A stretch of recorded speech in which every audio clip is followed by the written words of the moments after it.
The main character looked at the white sign. Rising from the ground, he thought that time and disasters, like a huge blade, cuts. Moving through the ruins, he noticed that times of disaster were cutting between old and new civilizations. Having stepped on the wreckage, the guy noted that now human civilization survives in this wasteland. He looked at the high wall and thought that huge fortress walls had been built, but order continued to collapse. The main character said with a serious look that the man said that before the disaster there was a lot of human technology. He asked why everything had disappeared now. Exhaling smoke, the stranger replied that they were in the hands of a few, and humanity's firearms were more powerful than he thought. Many workers stood in front of a huge wall. The main character asked if there was a weapon behind the wall and why not destroy it. Closing his eyes, the man asked how the interested parties behind the wall could refuse this natural class barrier. The plot tells us that when disaster strikes, survival is a must. The military walked through the settlement. The main character covered his face with a cap and hood. The military man asked if he wanted to go to Mount Jing, in which case he should ask Ren Zaiasu. As he walked past the military, he thought that this crowd of mercenaries lacked real combat experience. He wondered if they were heading into the wilds to die. A red light was visible from the forest. The main character was taken aback by this. He looked at the lava clot and saw a message that the breath of death had been detected.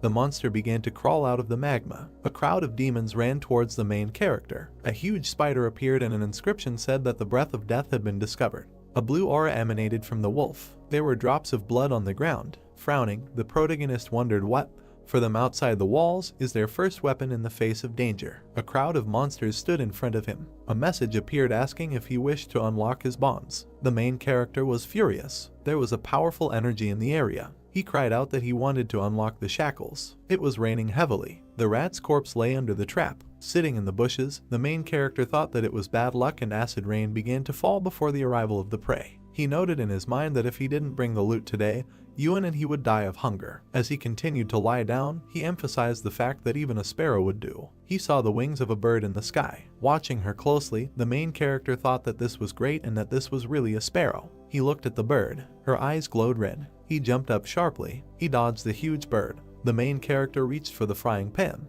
Grabbing it, he prepared for battle. The bird jumped up from the ground. She flew towards the main character. Frowning, he noted in his thoughts that he was fast. He hit the bird with a frying pan. The sparrow fell to the ground. The main character jumped on the bird. He grabbed her by the throat. He broke the bird's neck. Sighing, he said that after waiting all night, he finally got something. Throwing the loot onto his shoulder, he said that it was still early, so he would just go to Lao Wang's store to sell the bird and estimated that he could exchange it for a couple of days of rations. He was suddenly taken aback. Falling to the ground, he mentally asked why now. Closing his eyes, the main character thought that usually this happened at midnight, but this time earlier. A blue aura enveloped his body. He noted and thought that this had been happening regularly since the day he escaped from the wolves, and people in the city said that it was just a headache, but he knew that. The hero felt that he was falling into the abyss. He fell in a dark space. He emphasized that he knew that this sensation was not pain, but pure chaos. As he fell into the abyss, he wondered what was happening. Looking at his hand, the main character wondered if he was conscious this time.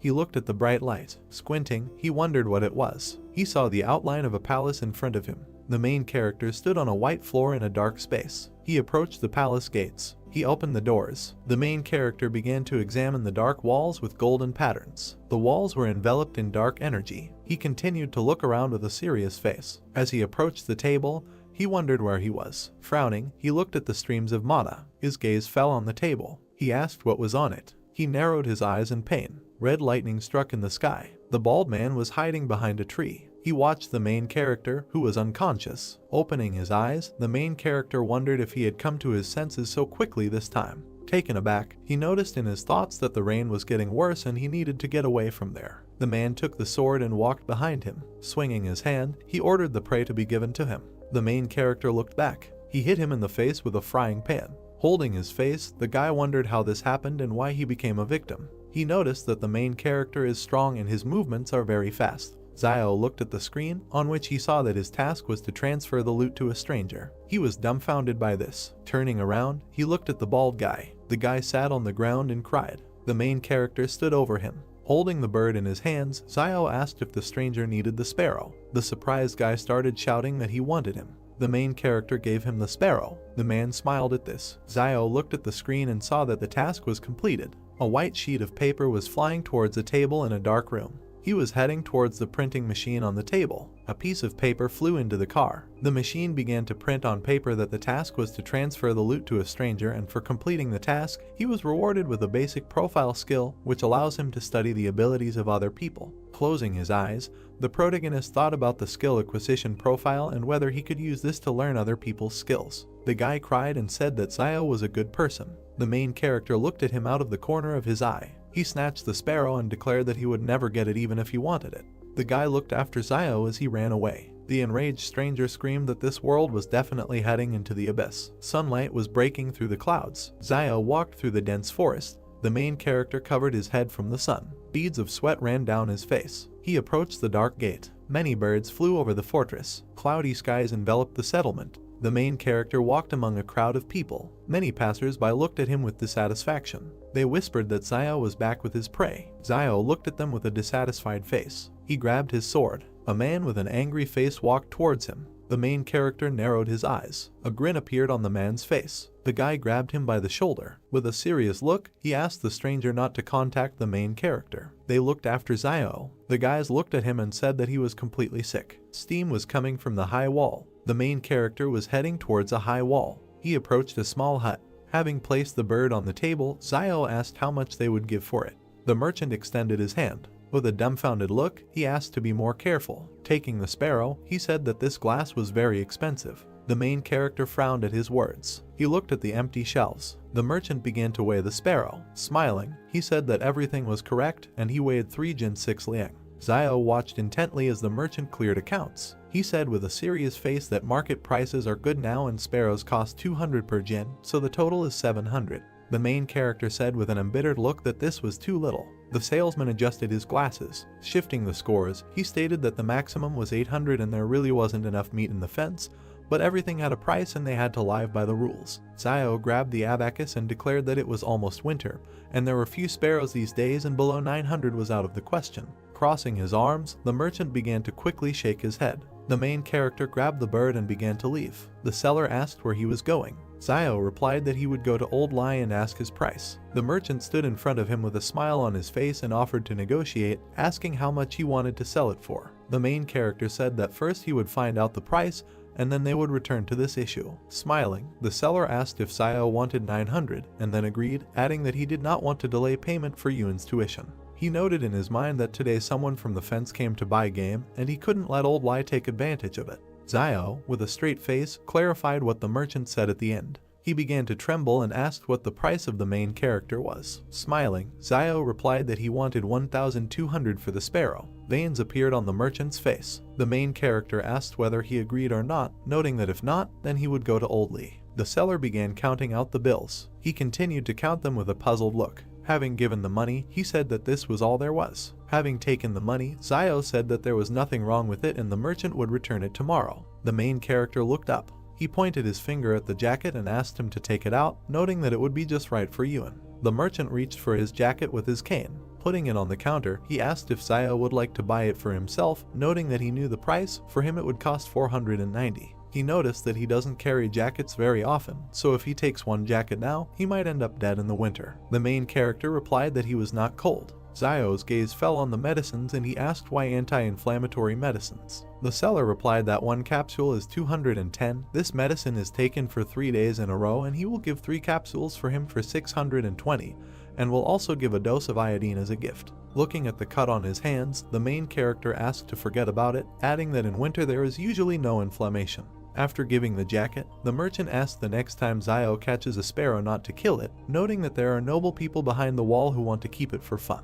The main character replied that it is possible to live, but it will be more expensive. Zio headed towards the houses. He entered the hut. His brother was sitting at the table. He said with surprise that Zio had returned. Having sat down at the table, the main character asked how things were going with his homework. The brother replied that everything was fine. He just thinks that listening to a school teacher is not as useful as following the main character on a hunt. Looking at Zio, he asked when he could watch him hunt. Looking up, the main character replied that he could be killed at any moment while hunting. He asked if he would rather go to school and study physics and chemistry than hunt. He emphasized the fact that knowledge is the most important thing and in this market town, no matter what chaos happens, no one will bother the teaching staff. Having stood up, Zio thought that it was a pity that training was so expensive, otherwise he himself would have gladly gone to listen. Turning around, he said that he had saved some of the giblets before selling the sparrow so that they could be used to make soup. His brother saw the wound on his hand and reported it. After putting the offal into the cauldron, Zio replied that it was just a scratch. The boiler began to steam. He put the giblets on a plate. He handed the plate to his brother and asked him to eat these giblets. Pushing the plate away, he replied that he would not and that the main character should eat, noting that he needed to recover. Zio replied that he was not hungry. Yuen began to cry and said that he would not eat, adding that it was not some kind of scratch at all and he heard that 2 days ago someone died from an infection. Putting the plate on the table, the main character said that tears are useless and his brother understands that he cannot shed tears in this world, and this world has not believed in tears for a long time. He pointed his finger towards the street and asked Yuen to look at the people around them. He asked what would happen if someone came at night and stabbed them to death because Yuen didn't eat enough. Zio stated that he sent him to school because he had the ability for it, and if he studied well, he would not have to go into the wasteland early in the morning to earn a living like him. Yuen sat down at the table. He started eating the offal. The main character patted him on the head and said that usually when they go out, Yuen is damn smart and cunning, but as soon as they get home, he acts like a crybaby. Zio asked him to try on the new jacket when he finished eating. Looking at the main character, Yuen asked where his jacket was. Smiling, Zio said that he wanted to rest. The frying pan was empty. Lying on the bed, the main character thought about the palace that he saw today. He frowned. Zio suddenly opened his eyes. He began to look around. He saw the dark palace again. The main character noted in his thoughts that the palace had appeared again. He entered it. Zio began to examine the palace from the inside. He extended his hand towards the dark stream of mana. His hand began to sink into energy. He wondered if it was all in his head. The main character saw a typewriter on the table. He took a white sheet of paper. He read the sheet on which was written about the task he completed today. Zio looked at the car with interest. Looking at it, he noted in his thoughts that it was written about justice, decency, honesty, trust, friendship, and goodwill. Taken aback, he wondered if they were telling him that he needed to be a good person in a world where morality was a luxury. Looking at the table, he declared that nothing would come of it. A lonely girl walked through the settlement. She pulled back the curtain. The stranger entered the protagonist's hut. Yuen put the blade to her throat. Yuen pointed his blade at the frightened girl. Looking at her, he paused, then asked that she was Zioyu's sister. Zioyu smiled, tilted her head and replied that Yuen was still awake. He looked at her displeasedly and then stepped aside. Then the girl approached him and, smiling, asked where Ziosu was. She heard that he was wounded. Approaching the dim fire, Yuen sheathed his blade and replied that the sparrow had wounded him in the arm. Hearing this, the girl nervously folded her hands and looked ahead. She saw the guy lying on the bed, and then she lowered her head. Yuen walked over to the table, put his hands on it, and then raised his head and said that she was 8 years older than his brother, so she didn't need to get so attached to him. Zioyu, blushing, shouted that he was a little tomboy. She thought of them as brothers. After these words, she stepped aside with her head down. Yuen looked at the walls of the room with displeasure, and then suddenly the girl said that okay, she will go home, let Yuen tell his brother that she came by when he wakes up. She began to leave the house, and he watched this event. The girl moved away. Gradually her silhouette began to blur, after which Yuen climbed over the bench, and then he left the house and sat on his knees. He took out his knife and looked around, and then suddenly he noticed something. Someone told him not to constantly bully his sister, it's not easy for her anyway. Turning around, Yuen saw the protagonist in front of him. When he saw him, he said that his sister was unclean. He saw her smoking the other day. Cigarettes are only given out in factories outside the walls. Maybe she got them from some savage. He thinks that she became close to him because Zio could always hit his prey when hunting. Hearing this, the protagonist frowned with displeasure and looked at his brother, and then, lowering his head, he asked who was clean. Getting out of bed, he added that if someone wants to survive in this world, he will not be able to remain pure.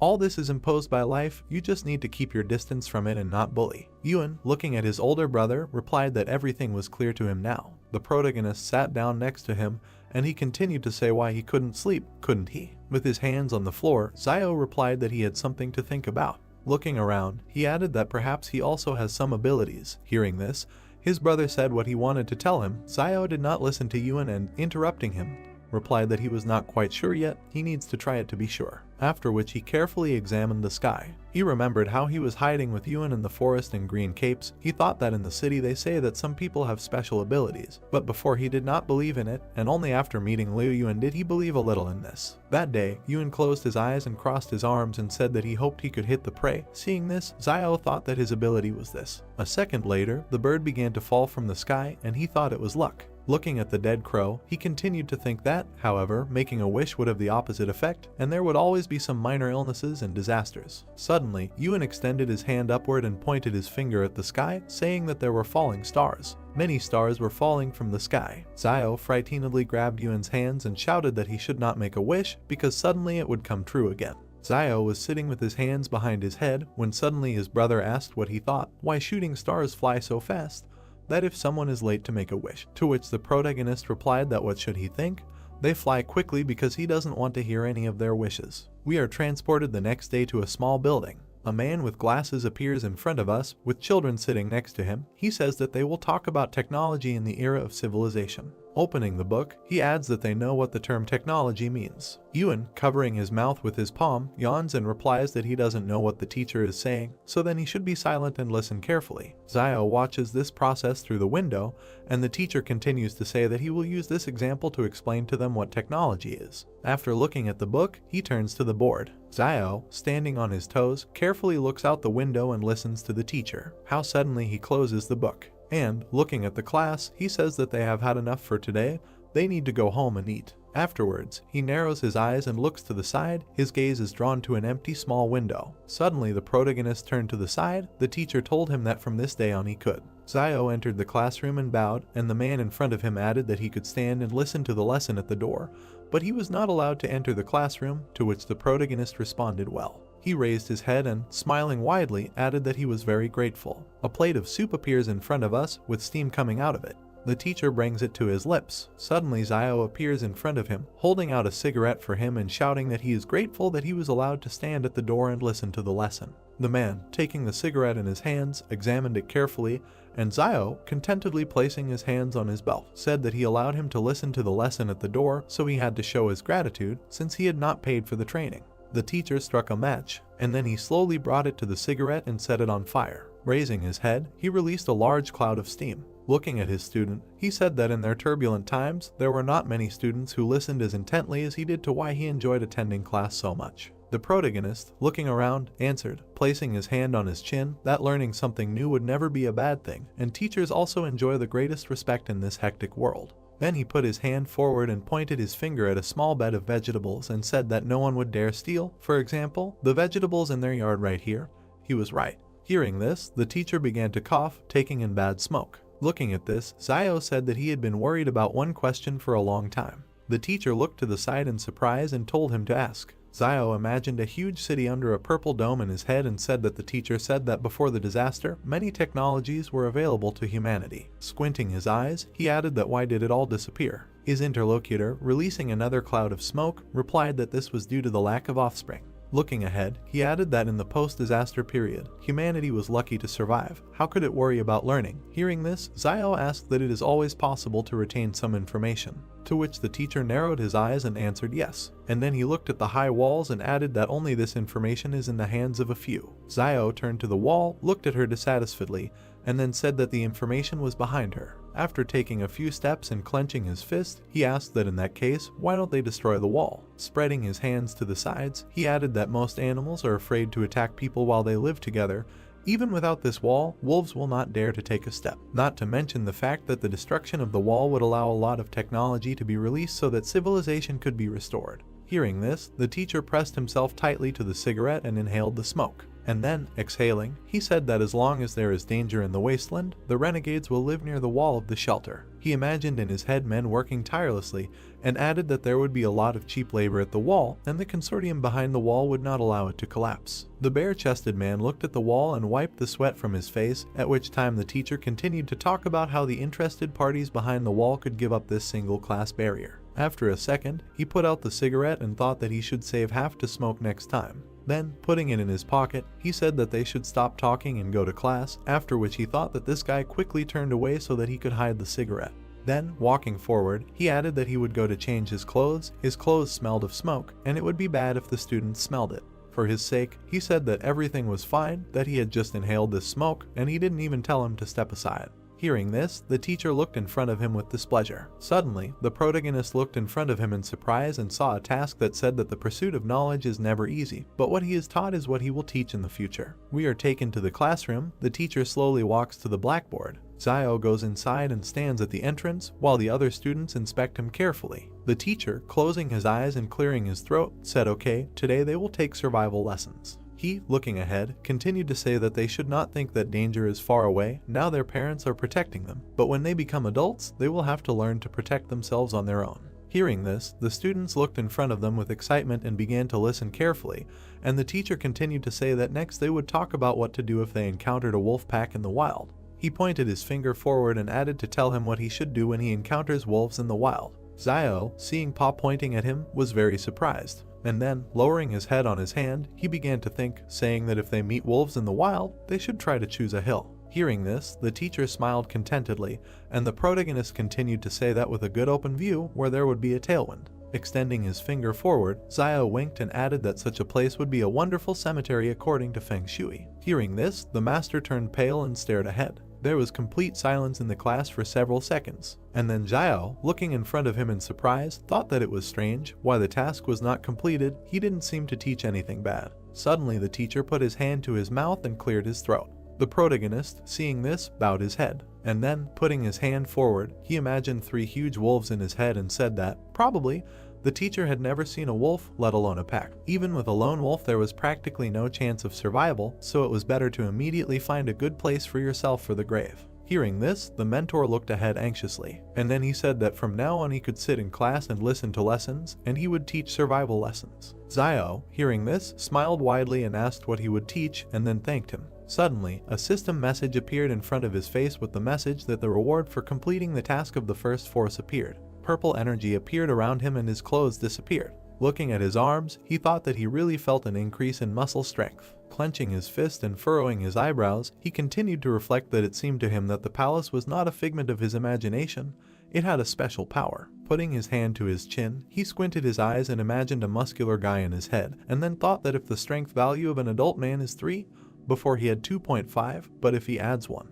Having looked menacingly in front of him, he continued to think that this is not more than that of an average adult. Smiling maliciously, he thought that in this way his chances of survival in the wild would become even higher. Suddenly, Yuan appeared behind him, and his voice scared the protagonist. Yuan, looking at his brother, said that what he meant was that the teacher allowed him to attend classes at school and invited him to be a teacher. Throwing his hands down, he added that maybe he wanted to make him a successor. Zio, smiling, raised his hand and said that he didn't think so, most likely he just didn't have enough cigarettes. Hearing this, Yuan turned pale and asked if he was serious, to which the protagonist went down to his younger brother and, with a wink, replied that it would be nice to be a teacher. When he gets old, he will transfer this position to him. Then he turned around and, spreading his arms, added that, in the end, wild nature was dearer to him. Yuan gritted his teeth in displeasure and lowered his head, and then thought that this always happens. He, looking displeasedly at his brother, continued to think that if he gets something good, he immediately passes it on to him. Zio, taking a few steps to the side, said that it is good to be a teacher, but this is not for him. His brother must study hard and develop every day in order to become a worthy and smart person in the future.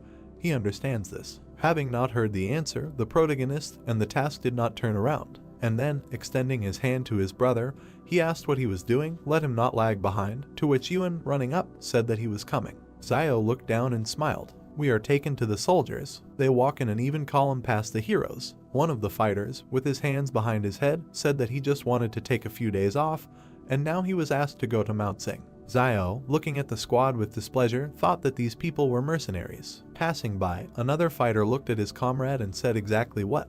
But first they need to go to Quan Fuguyu and try to find someone who can show them the way. Frowning his brows, the protagonist thought that they were going to Mount Jing. This group of mercenaries from behind the wall lacked combat experience. Isn't it just suicide to rush into the wasteland like this? Then he walked past the girl. Suddenly he turned around and looked behind him. Looking at the leaving group, he thought that this girl, she gave off the feeling of a wild animal from the wasteland. Suddenly, Yuan, standing behind his brother, asked that he thought Fugui would recommend him as a guide. Everyone in the market town knew that he was very familiar with the wilderness. The protagonist, looking ahead, replied that usually you can go to the Jing mountain area on your own 2 feet and get out of their feet first. Whoever wants to let him go, but he won't go. There is something strange in this group, so they should better avoid there. We are transported to the evening. Zio enters the tent. He is greeted by a concerned Yuan, asking if his wounds are okay. To which Zio replies with a smile that everything is fine. His brother, frowning with dissatisfaction, shouted at him not to lie to him. Last time he already tried to hold on through force. Zio, going deeper into the tent, pulled his hands up and told him not to worry, he was not going to play with his life. Suddenly they heard someone's footsteps and a voice asking if this guy really escaped from the wolves alive. Another voice replied that of course, how could he lie? Hearing outside voices, Yuan and Zio turned around worriedly, and then they suddenly fell to the ground, grabbing their weapons. They walked forward slowly. Zio walked to the door and looked out a little through the crack. He saw the guy with the gun looking at Fugui, saying that he meant that he was sick in the head. The man in front of him, rubbing his hands with a smile, replied that everything was fine. He just said casually, "It won't hurt. He is not seriously ill. They are already in place." The protagonist, frowning with dissatisfaction, thought that this Fugui really decided to bring him together with these people. A man in a red vest walked out to class in different directions and loudly told Zio to go out because he had guests. Yuan looked in front of him displeasedly and asked what he should do, to which the protagonist, turning around, replied that he would go out and let Yuan stay in the house. Zio took a few steps forward and out of the tent, extending his hand forward. Then he jumped up to Fugui and, grabbing his hands, shouted with a smile that he congratulated him on the safety of his father and son. Everyone outside looked puzzled at the guy who appeared in front of them. A fighter with an orange bandage around his neck asked what kind of father and son. He meant capital and interest. A second later, he opened his mouth in displeasure and shouted that no, this schizo is definitely sick. What kind of nonsense is this? He grabbed Fugui by the collar and, pointing his finger at Zio, shouted that yes, he was definitely sick, and he told him that everything was fine. At least he knew what would happen to him because of his lies. Afterwards, the squad began to move away, and Fugui, stretching out his hands towards them, shouted that they would allow him to explain, because Zio may be sick, but this is not at all the case. Tears flowed from Fugui's eyes. He turned to the protagonist and asked him why he wanted him dead. And then he ran to the detachment, saying that they would allow him to explain. The detachment commander shouted that he was giving him time until dawn to find a suitable person for this job. Suddenly the girl with the sniper rifle stopped, and then, turning back, she looked at Zio for several seconds. After a while she turned around and continued on her way. The protagonist noticed this and frowned, and then a bundle of paper and a system message appeared in front of him, saying that the necessary skills would be learned in a random order. He, looking in front of him in surprise, thought what random study meant. A bundle of paper appeared in front of him, which began to open, and a system message that the target's firearm skill had been accidentally copied, whether it needed to be learned. Seeing this, Zio opened his eyes wide and thought that he should learn this. A huge number of system windows appeared in front of the protagonist. In one of them a download appeared in text stating that knowledge of firearms maintenance and care of firearms, regular maintenance to prevent mold, corrosion and rust, and to ensure for functionality, you need to check the magazine, chamber, external deformation, operability, accessories, and cartridges. Looking at the system messages, Zio thought that these were all firearms skills, which meant that he could really copy someone's abilities. After he closed his eyes, a system message appeared in front of him that he had achieved success in training. He had mastered advanced skill in using firearms. Opening his eyes, he looked in front of him in surprise, saying that unless what he received was a basic level scroll, why did he learn advanced firearms mastery? After that, he went to a large system message and, poking his finger at it, received information that there are two types of skill copy scrolls. A basic level scroll allows him to learn any skill up to an advanced level. A master scroll allows him to learn other people's master skills as soon as he will reach an advanced level in one of his own skills, and also has a chance to learn the target's supernatural abilities. After seeing this, he thought that he can even learn other people's supernatural abilities.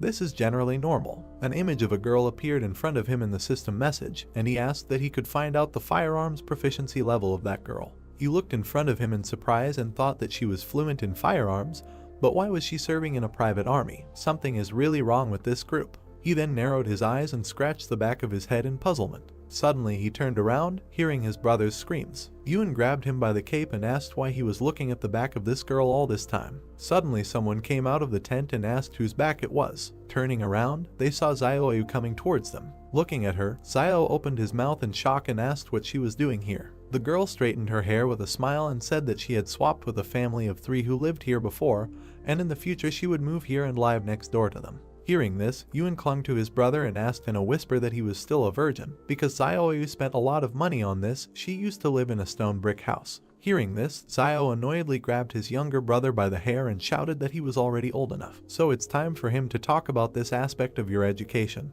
To which Yuan said that it's good if he doesn't know something, just let him will ask. Zio waved to Zioyu with a smile after these words, and then they headed towards the tent, and the protagonist added that he really had something to do with something, and not now they were barely staying afloat, so he shouldn't try to connect them with his sister. Suddenly he saw something in front of him. Yuan stopped and extended his finger forward, saying that he should just look at those 2 potatoes hidden under the chair and what looked like 3 pills. Looking under the table, Yuan added that it was to treat his arm injury. Bending down, Zio grabbed the bottle of pills and looked at it and said that it was indeed an anti-inflammatory drug. Looking ahead, he added that whether his brother remembered how last year he encountered wolves and was injured, someone secretly planted them some pills to keep him alive, right? Picking up the bottle of pills, he added that the place where the pills were planted was exactly the same as now he was trying to find this person. Yuan, looking at his brother, said that his sister could not do this, he only told her about his injury this time. Zio narrowed his eyes and looked ahead. Suddenly, behind the tent, someone grabbed Zioyu's hand and pulled out a cigarette for her, saying that she moved here and he brought her a cigarette, to which Zioyu replied that she would no longer do such things.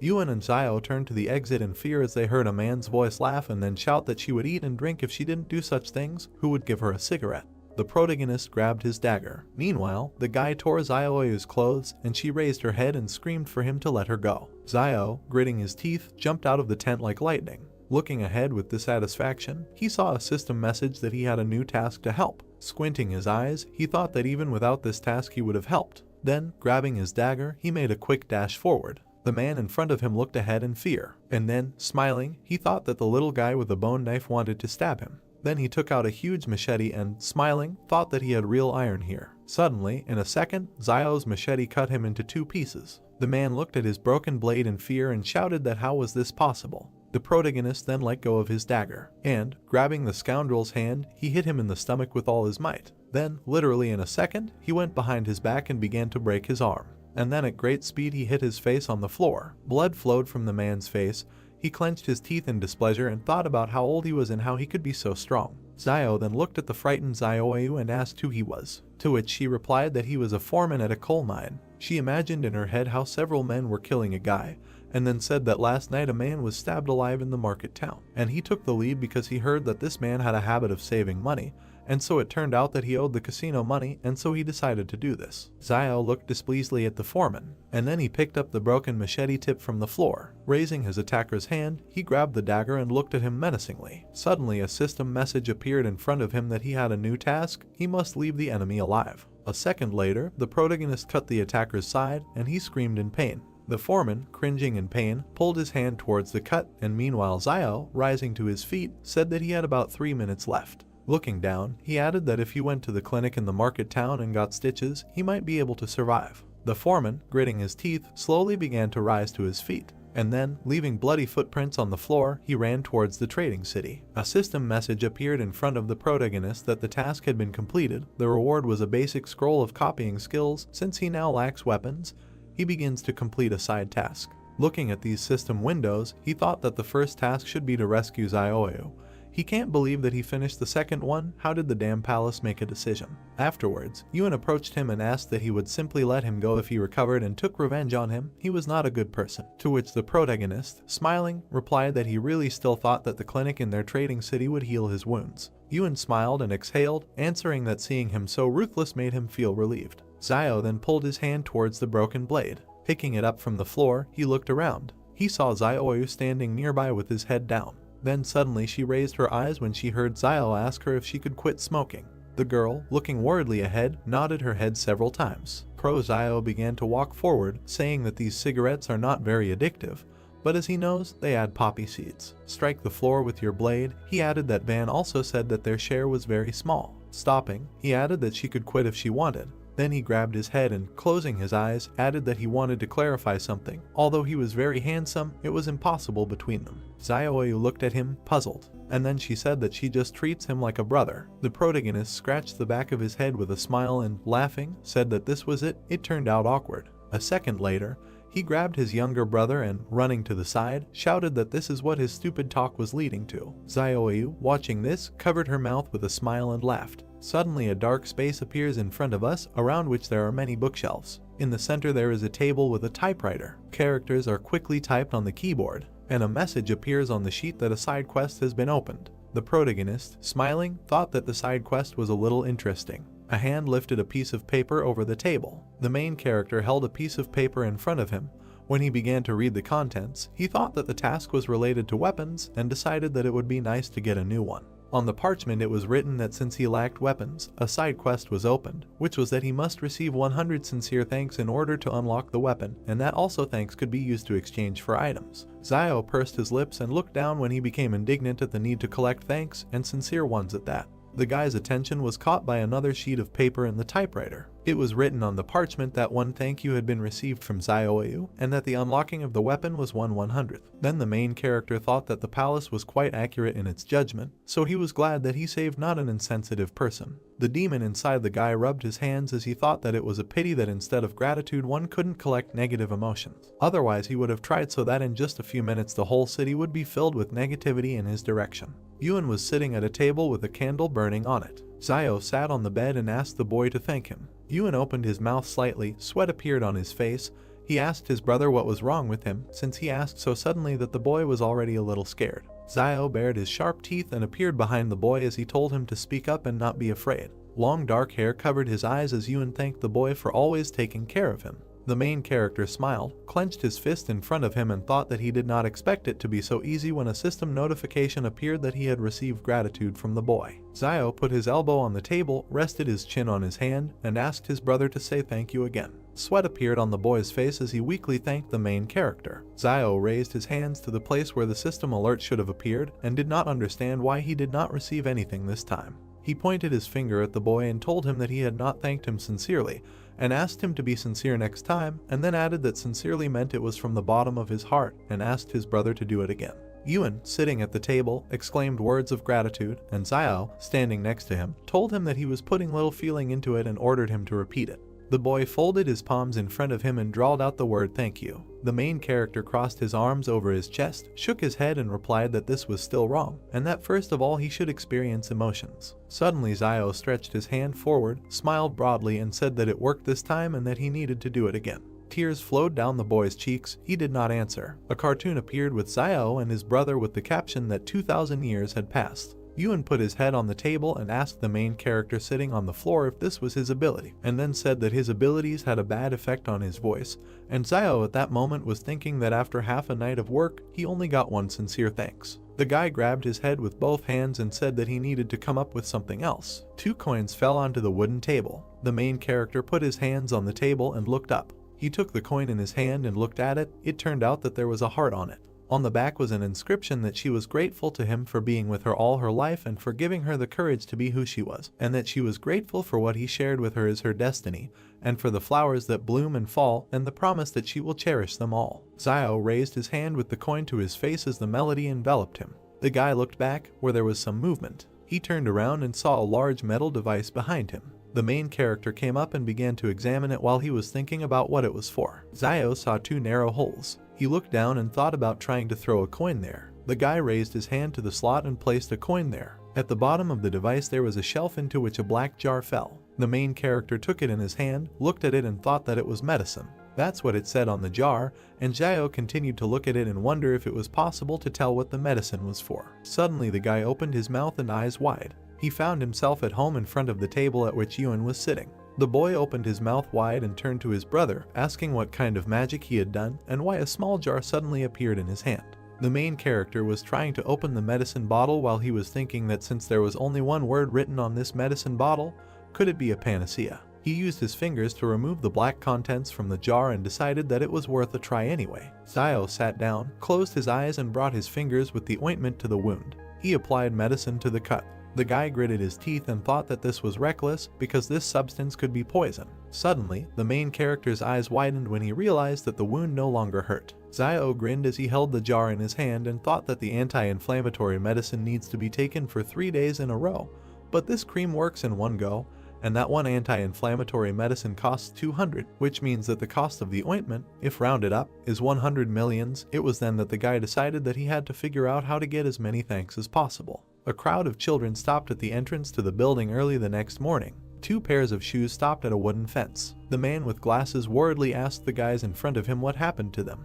Zio and Yuan stood with black eyes and their mouths slightly open when the youngest began to talk about what his brother wanted to do. The main character smiled broadly, pinched his brother's cheek and replied that they were fine, they just didn't sleep well. The man with glasses opened his mouth and asked him if he had thought about what he would say today, because today was his first day as a teacher, to which the guy replied not to worry. The man in the tattered cloak touched his hand to the wooden table while he thought about how they need to find a way to collect a whole bunch of thank you coins, but he doesn't know how to do it. Zio spread his arms out to his sides as the crowd of children sitting in front of him greeted their new teacher. The main character came up with an incredible idea. His hand, wrapped in black tape, reached forward when the guy asked them about how they think it is difficult for teachers to give lessons. The guy closed his eyes and said that everyone can sit in the classroom, but the teacher stands all day. The children began to chatter when they were asked if they should thank the teacher and responded positively. The gray-haired man adjusted his glasses and nodded. In his heart, Zio smiled broadly when in reality he seriously said that from now on, instead of greeting, the children would thank the teacher, but he thought that he had cleverly come up with the idea that the students would thank him.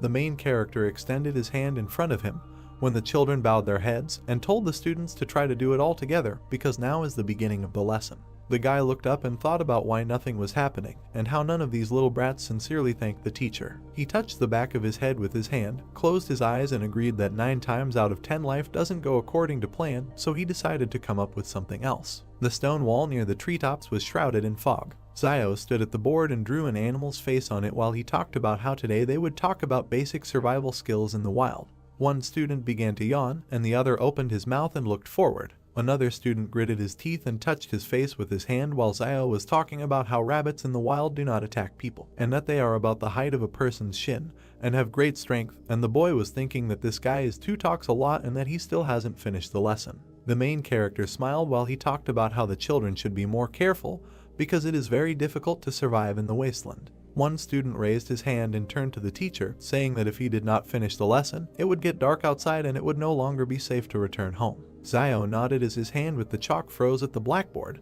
He closed his eyes and raised his hand as he said that safety comes first and then ended the lesson. A crowd of people ran out of the building into the street, shouting thanks to the teacher. Coins began to fall onto the wooden table. The main character beamed and smiled when he thought that the effort was paying off. He was touched that due to such a long lesson, the students were grateful to him. Yuen was walking next to Zio when he asked him not to delay his lessons so much in the future. The main character closed his eyes and replied that he was ready to give his life for education, and asked what was wrong with being delayed a little. Yuen clenched his teeth and said that he could not continue like this because he would destroy the youth of their country. Zio grabbed his younger brother by the head and asked him what he might know because the guy received the coins, which means that the student's gratitude was sincere. The boy opened his eyes wide, pointed his finger forward and told his brother to look there. There was a crowd of people ahead. One man smiled widely while the main character was thinking that isn't it old man Liu, and that he went to be a guide. A man with glasses approached the guys and addressed Zio. He adjusted his glasses, opened his mouth and told him that he was a heartless little wolf to whom he recommended such a good job, but he did not agree. The main character opened his mouth, looked away and asked how he knew it would be a good job.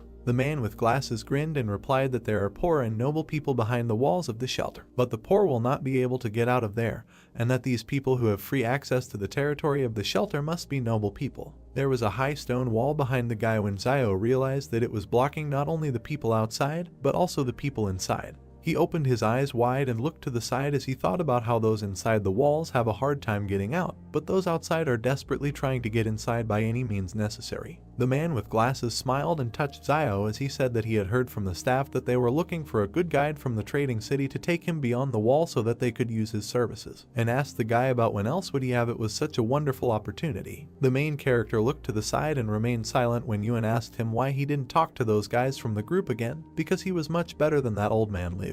Zio turned his back to the bespectacled man and the boy and told him to get it over with and that it was time for them to go home. Near the door there was a wooden sign with hieroglyphs. Yuen pointed his finger to the side and tugged at his brother's cloak as he turned to him and asked if Sister Zioi was there. A girl with long hair spoke to a man through the window and said that her earrings were worth a lot of money, so could he give her more, and she was told that she didn't really need to sell things, because she could just become. At this point, he was interrupted by Zio, who put money in Zioi's hand and said that she didn't need to sell anything, because it was money for 3 anti-inflammatory pills. The girl's hand clenched the money as the guy replied that he was going to buy the medicine anyway, so she could take it, and that he didn't reject her kindness, but they shouldn't be so polite to each other in the future. The main character hit himself on the chest with his fist and said that if it weren't for the medicine that she gave them, he probably would have died, and that she didn't need to worry, because now, as long as he had meat, he would make sure that she had soup. Yuen touched his brother and told him in his ear that he had pronounced it wrong, because they usually eat meat together.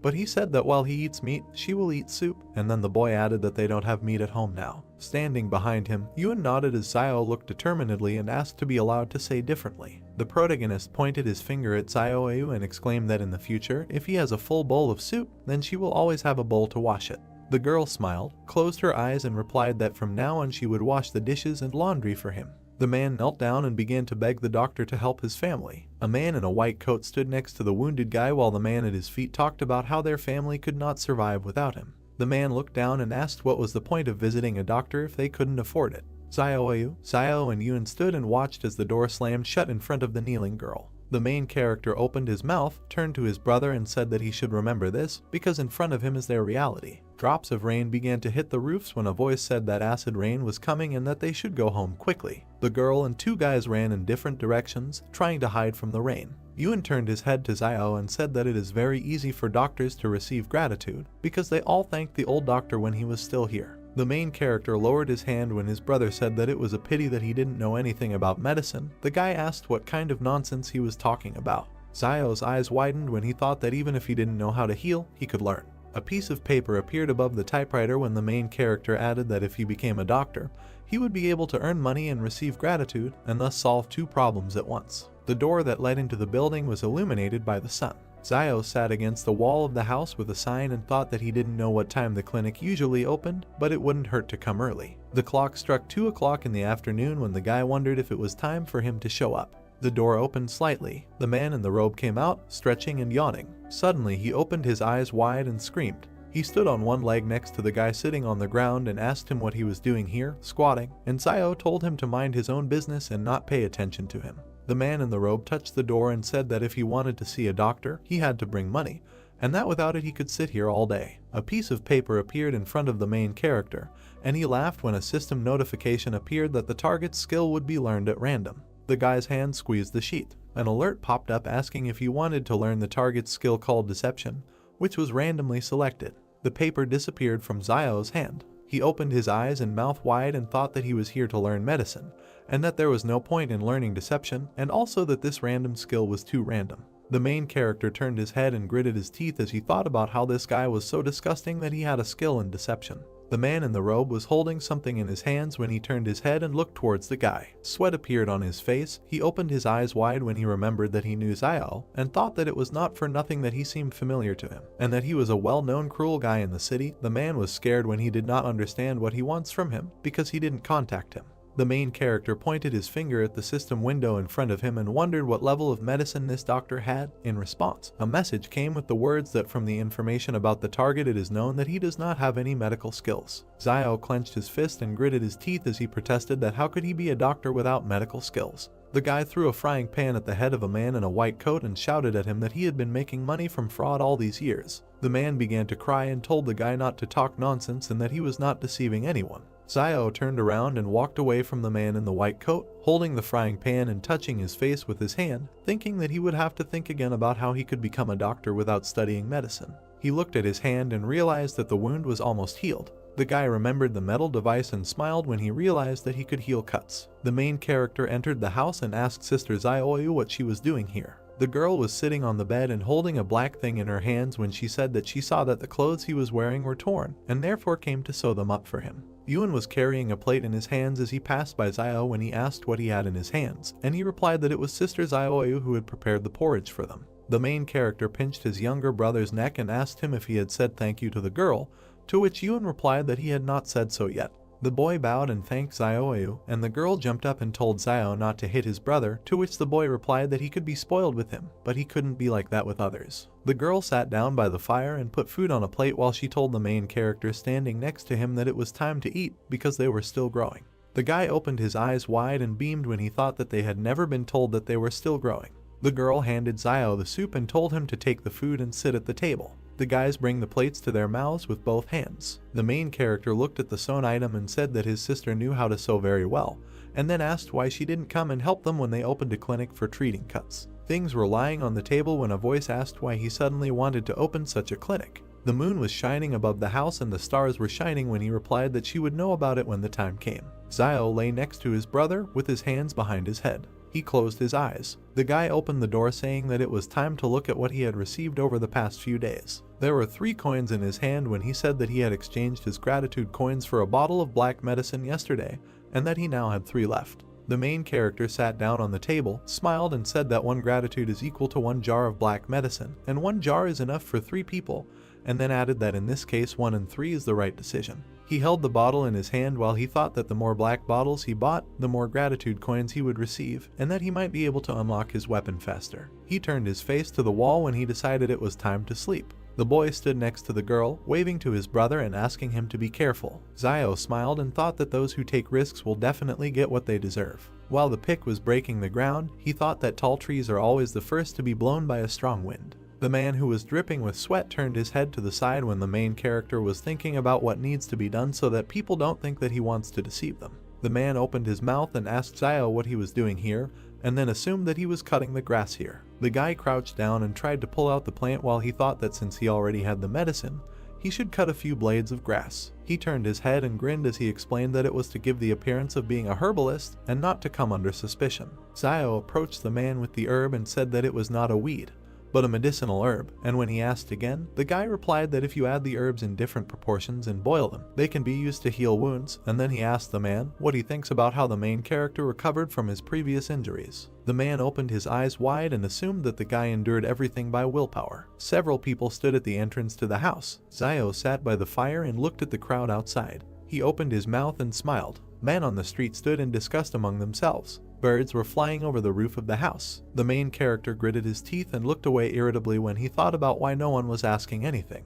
The guy went out into the street and pointed his finger at someone from the crowd. The man pointed to himself and asked again, to which he was told to come over. He turned to look at the crowd as Zio stood in front of him. The main character hugged the man and told him to ask him what he was doing. The man opened his mouth and asked him a question. Zio smiled sweetly. He pointed to the dishes on the fire and replied that he was making an herbal medicine that not only had anti-inflammatory and analgesic properties, but also quickly healed wounds, and that he had previously hidden this from everyone. There was grass in the water when the guy exclaimed that today he finally realized his mistake and decided to share it with them. The men began to discuss among themselves that everyone knew that he simply endured everything out of character, and that no one would believe that he could treat anyone. When Zio exclaimed that he was going to open a clinic for treating cuts and called them to his place if someone will get hurt. When people turned away and began to leave, the main character thought that this was not normal, that no one cared about him. A man suddenly approached the guy. Zio saw his bandaged hand. He grabbed it and asked the man if he had injured his hand while working, and if he wanted to get excellent medicine. He was told that he didn't need anything. The main character put the man against the wall, holding a can in his hand, told him to just think of it as an advertisement, and said that this time he would cure him for free. The guy waved to the man running away from him. When he entered the house, Ewan asked him why he was giving out medicine for free. Zio gritted his teeth and replied that he should not ask, and that next time it would be better to die than to repeat this, but thought that the beginning is always difficult, and that he should control himself because those who achieve great things achievements do not pay attention to little things. Birds flew over the stone wall the next morning. When Zio left the house, someone was waiting for him on the street. The main character opened his eyes wide and asked the man what he was doing here so early, because he hasn't been going out to catch sparrows lately. Old man Wang with glasses smiled widely and asked the guy if he had cured Tedu from the eastern part of the city yesterday. The main character closed his eyes when he learned the man's name. The guy crossed his arms and replied that he worked without intermediaries when Wang asked him if he still had the medicine and suggested that Zio give it to him and he would sell it. The man with glasses beamed, smiled widely and replied that he could sell him some then, and the guy said that he didn't seem to be injured. Wang raised his hand in front of him and said that yesterday Tedu felt that something was wrong and wanted to know what kind of ointment the main character gave him, and decided to taste it. At that moment sweat appeared on Zio's face and he asked if this black medicine could be taken orally. The man's glasses flashed when he said that Tedu took this black ointment and tumbled with his wife all night, and then asked the main character how much of this medicine he had and where he got it. Zio closed his eyes and replied that he inherited it. The guy looked at the man with glasses, grinned and asked why he, a bachelor, needed this ointment. Van smiled and replied that the guy should not worry about it, and the main character put his hand in front of him and said that the price of introduction was 600. They put money in his hand and thanked him when a system notification appeared that he had received gratitude from a man with glasses. Zio looked after the smiling man indifferently. There was fog at the gate to the building. Van held a black jar in his hands and smiled. He handed the medicine to the man in the black suit, saying that he had brought this thing. An overhead view of the wooden shacks, Zio standing in front of the sign on his house. On the sign in front of the hero there is an inscription that this is a clinic for the treatment of cuts. The hero looks at it with pleasure and is glad that it is finally opening.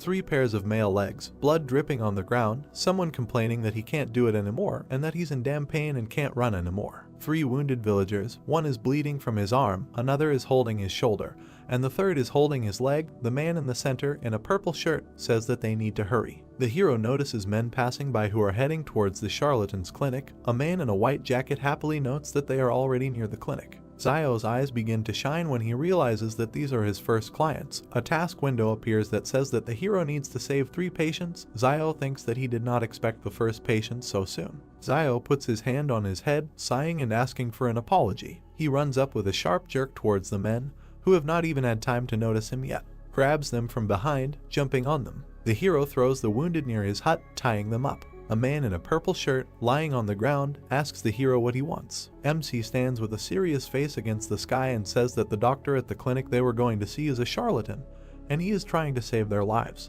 Zioyu leaves the house, looking at what is happening. The hero shouts to her that they have patients to treat. The lady approaches the lying men, asking what happened and whether they got involved in a group fight. A man in purple, holding his stomach, explains with pain in his voice that the boiler at the factory exploded and that they were lucky to escape with minor injuries and were able to run to them on their own, but someone died on the spot. An exploded boiler, mountains of corpses lying on the ground, smoke coming from everywhere. The hero thinks that in their times, if someone gets hurt, then no one will run to save someone for free. The gloomy face of the hero is close up. He continues his thought, thinking that most likely people will wait for your death and take away what belonged to you. The hero with a satisfied face holds the purple man and looks at his sister, telling her that she first needs to disinfect the needles and sew up the wounds of the men. The sister asks what it means to sew, to which the hero calmly replies that it is like sewing up clothes and it is not difficult. With worry on her face, Zioyu straightens her hair and says that she is ready to do it. The needle warms up in a woman's hand over a candle. The sister inserts a hot needle into the man's arm. The man screams in a frenzy of pain. His whole face is distorted.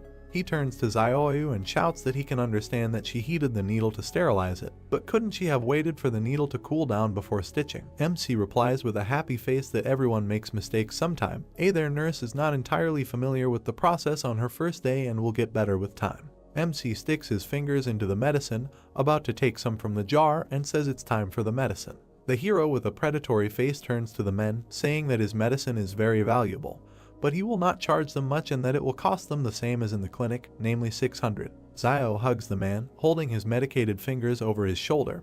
He says that for his work the man gets 2,000 or 3,000 a month, so he should be able to pay 600 for his life. The man, clearly afraid of the hero, says that I agree, the hero just needs to go easy on him. One of the patients stands up from his seat with a sharp movement, preparing to run. He runs out of the shack, attracting the attention of his colleague and hero, who says that escaping from his clinic is not so easy. The man in the gray shirt is also about to give up, but the hero grabs him by the shoulder, saying that the patient has escaped and Sister Zioyu needs to sew up the wound of the man in gray first. Zio runs out of his blade at great speed, catching up with the escapee. Zioyu, folding his arms on his chest, asks the man in gray if he also wants to run away, and if he also wants to run, then she will sew him up later, to which the man, looking down glance, replied that no, he would not run and let his sister stitch it up. An escaped man leans on some shack, breathing heavily. MC grabs the man who thought he had gotten away and says that it's good that he runs fast. The man turns around in horror, and his brain begins to work at increased speed, trying to comprehend what is happening. The hero asks how far the man is going.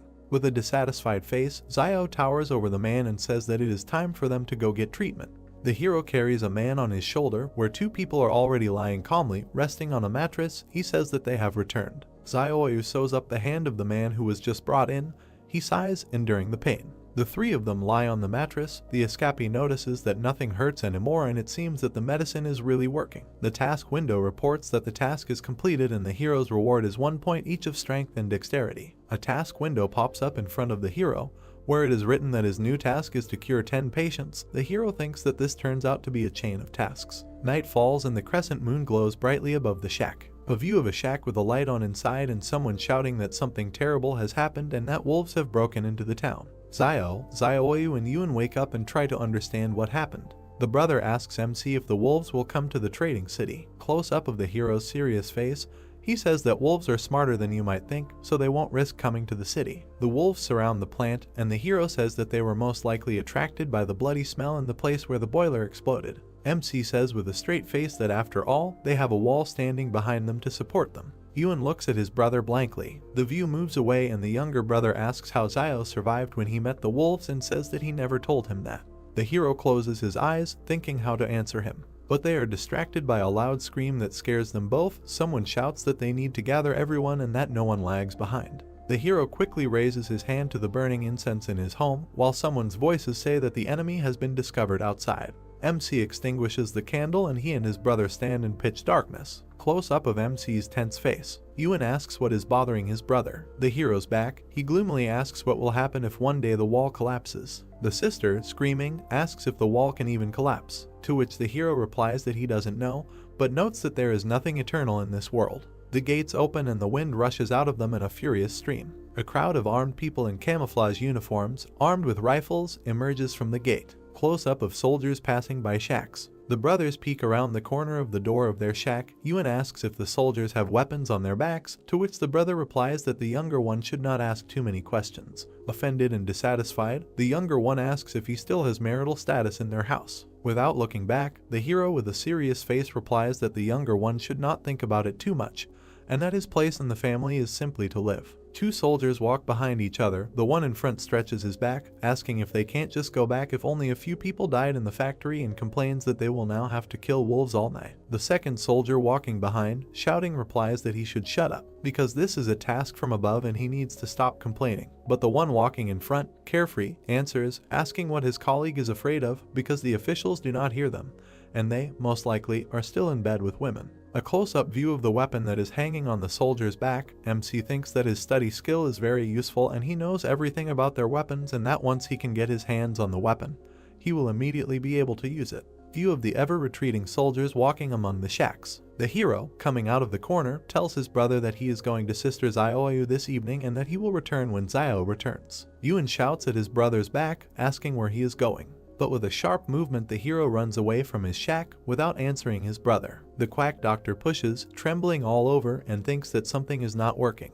He sits with his pants down near some stone, sighing heavily. The hero runs at great speed through the shacks. He runs past the charlatan who is sitting behind a tree with a newspaper in his hands, and he notices him. Close up of the charlatan's tense face, he thinks what the hero is doing here at such a time. Zio runs to the factory, from which smoke is pouring out. Close up of the hero running, he thinks that the factory manager was armed with a gun, but he was still attacked by the wolves, and that perhaps he did not expect the wolves to come and did not have time to get his weapon. The hero's face is even closer up. He thinks that it seems to him that the pistol should still be at the factory. A view of the plant, the sky above which has turned red and is obscured by rising smoke. MC stops abruptly, noticing something, and sweat starts pouring down his cheek. The soldiers stand, holding their weapons at the ready, opposite the wolves. A mountain of bodies lies between them, and someone shouts that they need to be vigilant. Wolves are close up, their eyes glow blue, and drool flows profusely from their mouths. The soldiers, who are starting to sweat, can see that they have just fired a clip from the smoke that comes from their weapons. MC notices that the wolves are not at all afraid of bullets. People standing behind the soldiers shout at them to get down to business. A man in a business suit grabs a soldier by the shoulders and shouts for him to shoot. A shot is fired, the bullet hits the paw of one of the wolves, and a trace of pain appears on his face. The wolves look at the reader and begin to walk towards the soldiers. Immediately, many wolves jump up and attack the soldiers from above. The man who just fired the shot screams in horror. You can see how the wolf cuts the soldier's head. A huge stream of blood flies through the shadows. MC, meanwhile, begins to bypass the firefight, moving through the courtyards of the plant. Around one of the corners he sees a battle going on. Blood is spraying from someone, and the hero thinks that a private army is fighting the wolves and all the personnel have been recalled, so the side of the factory in which he is now must be safe. The hero stands with his back to the concrete slab and carefully looks out of it. There are several bodies lying behind the slab, and there is blood all over the floor. He looks at the lying body and thinks that, judging by the appearance of the bodies, the wolves killed everyone in one fell swoop, and in his thoughts he rejoices that he escaped them. Zio, with determination in his eyes, looks up and thinks that he needs to get inside and check. He looks at the tall factory building and begins to move towards it, the legs of a hero preparing to jump. MC starts jumping on boxes to climb up to the fire escape and clings to it. He begins to climb up the fire escape. He jumps onto the roof and sits down, leaning his hands on it. Standing on the roof, Zio looks around, peering into the windows on the roof to see what is below. Close up of the hero, thoughtful face, he thinks that he needs to hurry. He looks back at what is happening below, where people are fighting, and then puts on his hood. Drawing out his bone dagger, he slashes downward with the blunt end. He breaks the window below him and falls among the shards of glass, lands down on his haunches, resting his hands on the floor. Looking around and shaking off the glass shards, Zio thinks that he is finally inside. He calmly removes the hood from his head, standing among the dead bodies. The hero's back, he looks at the bodies lying on the floor here and there, and thinks that it looks like there was a battle here. But for some reason all the bodies are directed in one direction, and notices that in a critical situation, people run either to safe places or to places where weapons are stored. View of the stairs leading down, it is covered in blood. Zio goes down the stairs, walking around the corpses, and notices some red light from below. A close-up of his face, he thinks that this is most likely a shelter in case of emergencies. A stone door with 3 red lamps on top. Under the door of the shelter lie torn bodies, some of which are leaning against the door. Zio touches the door and, not understanding himself, asks if the door is locked. He knocks on the door with his hand. He leans against the door, trying to hear something. Someone presses a button with their hand and the door begins to open slightly, which MC notices, thinking that someone is opening the door. Rushing under the door, Zio notices a man in a business suit holding a gun in his hand. He asks if a man has come here to save him. Suddenly, the man in businesslike looks changes when he realizes that the person who came here is not from the army. Zio slides in front of the man, looking at him with anger in his eyes. The man points a gun at MC, bares his teeth and shouts that it means a little thief has come to him, who took advantage of the explosion, and adds that he knows that the one who came is Zio from the trading city. The hero stands up and examines the man and realizes that it is Wang Dingyang, and asks himself if he is not the manager of the factory. Wang, with a sharp movement, keeping Zio in sight, closes the door of the shelter. Zio looks at the door as it closes and realizes that Wang wants to trap him there. He, at this time, takes the pistol in both hands and with an evil grin looks at the hero, who is looking at him with an equally evil face. MC realizes that the manager has a weapon in his hands and tightly grips his blade in his hands. The pistol is on safety. The hero notices this and a smile spreads on his face. He, in a questioning pose, raises his hands and stands at full height opposite Wang, and says that isn't Wang Dingyang in front of him. The hero begins to walk towards the manager and asks why he is here alone, to which he receives a short answer that the hero cannot come closer. The hero's face becomes so angry that the veins on his forehead begin to bulge. He shouts that the manager is crazy, and that he was the first to run into the shelter, after which he closed the door, not letting the rest of the people in. Wang, holding the gun tightly, shouts that a poor man like Zio shouldn't be asked so many questions, and continues, shouting that Zio needs to take him back to the city so he can save his life. The hero, with an evil smile, asks if the manager wants to save his life, and continues, saying that he will be afraid that he will tell the truth about how he abandoned everyone in order to survive himself. The manager begins to have a drop of sweat running down his cheek, and he doesn't stop grinning, asking how the hero knows this. Zio, with a playful face, raises his finger up and declares that no one knows his son better than his father, to which Wang is lost, not understanding what the hero is leading to. Wang, no longer grinning, but just angry, shouting, doesn't the hero think that he doesn't dare to kill him? View from above, of Wang and Zio standing opposite each other. The manager shouts that he will shoot the hero and will continue to wait for the army to arrive, and that he is a man from behind the wall, and that means that the army must come to the rescue. The hero jumps and makes a dash towards the manager, and with a dissatisfied face asks if the manager doesn't know that his weapon is on safety. The manager frantically realizes the MC's words and looks back at his gun. The hero cuts the manager's hand with a sharp blow, and the other snatches the pistol from his hand. He sharply pushes the manager towards the wall with his blow, presents the blade of his blade to the area of the manager's heart. Blood begins to flow from the latter's mouth, and he stands, frantically looking at the blade, which is stained with his blood flowing down the blade. Van, with a look full of pleading, with blood flowing from his mouth, says that he asks the hero to let him go and that he can tell him where his property is hidden. The hero, with a serious face, says that Van must speak first and then he will let him go. Van, with one eye on the blade that is moving away from him, thinks that MC is still young and that he can deceive him by simply stalling for time until the private army comes to his aid. The hero holds the blade in front of Vaughn, asking if he wants to stall for time, and continues by saying that his lungs have long been pierced by the bone knife, and even if he returns, how long does he think he will last, and states that there is no reason for the hero did not make his fate easier. With a sharp blow, MC pierces the manager's chest, causing him to scream. He sharply removes the knife from the manager's chest, shaking it off from the blood. He sits down opposite the manager's body, searching it. 2 clips in Zio's hand. He thinks that the fact that the manager had 2 extra clips was just right for him. The hero passes by the bodies, heading towards the exit, and thinks that he must get out of there as soon as possible, and that perhaps the army to rescue Wang Dingyang is already on the way. Exhaling from fatigue, Xiao enters his shack. Yuan stands opposite his brother with his arms extended towards him and joyfully says that he has finally returned and asks if he is injured, to which Xiao replies that everything is fine and asks if anything happened in the city while he was gone and whether the military returned. Yuan grabs and examines his brother's hand, saying that some of them returned with some wounded, to which the brother is indignant, saying that he shouldn't be touched and that everything is really fine with him. Xiao sits down at the table and pours himself some water from the kettle. The younger one tells him that they also brought the corpses of their teammates and wild wolves and that the remaining people are said to have continued on their way to the factory. Xiao takes a sip from his glass, thinking that it seems that guns still have a deterrent effect on wolves and that against a private army with guns, the wolves' chances of winning are still too low. Soldiers enter the settlement in cars. They get out of the car, shouting that everyone needs to get out. People come out and look at the soldiers, wondering what is happening. The soldier shouts, holding a weapon in his hands, that everyone who says who left the city today will be given a big reward. Xiao and his brother look out of the shack, leaning on its door with their hand. Close up of Xiao's face, he thinks why the military came to them and that he disguised the wound before leaving as if the manager was injured by a wolf, and that an ordinary person would not be able to distinguish the wounds, and thinks that maybe the military found out that Wang's gun was missing, which means they suspected something. The hero's memories of how he leaves the factory, holding a pistol in his hand. The soldiers rudely question the people, and Xiao realizes that they are looking for a gun. Someone from the crowd raises his hand and shouts that he knows who came out in the middle of the night.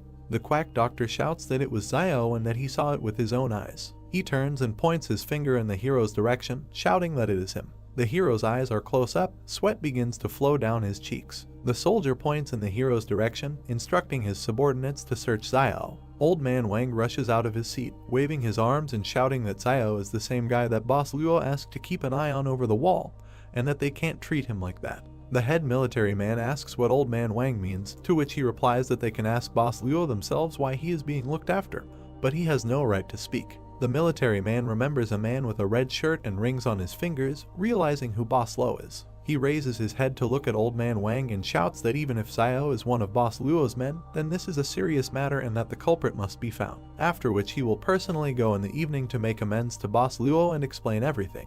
The soldiers grab MC, they run their hands around, looking for something under his clothes, which displeases Xiao. The military tries to enter the brothers' shack and Yuan, clutching a knife, shouts that they cannot enter. But the older brother looks around, shouting to him that he needs to let the military through. The younger one has a confused face and is trembling. The charlatan smiles, looking at what is happening and grins. The soldiers enter the shack and begin to search for something in it. The younger one, looking from behind the door, watches as the soldiers throw things around in search of something. He clenches his palms and prays that they won't find anything. One of the soldiers begins to lift MC's frying pan, but the chief military man, clearing his throat, asks if they found anything, to which the soldiers look back at their boss, unanimously saying that no. One of them lifts the frying pan, not noticing a pistol in its shadow, and they say that this house is so empty that even if a pistol was hidden there, they would found it a long time ago. The main military man says that it is time for them to leave and the soldiers head out. The view from under the frying pan, under which the pistol lies, of the departing soldiers. Yuan sighs, the tension and anxiety disappearing. The soldiers stop searching the hero, and he stands with his hands raised, with a dissatisfied face. Xiao looks back at the quack doctor with a displeased face, causing him to jump up. Old Man Wang comes up to Xiao and tugs on his shoulder, saying that it seems to him that he shouldn't have interfered and it looks like everything is fine with them, to which MC responds with gratitude. The old man smiles, laughingly saying that if it weren't for Boss Luo's admiration for Xiao, he would not have dared to stand up for him. MC looks up at the old man, asking what Boss Luo is doing and asking how he knows him.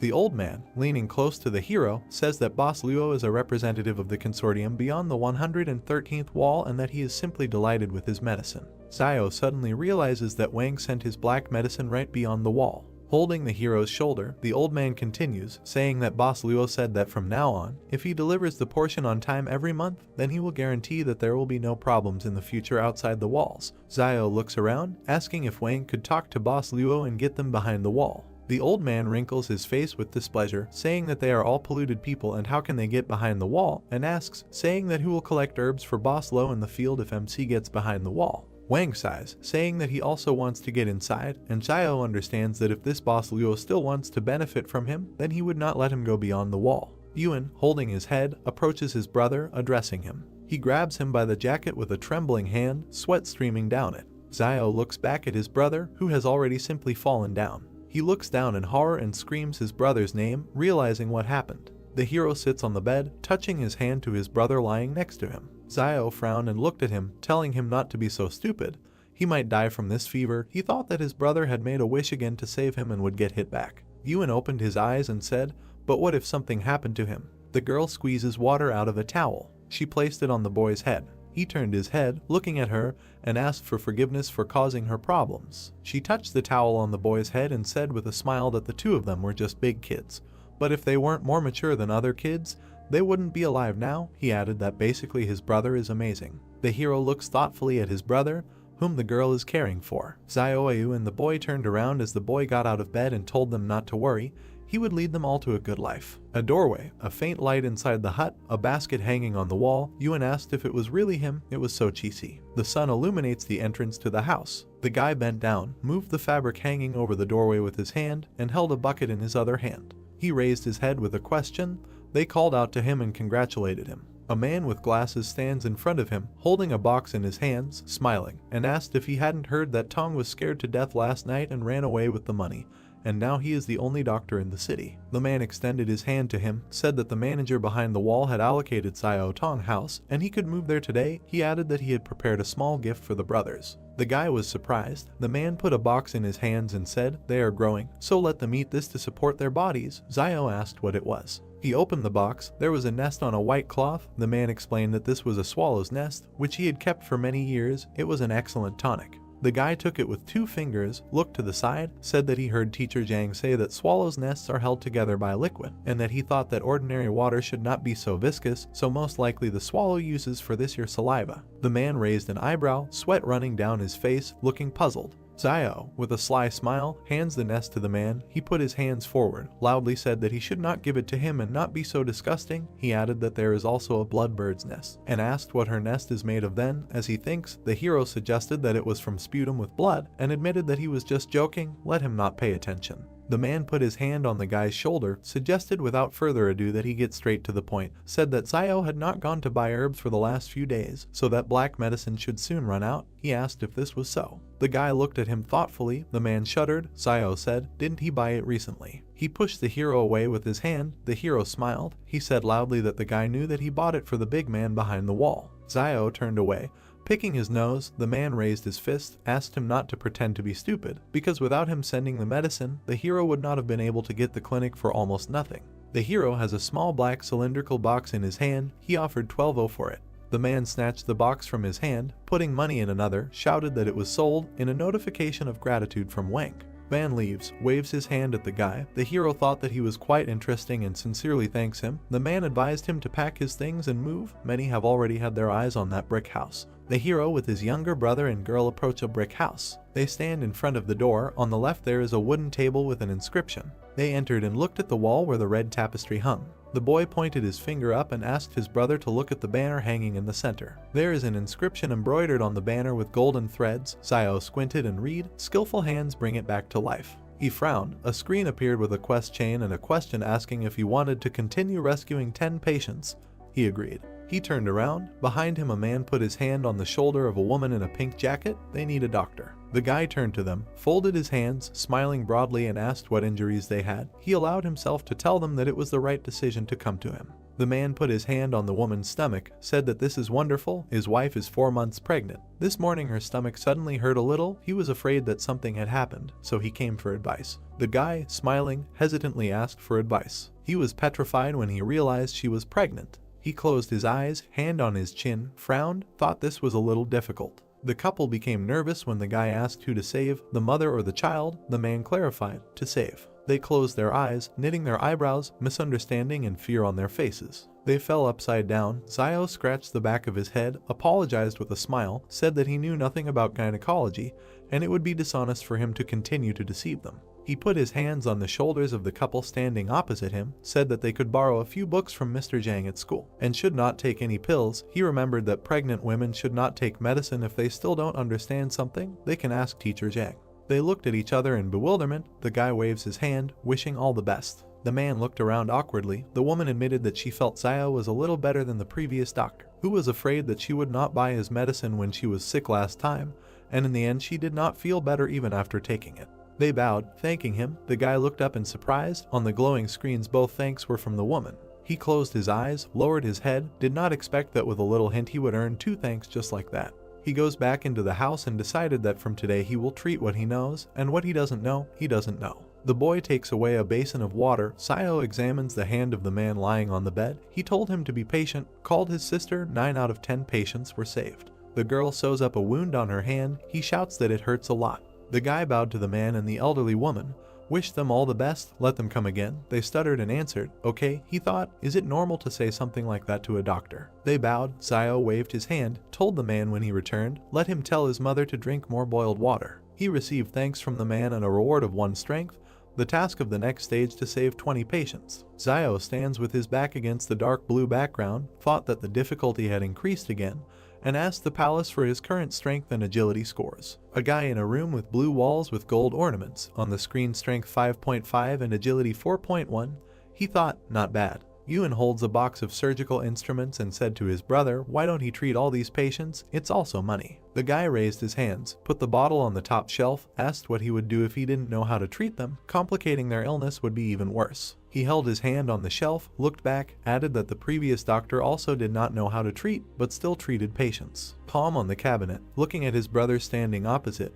He said that they cannot follow his example. What happened to him now? No one helped him when he was in trouble, so it is important to have at least a drop of humanity. Ewan looked up, frowned, and objected that if something happened to them, then there would be no one to help them. Now many would only be glad if something happened to them. Zio put his hand on his shoulder. He bowed his head and tried to break free, but his brother held him tightly. Zio leaned towards the boy and said seriously, don't let the sadness of their age become his sadness. Ewan furrowed his eyebrows, a bead of sweat on his face, looking at him. A man looked out from behind the door. The hero turned his head, was surprised, and he turned to the doctor. A man in a blue jacket stands with his shoulders raised, timidly said that he seems to have a big problem, asked to look at it and leave everything a secret.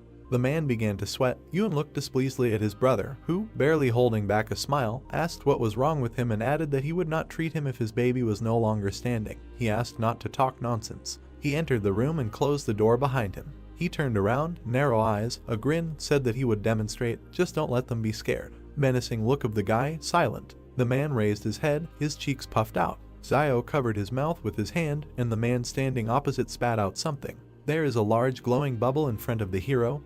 He was surprised, that's all. The bubble burst. A whirlwind of light. The guy covered his head with his hand. Ewan was scared. The flow of air knocked Ewan off her feet. Zio covered himself with his hands and resisted. The boy is sitting on the floor and calls out to his brother standing in front. The clouds of smoke dissipate. The man leaned over and put his hands forward to protect himself. Zio thought the power was not very strong, but it is definitely not something that can be done with an ordinary saliva bubble. He looked at him and said that he thought that he was not sick, but simply had some kind of supernatural powers. A drop of sweat on the man's cheek, leaned forward slightly, asked in surprise, is it the same as turning into a train out of thin air or something like that? Has unusual abilities awakened in him? Zio answered in the affirmative. He bowed low, thanked the doctor and said that he would return to his parents and tell them. The guy received thanks from him. Night, home of the hero. The brothers are lying on the bed. Zio is on his back. He puts his hands behind his head. He thinks that people with abilities are starting to appear in small trading cities. Will these times really change dramatically soon?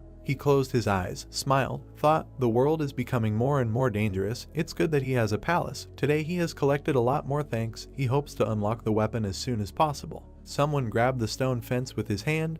There was a rustling sound. The guy sat down on the bed and became wary. A group of men climbs over the fence. They jumped to the ground. A shadow fell on them and they looked up. In front of them, Zio with glowing red eyes crossed his arms over his chest and said hello. They were scared and screamed. The guy kicked the man below the belt. He fell to the ground. Others stand nearby, looking at the hero. The victim raised his head and shouted, why did they get up? Let them attack. They raised their fists and went at the hero. Zio looks at them with a stern look. A month in the sky, a house behind a stone fence. They fell to their knees in front of him, touching their heads to the ground, asking for mercy and to spare their lives. He raised his head, looked down, and asked who sent them here. Soldiers in camouflage with bulletproof vests and weapons. One of them knocks on the door with persistent requests to open it. Zio turned his head, gritted his teeth, and thought about who else was brought here, that everyone couldn't sleep in the middle of the night.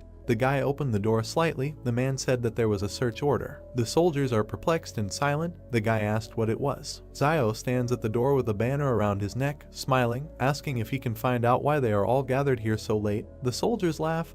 They say he uses the banner for protection. He is crazy. The hero in profile, eyes closed, smiling, he thought that they would not continue the search after seeing the banner. The man pointed his finger forward and ordered a search. He pushed the hero aside. Soldiers entered the house. Zio asked if they didn't conduct a search last time. He shouted back that the last time was the last time, and this time was this time. The hero looks at his back with irritation. Men are sitting against the wall, trying to get into the house. The soldier unties their hands. The main one shouts, "What a bunch of losers." They were sent here to look for weapons, and not only did they not find it, they were also captured. He looked back at Zio, who turned his head to the side, humming a song. The man said with a serious face that his name was Wang Qinjiang, and if Zio wanted to express his dissatisfaction through Boss Luo, let him say his name. The guy smiled nervously and said, "Oh well, did they do anything?" He wondered if this person might have something to do with Wang Dingyang.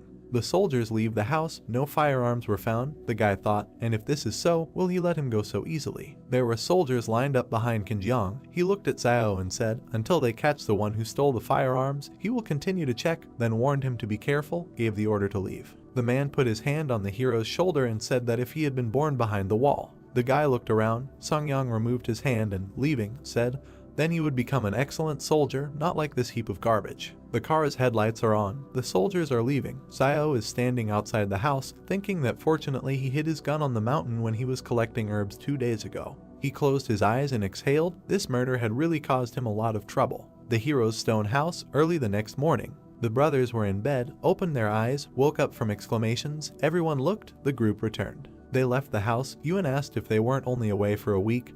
Why did they come back so soon? Zio guessed a week or so. People are getting out of a military SUV. In front is a soldier with a bandaged hand. The boy said they were all clean and healthy before leaving. Now, one is dirtier than the other. Zio thought that in such a time they would not have reached the foot of Jing Mountain. The only danger that could stand in their way was wolves. The wounded are passing by the hero. He thought that the wolves came here just at the time of their departure. What did they encounter then? He looked to the side and noticed that, judging by the extent of the damage, only his clothes. Among the soldiers, there was a girl with long dark hair and a cap and hood, her hands in the pockets of her jacket. He thought she was completely comfortable with weapons and seemed to really be much better than the rest. Yuan, standing next to the guy, looked to the side and asked if they were going to Old Man Wang. The jeep is at the fruit stand, he replied, most likely, after all.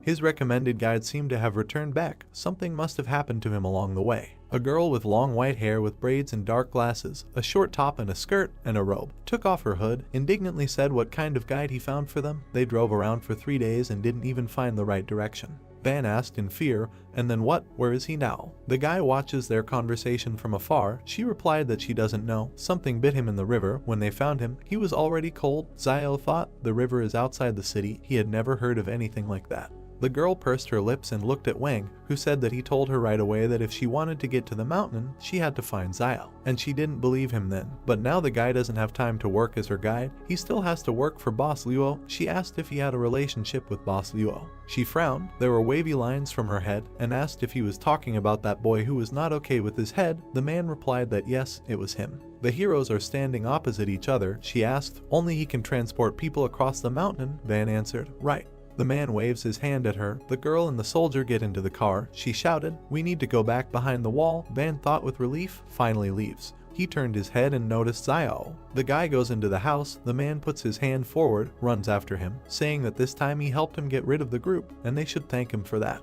The guy looked at him angrily. The man asked with a smile if he still held a grudge, and added that it was very kind of him to recommend Zio in the first place. Wang spread his hands. Zio, standing opposite, asked what about him going himself. He would draw him a map of the route, and he would take them there. Most likely, this would allow the man to get behind the wall. He objected that he did not have such skills, and then what will happen to his son if he goes there? Wang arched his eyebrow. The guy angrily said that the man has a son, and he has a brother and sister, and if he dares to recommend him to them again, he will send Yuan and Zio to eat and drink at his expense. The man assured that he does it for his own good, and if he were 20 years younger, he would do it. Yuan stands between them, confused. The hero asked for his own good, and answered that he thanks his entire family. Wang said that then he thanks all 8 generations of Zio's ancestors. The man stands with his teeth clenched. The guy turned away, looked up with a grin, and saw that he had received thanks from Van. They turned their heads when they heard the man screaming loudly, for which he was being arrested. The soldiers lead a man in a blue jacket by the arms. He asks to leave him alone. His mouth was slightly open. The hero looked to the side, asked what they wanted. Van replied that he didn't know.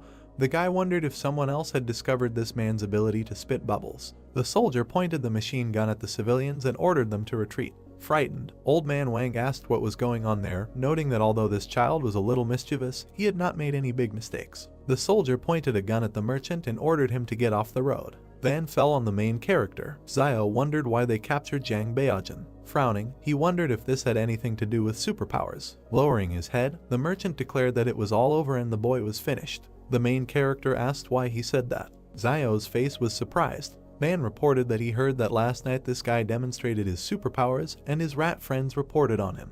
He noticed that everyone behind the walls was checking people with superpowers, fearing that they might pose a threat. He looked at Xiao and asked him to ask what he would do if someone was a threat to him. Frowning, the main character replied that he would kill this man. Turning around, Van noted that everything is not as simple as he thinks, and he heard that a mental hospital for people with superpowers was organized inside. He imagined doctors standing over a man in an operating room. Wang emphasized that they use various tools to study them. He approached the main character and said that if he or Yuan had any superpowers, he should not let outsiders know about them. Looking at the merchant's back, Xiao accepted his words. The main character turned sharply at the cries that someone was being killed. The guy was chopping people with an axe, shouting that they had betrayed Beijing with their cheap tongues. Holding an axe in his hands, the man asked why he should feel sorry for them. The guy stabbed him in the back. The stranger, with the last of his strength, stabbed the axe into the guy's head. The woman watched the bloody battle. She lay down on her husband's corpse and began to cry. She asked how she could continue to live if Beijing and he were not in this world. The stunned protagonist watched as the woman cut her throat. Looking at the many corpses, Wang said that, alas, Beijing was an only child in the family, and if something happened to him, his parents would not be able to survive, and it was no one's fault that he began to boast of strength. A crowd of people started shouting that if his father really had a backbone, he could break through the wall and there was no point in killing the informer. Turning around, the merchant said that they were very tactless. Frowning, Xiao cried out that this is a very vile world. He stood against the wall next to Zhang.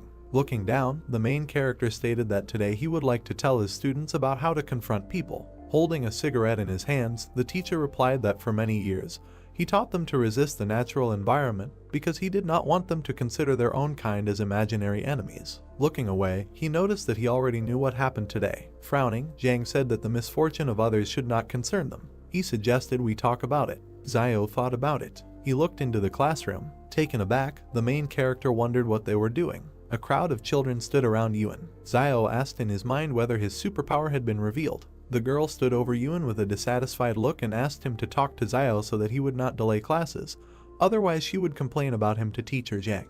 The protagonist's brother replied that if his word decided anything, he would have stopped stalling a long time ago. The children asked if Xiao was obsessed with learning and if he wanted to take control of this school. Taken aback, the main character thought that he thought they liked long classes, but they really didn't like his long classes. Rising from the table, Yuan cried out that his brother taught him everything he needed to save his life, and she was generally ungrateful. Yuan asked how dare she even say that. The girl replied that if he didn't want to talk about it, he could just forget about it. The guy looked at the enraged Yuan with interest. Looking at the guy, he asked why he was looking at him all the time. The guy replied that he could see that he was a little upset and asked him to tell him something.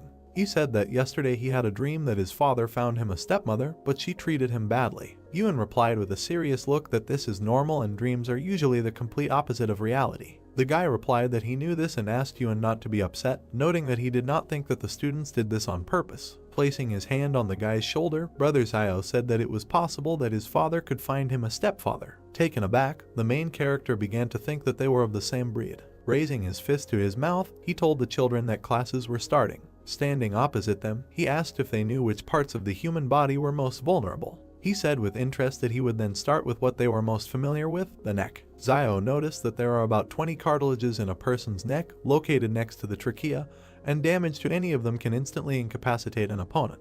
He said that time was up and everyone could go. Children ran out of the school shouting gratitude. Sighing, the main character thought that these little brats really cannot understand his good intentions, and he hopes that they will never have to use this knowledge in their lives. Someone called out to Xiao. He frowned at this. Van looked into the office and ordered him to pack his things. He revealed that someone had just sent him a handwritten message saying that Boss Law had agreed to let him accompany the group. He suggested that this time the main character would have to make a foray into the Jing Mountains. Xiao was taken aback by this, then walked towards him with his arm outstretched and told him to get ready, noting that the group was leaving soon. Looking away, the protagonist asked in his thoughts whether this group was able to defeat Boss Luo. He wondered if Boss Luo received enough benefits in return or if he was originally associated with this Jing Mountain. He suggested that in any case, this group seemed to have very important and hidden plans for this trip. Xiao started to walk away from there. The merchant asked where he was going. He replied that he was going to see Teacher Zhang to discuss something. He reflected that it seemed like he had no choice but to go with them.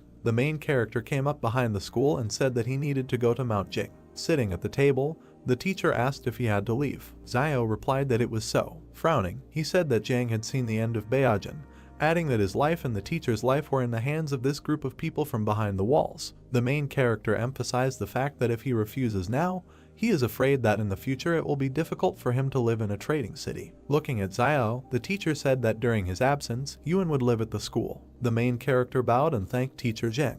Looking after Xiao, he asked to take care of himself. The bright sky enveloped his hut. Yuan asked if the protagonist could not go to Mount Jing. While packing his things, he asked him not to worry, noting that he would return. Yuan's face was sad. Xiao handed the money to Xiaoyu and asked her to take it and remember to buy some cigarettes for the teacher during his stay. Closing his eyes, he thought about what if Sister Xiaoyu had any thoughts about money. She could just take them and leave, at least without hurting Yuan. He noted with an angry face in his mind that it was a little unpleasant to think about, but it was probably the right choice at the moment. He noticed that in the end, in this wasteland, even relatives can turn against each other for the sake of profit. Smiling, Xiaoyu replied that she understood what he meant, noting that she would take care of the rest and Xiao could go in peace and return healthy. The main character looked at the door to the exit. A blue projection appeared in front of him with the task of refusing to go with his peers to Jing Mountain. Taken aback, he asked in his thoughts what was the matter and whether the palace wanted him to go there. He wondered if it would really be that dangerous. He left the hut. Crossing her arms, Xinyu stated that he should already know who they are, so he should get ready, after which they will leave. Xiao began to pretend to be sick and said that Dad's father's name was grandfather and Dad's mother's name was grandmother. Taken aback, Xinyu asked if this man was really that sick in the head. Smirking, the soldier asked to stop pretending, noting that they had already dealt with each other. Frowning, Xiao asked in his mind if it was Wang Qinjiang. He guessed that this time pretending wouldn't work, and as long as this guy was around, he was afraid that he would have to go even if he didn't want to. Crossing his arms and turning his head away, the protagonist declared that he would not go. A white stream of energy flew through the palace. A message appeared that the task was completed, and the reward was a basic skill copy scroll that learns the abilities of others. The joyful protagonist asked in his thoughts whether the task was completed. Embittered, Qinjiang asked why he decided that. Xiao walked past him, saying that he was coming. Approaching Xinyu, he stated that he could go, but he had several conditions. He noted that he wanted 30,000 as a reward. Xinyu replied that this was impossible and offered 10,000. Fingering his fingers, the main character agreed and asked to add 10 bags of salt, 10 packs of cigarettes, 100 kilograms of rice, etc. After interrupting him, Xinyu agreed to 30,000. Pointing his finger at Qinjiang, Xiao noticed that he had one more condition, that if he went, Qinjiang would not be able to go. He grinned and said that the main character was funny. Xiao thought that this guy had searched him twice because of Wang Dingyang's matter, and if he went to the mountain with them, he might get into trouble. Xinyu looked at Yang, who nodded. Standing in front of them, Xinyu agreed. Bet Songyang is not going with them. She asked if they could go now. Smiling, he asked to wait, noting that now they were all members of the team, and he still didn't know everyone's names. Xinyu replied that they were not teammates with the refugees, and he was just a guide and should not be too overconfident. All team members looked at him and introduced themselves. The girl with a serious face said that her name was Yang Xiaojin. They asked if he was ready now. Smiling, the main character replied that he was now ready. He waved from the truck to his brother and Xiaoyu. Yuan folded his palms, and Xiaoyu asked him not to worry with a smile, noting that he would return safe and sound. A convoy of cars moved through the wasteland. The main character thought about what Teacher Zhang said earlier, that the remaining traces of asphalt on the roads were left before the disaster. Looking around, he thought about what the roads were like in those days. His face was filled with interest. The main character noticed in his thoughts that, nevertheless, recently all the vegetation has noticeably blossomed and even the cabbage in Teacher Zhang's house has become taller than ever. Looking at the dense forest, he noted that this was not bad and that perhaps soon one potato would be enough to feed a family of 3. With his hand on his stomach, Xiao said that for some reason this group doesn't say anything about snack breaks. He was suddenly surprised. Moving aside a piece of cloth, he saw boxes of cookies. The main character began to drool. The evening sky enveloped the area. The cars continued to drive through the night forest. The guy climbed out of the window and started waving his hand. He suggested setting up camp there, resting and refreshing himself. He called people with him to share food and water for everyone. They walked to the back of the truck. They were dumbfounded. They saw Xiao eating cookies. Spreading his hands, the soldier asked what the main character was doing. Holding his stomach, he replied that he did nothing. Yang and Xinyu watched from the car window. The guy asked what kind of pig Xiao was and how he was able to eat 5 packs of cookies. Yang watched him with a serious look. People began to carry him away, and the main character shouted for them to let him go and leave him with the cookies. Pointing his finger, the guy asked Xinyu to go back and get another guide. Xinyu looked at the guy and stated that Wang Fugri said that only he could lead them through Jing Mountain. Yang continued to watch him closely. Xinyu replied that they could do whatever they wanted with him, but this should not interfere with their journey, and when they returned from behind wall 112, they could do whatever they wanted with him. They began to take the main character away. Xiao kicked a stone. Turning around, he began to eavesdrop on the soldiers' conversation. They were discussing that they say that the protagonist is the only one who can guide them to Mount Jing, but he doesn't even know how to prepare a tent. The guy noted that they would see how long Xiao could last before he died there like the previous guide. Frowning, the main character asked what was wrong with him eating some cookies. The angry guys stood in front of him and shouted asking if he had eaten a little. The angry soldier said he was warning him, that he is just an ordinary tramp and should not try to break a stone with an egg. Looking at the guy, Xiao asked if he knew that the egg would break if it hit a stone. The soldier asked if the egg would break. Closing his eyes, the main character replied that this was not true. The military man asked what would break in this case. As he left him, he replied that the chicken's heart would be broken. He suddenly turned around. Looking at Yang in the car, Xiao wondered if she was just looking at him. Yang adjusted her cap with her hand, a slight smile on her face. The stranger began to shout that he had found traces of the beast. The soldiers near the fire were surprised by what they heard. The guy fell to the ground. Stunned, Xiao noted in his thoughts that usually few animals could survive on the outskirts of the forest. He asked about what kind of animal could be there. Examining the tracks, the soldier asked if he had seen any tracks the last time he passed there. The main character pushed the soldier away. The guy asked what he was looking at. Examining the tracks, Xiao wondered if the tracks of a deer spooked them. Turning around, he saw traces of the fire. Looking around, Xiao noticed in his thoughts that in nature, not cleaning up food waste is a bad habit. Passing through the crowd, he asked to be allowed to look. Putting his finger to his chin, he said that these were the paw prints of a bear, which was attracted by the food scraps they left last time. The angry stranger asked who Xiao was fooling and whether he thought he had never seen what a bear's claws looked like. The main character replied that it could be a wild boar. He began to move forward.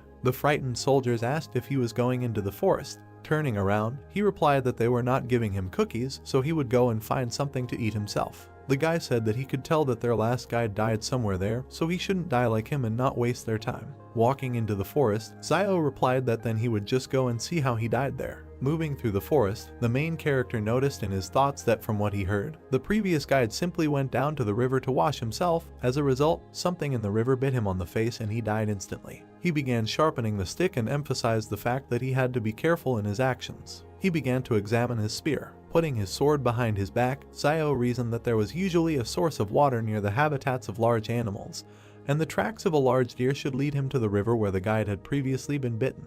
He approached the river bank. He began to scan the shore. The main character with a calm face thought that if you only look at the water, there is nothing special in it, and the guide must have been attacked by some fish hiding under the water. He noted that he fears that he, like most city residents, does not know that there are many freshwater fish that are carnivores. Turning around, he saw an anthill. He assumed he could catch a fish. He started walking towards him. Xiao stabbed the pile of dirt multiple times with his knife. He picked up a piece of earth with a stick. The main character grabbed a big ant. Approaching the river, he noticed in his thoughts that the queen of white ants was an excellent bait that should be used to advantage. He threw an ant with a piece of dirt into the water. Xiao prepared to strike with his spear. A huge fish began to swim around the bait. He was taken aback by this. The huge fish began to swallow the queen ant. Xiao pierced the fish with a spear. He began to pull her by the rope. He wrapped it around his hand. The main character pulled the catch ashore. He was surprised by this. Standing in front of the fish, he became wary. Running into the forest, Xiao thought about getting out of there and the smell of blood brought something creepy. The soldiers smelled a pleasant smell. Frowning, the guy asked them to stop, noting that it was just a fish. The entire camp watched Xiao fry the fish. He saw a window about the task that he needed to share his joy with others. Looking up, he was surprised. He looked back with a dissatisfied face. The main character approached the guys with the fish. They said they didn't mind him treating them. Leaving them, Zio asked what he was talking about, noting that he just decided to show her off and share his joy with them. The main character saw a message that the task was completed and he received a unit of agility. The stunned soldier looked at him. Turning around, he said that he could, however, share half the fish with them for 3 bottles of water. A crowd of soldiers rushed at the fish. Yang looked after him. She sat down next to the main character. Looking at him, she began to talk about fish. Zio frowned at this. She pointed the gun at the main character. A notification appeared in front of him with the characteristics of the pistol. Taken aback, he thought that if she wanted to eat, she could just tell him, adding that she had perfect skill with weapons, and because of this, he began to get nervous. He stated that he would only give 2 pieces to eat. Standing up with Xinyu, Yang noted that he should give 2 pieces each. Xinyu handed over a bar of chocolate and said that she was not going to eat his food just like that and he could eat a couple of pieces too. Zio stuffed a whole chocolate bar into his mouth. Stretching out his hand, he declared that she owed him another piece. Stunned, Xinyu asked him to wait, noting that she would bring it to him. Yang began to pepper the fish. Zio looked at her and wondered if all the girls behind the wall were as beautiful as her. Yang started stuffing the fish into her mouth. The stunned main character screamed that this was his fish and she should be restrained because she was a girl. Forest, sun over the mountains. The hero opened his eyes and woke up. Near the tent, he sat down and adjusted his hood. He looked to the side. A man is sleeping in a tent. The soldier sitting on the bench with a weapon yawned. The guy frowned and looked thoughtfully towards the forest. I approached a certain place, there was nothing on the ground. I was very surprised. In the background, the hero is standing in front of the fish bones. He crouched down and pulled out a bone from behind his back. The guy thought that last night he had thrown the remains of fish bones here, and now they had all disappeared. He looked up and thought maybe they were dragged away by ants. After all, mutant ants are the size of a finger. If there is a nest nearby, they can easily drag all these bones. The guy returns from the forest. The soldier puts the box down. The rest collect their things. The man with the beard turned around and noticed the guy. He pointed his finger to the side and told Zio that he would go in the first car and show the right road. The guy looks at him and asked him to tell everyone to stay as far away from the river as possible. Zio turned away from the man. He gritted his teeth and asked gloomily, "They are far from this river and there are only a few fish in it. Why should they be afraid?" The man at the truck waves to the hero walking forward. Everyone back to their cars. You can go. Wheels of a military vehicle. The guy looks out of the car window. The driver shouted in fear, ahead. The car convoy stopped. Zio frowned, surprised. There was a deer in front of the jeep. He wondered where this huge deer came from here. Malxian takes aim. Jun jumped out of the car. The soldiers pointed their weapons at the deer standing in front of them. Zhu shouted into the radio not to shoot, no sudden movements, no need to provoke him. Cheng lowered the gun and told the guy in the black glasses not to worry so much. He was a herbivore and not to be scared, there were no large predators here. The deer lowered its antlers. He rushed forward furiously. The driver screamed in fright and turned the steering wheel. I pressed the gas pedal. One of the cars drove off to the side. The soldiers were lying on the ground and a deer hit another car. The guy opened his mouth, looks at the deer striking the jeep. The animal threw the car up. The jeep flies to the ground, the deer runs away, and the soldiers shoot at it. They run to the man by the truck. The hero gets out of the jeep. The guy looks to the side thoughtfully. It's strange to him that Jan didn't shoot. She always looks like she's staying away. The girl looks ahead thoughtfully, her hands in her sweater pockets, behind Jun with a gun by the car. The soldiers help the guy at the overturned car. The man in the robe calls Zio. Isn't he a doctor from the trading city? Let him help. The hero goes to the victim. A man with a bruise on his forehead raised his hand to his ear and clenched his teeth. The guy looks down and thought, it's just a scratch, no big deal. He closed his eyes, put one palm on top of the other, raising one finger, and said that the pain would go away, get better faster, get better sooner. The man with the beard raised his fist and was indignant. Who even treats like that? What kind of doctor is he? Confusion on the faces of the men. The guy folded his palms and answered, a healer. The man in the robe pushed Zio away and shouted at him to leave. He was only in the way. The guy turned his head and heard the man ask if the car could still be repaired. A guy with a black bandage on his head is following Zhu. The junior lieutenant replied that it is broken to such an extent that it can hardly be repaired, but there may still be people sitting in the back of the remaining cars.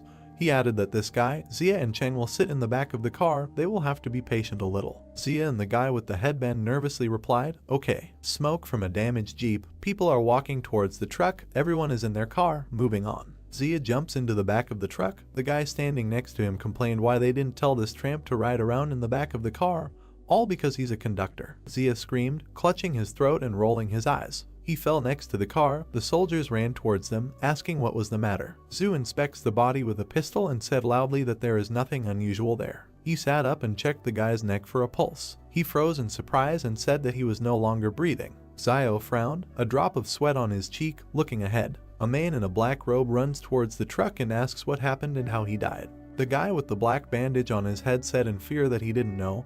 He had just climbed into the car when he screamed behind him and fell dead. He didn't see anything. Trees with a green crown. Someone paid attention to the trees, shouted, "It seems that there is someone in the forest." They look around tensely. Zhu looked back. The man with the beard was begging him to come back. It was too strange. Zhu looks to the side, gritted his teeth, said sternly, "No way." This time they took an order that cannot be cancelled, so either they all die or it will be completed. Xinyu approached them and shouted to stop arguing. They needed to get out of here immediately. She looked to the side and said that Zio would lift Xia into the back and ride in it himself. The hero raised Xia's head, pulled back his hood, and there was a bee sting on his neck. The man with a beard pointed his finger into the back of the car and told the guy sitting there to get into the front car. Zio examined the wound, wondering if bee venom could kill an adult in a few seconds. He looked back gloomily. The man asked what he was waiting for. He needed to load the body into the back. The guy replied. Now, he thought that this wilderness was becoming more and more dangerous. A black bag with a body in the back. Zio took a bite of the cookie and asked what he couldn't do at home. He needed it all. He sits in front of the bag, eats cookies, takes a new pack out of the box, said that in the end, he lost his life, and because of his death he was forced to sit back in the back, added that if he doesn't finish all the cookies in the car today, they won't call Zio. The men in the car looked back with displeasure. A guy with a beard asked who this guy was talking to. Another suggested that he was really sick in the head. He pulled back the collar of his sweater and asked displeasedly, "It's almost winter now, so why is it getting hotter as we move north?" The hero is eating cookies, turned his head, thought, the temperature rises even at such a great distance. Cars are driving towards volcanoes. He thought that there are several active volcanoes in the vicinity of Mount Jing, and they are very active. Radiator grill on a jeep. The evening of the next day, the car stopped. The soldiers got out, looking at the volcanoes in the distance. They raised their heads. A man in a robe pointed his finger up, noticed that something was written there. It is written on the stone that it is better not to enter alive. They can't understand what this means. Zhu looked back at Zio, frowned, and asked who carved it. The hero in profile, looking up, replied that he didn't know. These words weren't there when he was here last year. The man in the robe pointed his finger at Zio, shouted why he came here. He should not come to such a place. Even if he was hunting here, he was indignant about who he even was, and was clearly hiding his identity. Zio grinned evilly and replied that yes, there was something he couldn't tell them, actually. There is a dragon next to him. He winked, extended his hand forward with a thumbs-up gesture, and said that he is a descendant of dragons. The man and the singer were perplexed. There was a pause. Zhu pointed a gun at him, said that there was too much suspicion in his direction, so you need to tell it like it is. He asked if it was he who came here and cut out these words. The hero closed his eyes, raised his hands, and replied that the inscription was so high that with his height he would not be able to reach it, of course, if he could not put the stone on the ground. The man with the beard shouted angrily that he never answered what he did here in the past. Zhu scratched his head and said that last year he encountered a pack of wolves, and the wolves drove him here. The man was indignant, shouted what nonsense, how could a child survive an attack by wolves, asked, well, what made the wolves leave him alive? Zio frowned, looked to the side, and replied that at that time he was not the target of the wolves, he just happened to be there. The hero runs away, saying that he was in a hurry to hide in the forest. A pack of white wolves with glowing eyes, he didn't expect them to catch up with him. As for how he survived, the guy looked back at the wolves. They stopped chasing him as soon as he entered the Howling Wind Canyon. Zhu and the group members opened their mouths in surprise. Sunset, a whirlwind of wind among the rocks, the man asked. Even the wolves stopped chasing him when he came to this place. In this place there is something worse than a pack of wolves. The guy raised his hand, eyes closed, replied that he was hiding inside for 2 days, and when they left, he just came out, so he doesn't know what's next. He opened his eyes. One of the soldiers remarked, they know about people with superpowers. The guy in the blue sweater spread his arms and said, maybe this inscription was left by one of them. A swollen vein on his temple. Zhu ordered him to remain silent. This is a military secret. The bald guy in the blue jacket frowned, objected. Who is he pretending to be? How long can he be an officer? He thinks they will be left behind. Even if this mission is not completed, does he really think Ma Xin will let them go when they return? Zio looks to the side, wondering how this private army can be so disorganized that the soldiers dare to contradict their officers of their own accord. Now he is even more sure that they have a different purpose for the trip. Truck with boxes. The heroes looked around and asked what the sound was. Apparently, it seemed like someone in the back of the car. Bending down, they walk along the truck with weapons. Zhu stepped to the side, pointing his gun at the black-furred creature sitting in the back. Zhu and the soldiers shoot at him. They froze in surprise. There was blood. There was a shot mouse among the boxes. He said, everything is fine. It's just a mouse that came to steal food. Zhu shouted Zio's name with rage. The guy approached him and asked what it was. Standing in a stupor, Zhu asked where Zia's body was. There is nothing in the back except boxes and a mouse. The man with the beard pointed his finger at Zio and asked if he hadn't been sitting in the back all this time. Where was the body? The guy looked at him gloomily and replied that he did not know when the body disappeared. He thought, how could a normal adult man weighing about 80-90 kilograms disappear without a single sound? A man with a beard turned to the junior lieutenant and said that they should return. It's too dangerous here. With a stern look, Zhu looks up and remains silent. They are standing by the car. He asked everyone to come here. He said that they need to discuss everything before deciding what to do next. Everyone gathered around Zhu. He said that words were left at the entrance to this gorge. It is better not to enter alive. He suggested that in the depths of the gorge there could be dangers that even a person with superpowers would find difficult to cope with. Looking ahead, serious face, on the other hand, there are also hidden dangers lurking in the forest. Zia's mysterious death, the inexplicable disappearance of his body, and all these incidents remain unanswered. Glasses on her head, Xinyu looked at him and said, in fact, although the forest is dangerous, it doesn't seem like their entire army will die in it, but it's hard to say what dangers await them in the gorge. Zhu lowered his eyes and thought. The girl pursed her lips and looked at him silently. He was surprised when she asked if he was worried about the situation after returning behind the wall, and told him not to be afraid. She would find a way to help him transfer from the private army when they returned. He looked away, clenched his teeth, and said that this was not what he was thinking, but he agreed with her opinion. Zio stands behind them, looked back. Zhu noticed that it was too dangerous ahead. The guy jumped on the hood of the car, looking at the animal sitting on the top of the rock. Zhu summed up, today they will all rest here, and tomorrow they will return behind the wall. The man in the robe sighed with relief.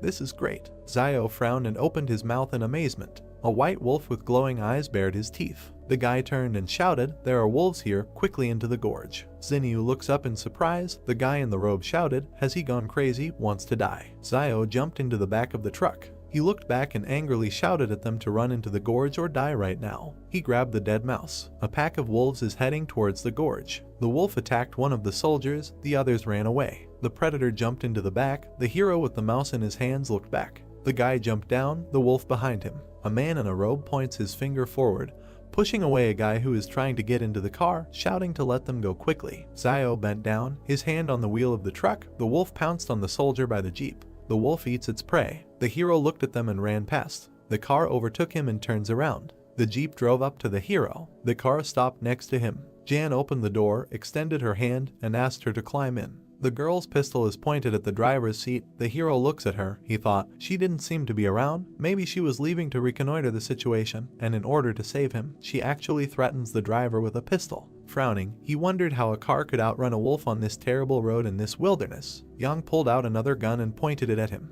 He was scared. Sweat was running down his face.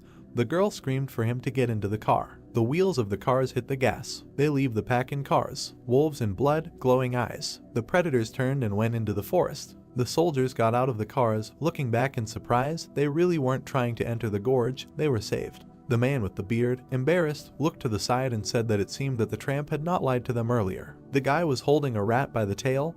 The man pointed his finger at him and asked what he was doing with it. Zio took it in his hands, closed his eyes, answered to eat it, or he thinks that he just took it to wear it. The men look at the dead rodent with disgust. The hero said that the food was in the back of the truck, and he stayed there. What else will they eat? This mouse ate his cookies, and he will eat hers. That's fair. The girl stuck a knife into the mouse lying in the guy's hands. Yang raised her index finger and said that she wanted to share, and in exchange she could lend him this knife. Huge spider legs above Zio's head. He asked with a sly smile, how about giving it to him? Blood splashes. The girl shot at a huge spider next to the hero. He dropped the mouse. The spider fell to the ground. The guy clenched his teeth and looked up. The heroes look up. Many spiders are descending towards them from the mountain.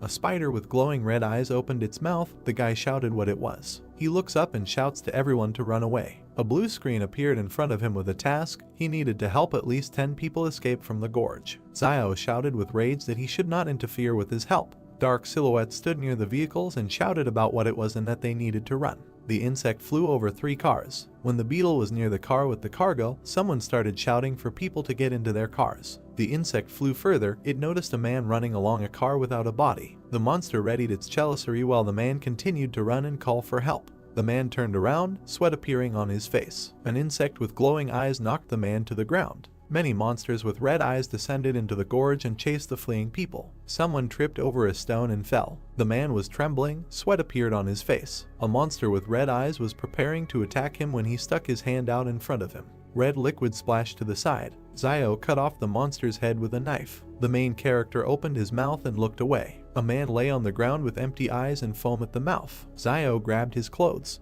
The guy threw the man on his back and ran away from the horde of monsters while he asked him to wake up because he needed him to drive the car. The main character ran to the car. When Zio threw the man into the car, he hit his head on the steering wheel. The man grabbed his head with his hands and clenched his teeth, and the guy asked him if he had woken up and said that if he had woken up, he should get behind the wheel as soon as possible. Zio turned his head to the side, sweat appearing on his face. A girl in a white cap pointed a gun in his direction. She shot at the monster who was trying to attack the main character. Smoke came from the gun as the guy looked disdainfully in Yang's direction. The girl opened the car doors and told Zio to get in. Ian and the main character climbed into the car and closed the doors. They looked into each other's eyes. A man turned in their direction, holding his head with both hands. His eyes widened as the guys in the back seats yelled at him to go and not wait. A monster with red eyes appeared in front of the man. Zio stuck a stick into him, and Yang fired a firearm. The man gritted his teeth and changed gear. The monsters were chasing the car, rushing forward. The main character looked out the window and looked back when he thought that they had finally broken away from them. The guy turned his head to Yang when she said that she had just seen him running with the driver on his shoulders and that he was strong.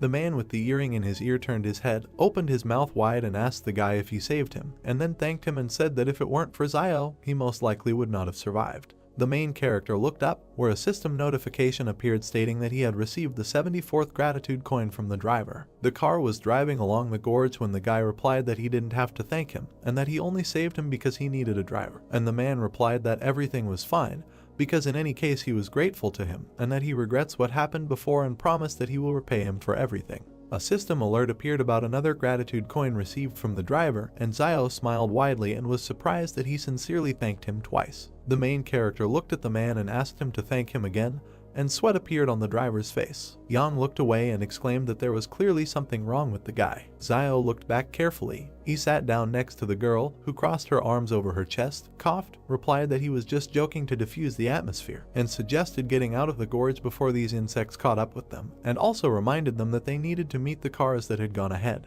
The guy looked to the side and thought that he still knew her too little, and that his identity as a person with superpowers should not be revealed, and for this it was better to keep a low profile and quietly earn gratitude. A system notification appeared above Zio that the task had been successfully completed and that a unit of power had been received. Then the guy thought that if more than 10 people were saved, then the task was considered completed. Over the narrow gorge, stars sparkled in the night sky while the main character thought that the decisions of this palace were strange. Sweat appeared on the man's face when he saw many bones among the stones and shouted about it, and the main character looked to the side and said that those insects most likely did it.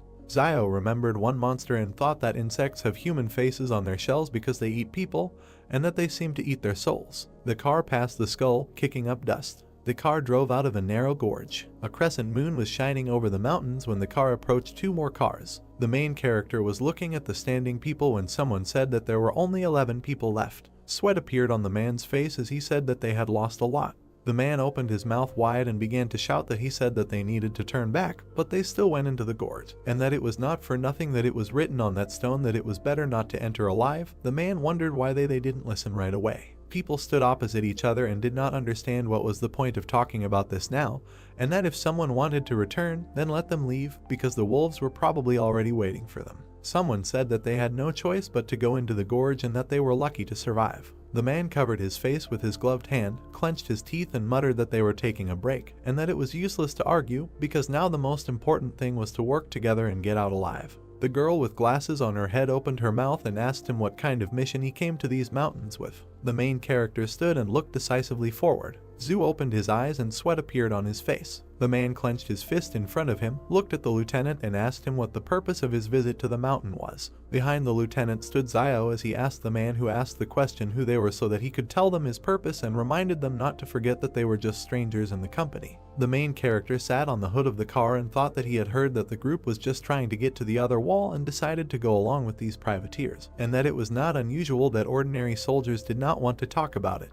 The man in the cap looked to the side and asked how to be one. People turned towards the lieutenant and began to tell him to tell them what their mission was, because so many of their brothers had already died along this path. Zio looked at Zinnia and decided that she was also not simple, since one word of hers provoked a conflict between ordinary soldiers. A girl in a black jacket approached the guy. Young stood in front of Zio and said that she was hungry, and the main character gritted his teeth and asked her why she was telling him this, because she was not his girlfriend. She extended her hand to the guy and asked that in this case he would return her knife to her. Young pointed a gun at the guy, and he sat her on a stone and said with a smile that he would bring her something to eat, and then asked if there was something she didn't eat, to which the girl answered in the negative. She remembered opening the car doors, said that she had thrown the previous mouse into the trunk, and told Zio to use it for cooking. Sweat appeared on the protagonist's face, and he, smiling, thought that the mouse that he threw away to escape the swarm was actually picked up by Young. That is, she stole food from the swarm of insects, and out loud he agreed with the girl's proposal. Over the fire, a hand held a stick with an animal leg. Cheng opened his mouth wide and told the man opposite that now they were all in the same boat,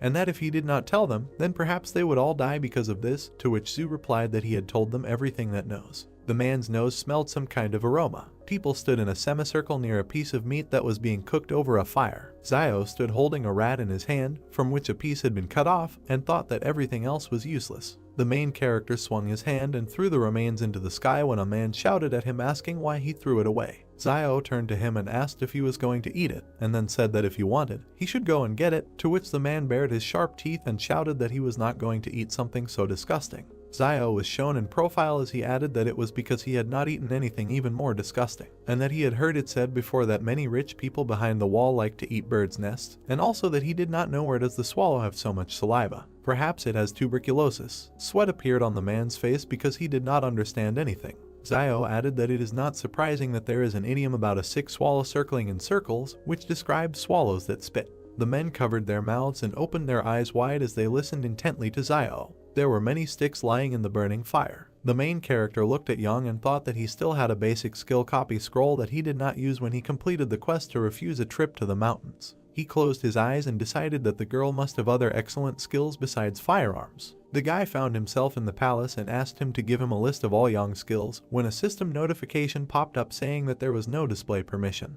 Zio looked up, opened his mouth slightly, and said that he had studied her skill before and that he should have permission to view others. Once again, the notification that there was no display permission appeared, and the guy thought that this palace had become more legible, and that he could not believe that there was no loophole left. The main character, standing with his back, put his hand on his belt and asked about the level of her combat skills, to which he was told that it was advanced. When Zio asked about his fighting skills and whether they were stronger, a system notification popped up stating that he was at a medium or normal level. This realization knocked the guy face down to the ground. He grabbed his head with his hand, clenched his teeth and cursed that he was not as good as Young. Zio turned his head to the side, looked at the girl and decided that it was because his fighting skills were a reflection of his accumulated life experience gained from fighting people, rather than the result of professional training, and that based on his intuition, she should have powerful fighting skills. The protagonist clenched his fist as he thought about the fact that she couldn't defeat him in a real fight, and that advanced fighting skills were useful anyway, so it was worth learning them first.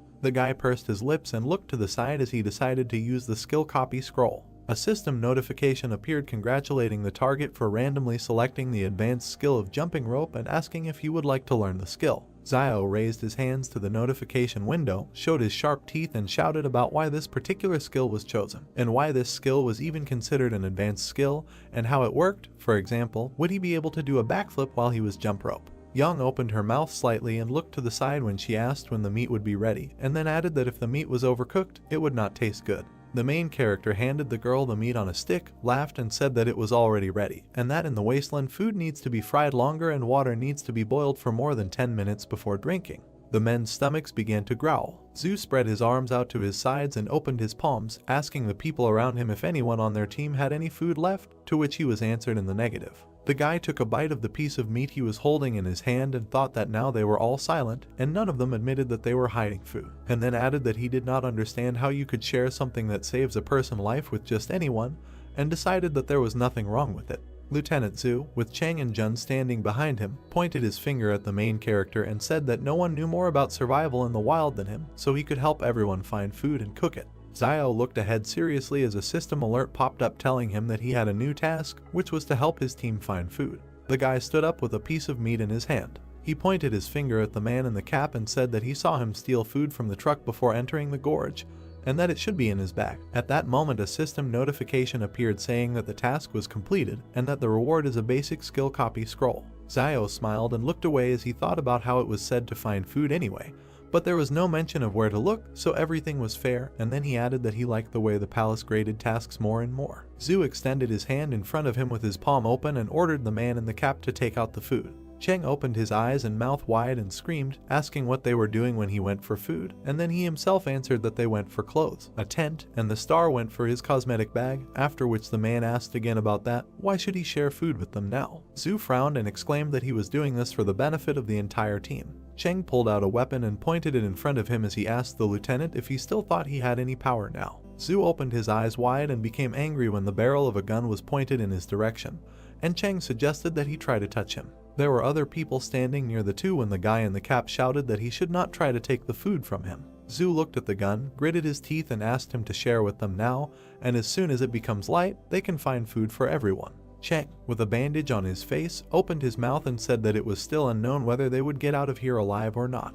A man in uniform rushed past a man in a cap. Zhu kicked the attacker in the stomach. The man with a pistol in his hand flew away from the lieutenant. Cheng fell to the ground and pointed the gun forward. Zhu stood not far from the man lying on the ground with a firearm and looked at him. The shadow of his cap fell on his eyes and sweat appeared on his face. A man in a bandana appeared behind the lieutenant and clenched his fist. He had a knife in his other hand when the guy attacked the man, who had his back to him. Zhu looked back with wide eyes. Zio and Yang looked carefully in the same direction. A dark silhouette, similar to a lieutenant, grabbed the hand in which the guy was holding a knife. The main character opened his mouth and was surprised, thinking that this was a superpower. A dark silhouette stuck a knife in the stomach of a guy in a bandana. Cheng put his weapon in front of him and fired. A black shadow with white eyes appeared in front of the lieutenant. Bullets were flying into the dark silhouette. They stopped in front of him and fell. The bullets landed on the ground and bounced off. Xinyu, Jun and the other people gaped in surprise while Zio thought about the fact that he suspected that there were people with superpowers in the group, but before that he only thought about Yang. The main character opened his eyes and mouth wide when he thought that no one would have thought that Zhu would hide it so well, and that it was a pity that there was no skill copy scroll yet, because he had to copy his skill when there will be an opportunity for him. Zio closed his mouth and looked to the side. A girl in a hood with ears was sitting next to him. The guy asked her if she was interested, and Yang continued eating meat and replied that she was interested. The main character looked away and thought that she absolutely didn't care about what was happening. Zhu stood between two black shadows. The silhouettes disappeared, and a guy in a bandana was sitting on the ground next to the lieutenant. Zhu parted his mouth and looked away as he said that he was just trying to find a way out of their situation and that he didn't want to offend anyone. The lieutenant looked towards the fire where Zio and Yang were sitting and said that Wang had previously told him that the main character was a doctor, so he asked him to examine the wound. Zio looked to the side and sighed. A guy was sitting on the ground in front of him and was pulling out a knife when the main character said that his injury was quite serious. The guy in the bandana closed one eye and asked how long he had left to live, to which he was answered 10, and he asked again whether it was in minutes. Zio sat down next to him and continued the countdown. The guy in the bandana felt bad. Zhu looked forward seriously and said that he had avoided vital places and internal organs, so there was no need to scare the person, and then added that he had heard that Zio had medicine for wounds, and also that he would not believe that he took them with him when he went into the wasteland. The main character looked away while the guy lay crying next to him and replied that he was hired as their guide, not their personal doctor, and then asked about who would pay for his medicine, since it was very expensive. Lieutenant Zhu covered his face with his hand and said that he lost money on the way. The wounded guy gritted his teeth and replied that he had money with him. The main character sat down next to him and asked him where his money was, in his right or left pocket, and the guy pointed to his pants and said that they were there. The people behind Zio began to shout that he was a charlatan, because a cut cannot be treated without stitches. When he looked down and warned that he immediately wanted to say that he did not know how to stitch wounds, so it was only up to God whether the wound would heal after the medicine or not. While the main character was licking his lips and counting the money, Xinyu approached him and said that she had a sewing kit, but she felt bad at the sight of blood, and on the other hand, Zhu approached the guy and replied that he would sew it up. There was a voice that exclaimed that he should stop counting the money, because first of all he needed to save the man. The guy in the bandana thanked the main character when he said that he would not take too much money from him, and that 12-0 should be enough. A system notification popped up that he had received a thank you from a guy named Lei as Zio thought that he was one step closer to unlocking the weapon. Gloved hands stitched the wound using a needle and thread. Lieutenant Zhu frowned. He said that now he was not going to hide this from them, and said that in fact, in this mountainous region there were remnants of a civilization that existed before the disaster. While he was stitching up the wound of the guy who was being held by the hands, the man added that they were sent by the higher authorities to map out a route to the ruins in these mountains so that the main group could come and explore later. Then the lieutenant discovered that this mountainous region contained mysterious powers that could develop animals and, possibly, help them, superhumans, so he decided to move on. Lei clenched the rag between his teeth, sweat running down his face as Zhu concluded that he had changed his mind about going back behind the wall because he realized it was too dangerous. The lieutenant opened his mouth and said that he did not know what was waiting for him there, so he did not want to take risks. He stood next to the guy in the bandana, looked at him and said that after his superpowers were revealed, there was no way for him to go back beyond the wall, and then added that he was going to go deeper into this mountainous region to continue his research. Zhu turned his head and looked behind him as he concluded that they now knew the dangers of this place, so they themselves had to decide whether they wanted to leave or stay. Xiao and Yang stood next to each other and looked in the same direction. Xinyu stood next to the man who gritted his teeth. The girl in the hood with red ears told the lieutenant that she would go with him because it was too dangerous here, and Xiao was surprised at how many words she said at once. The guy with the glasses exchanged glances with the other man as the voice said that the best way to get out alive was to follow the Superman. The men in gray t-shirts raised their hands and said they would go too. Xinyu looked at the main character and asked him if he was coming, and then said that he would go if he joined. Xiao raised his hand, pushed the girl away and replied that he was going with the lieutenant. Zhu looked to the side, opened his mouth and said that in that case they should follow him, and that they would leave at dawn. The lieutenant turned to the people behind him and said that they had all agreed in advance that the entire team would obey him, and that if anyone disobeyed him, they should not expect politeness from him, and then added that there was a dense forest ahead and that they would have to abandon the car and walk. Zhu turned and addressed the man in dark glasses named Malxian. He told him that he would go first and carry the wounded guy with him. The protagonist's ear grew larger when he listened to the fact that someone persistently began to thank the lieutenant. Xiao pushed the man with glasses and stopped in front of the guy wearing a bandana lying on the ground. He opened his mouth wide, clenched his fist in front of him and exclaimed that he would carry the wounded man, and that he would kill anyone who tried to steal him today. Zhu and Lei opened their mouths and stared ahead with empty eyes, and the wounded guy asked if Xiao had taken the right medicine and why he suddenly became so kind. The midday sun illuminated the forest and mountains. Two people were dragging a guy on a stretcher when the main character asked him if he still needed medicine, and Lei said that he didn't need it and thanked him. A system notification appeared indicating that he had received a coin for thank you. The lieutenant looked carefully at the smiling guy in front and thought that he was clearly one of those people who didn't care about anyone, but why was he suddenly so worried about others? Sweat appeared on the face of the guy in the bandana when he was asked if he was hungry and thirsty, and Lei replied that he was not hungry yet and thanked the guy when an alert appeared that Xiao received another coin for thanking him. Zhu thought about what he was really after. The main character smiled widely and looked at the wounded guy while he thought that Lei was very useful in collecting gratitude coins. A crowd of people moved through the dense forest. Xiao looked to the side and opened his mouth slightly when he thought that the last time he was here was a year ago, and that since then the trees had become much taller and more luxuriant. He decided that this was strange. The guy's profile didn't change when he heard someone asking why he kept touching her. In front of Xinyu stood a guy who smiled while he talked about what was wrong with touching her, especially since he wanted even more. This guy narrowed his eyes, laughed disgustingly and asked what she thought about tonight.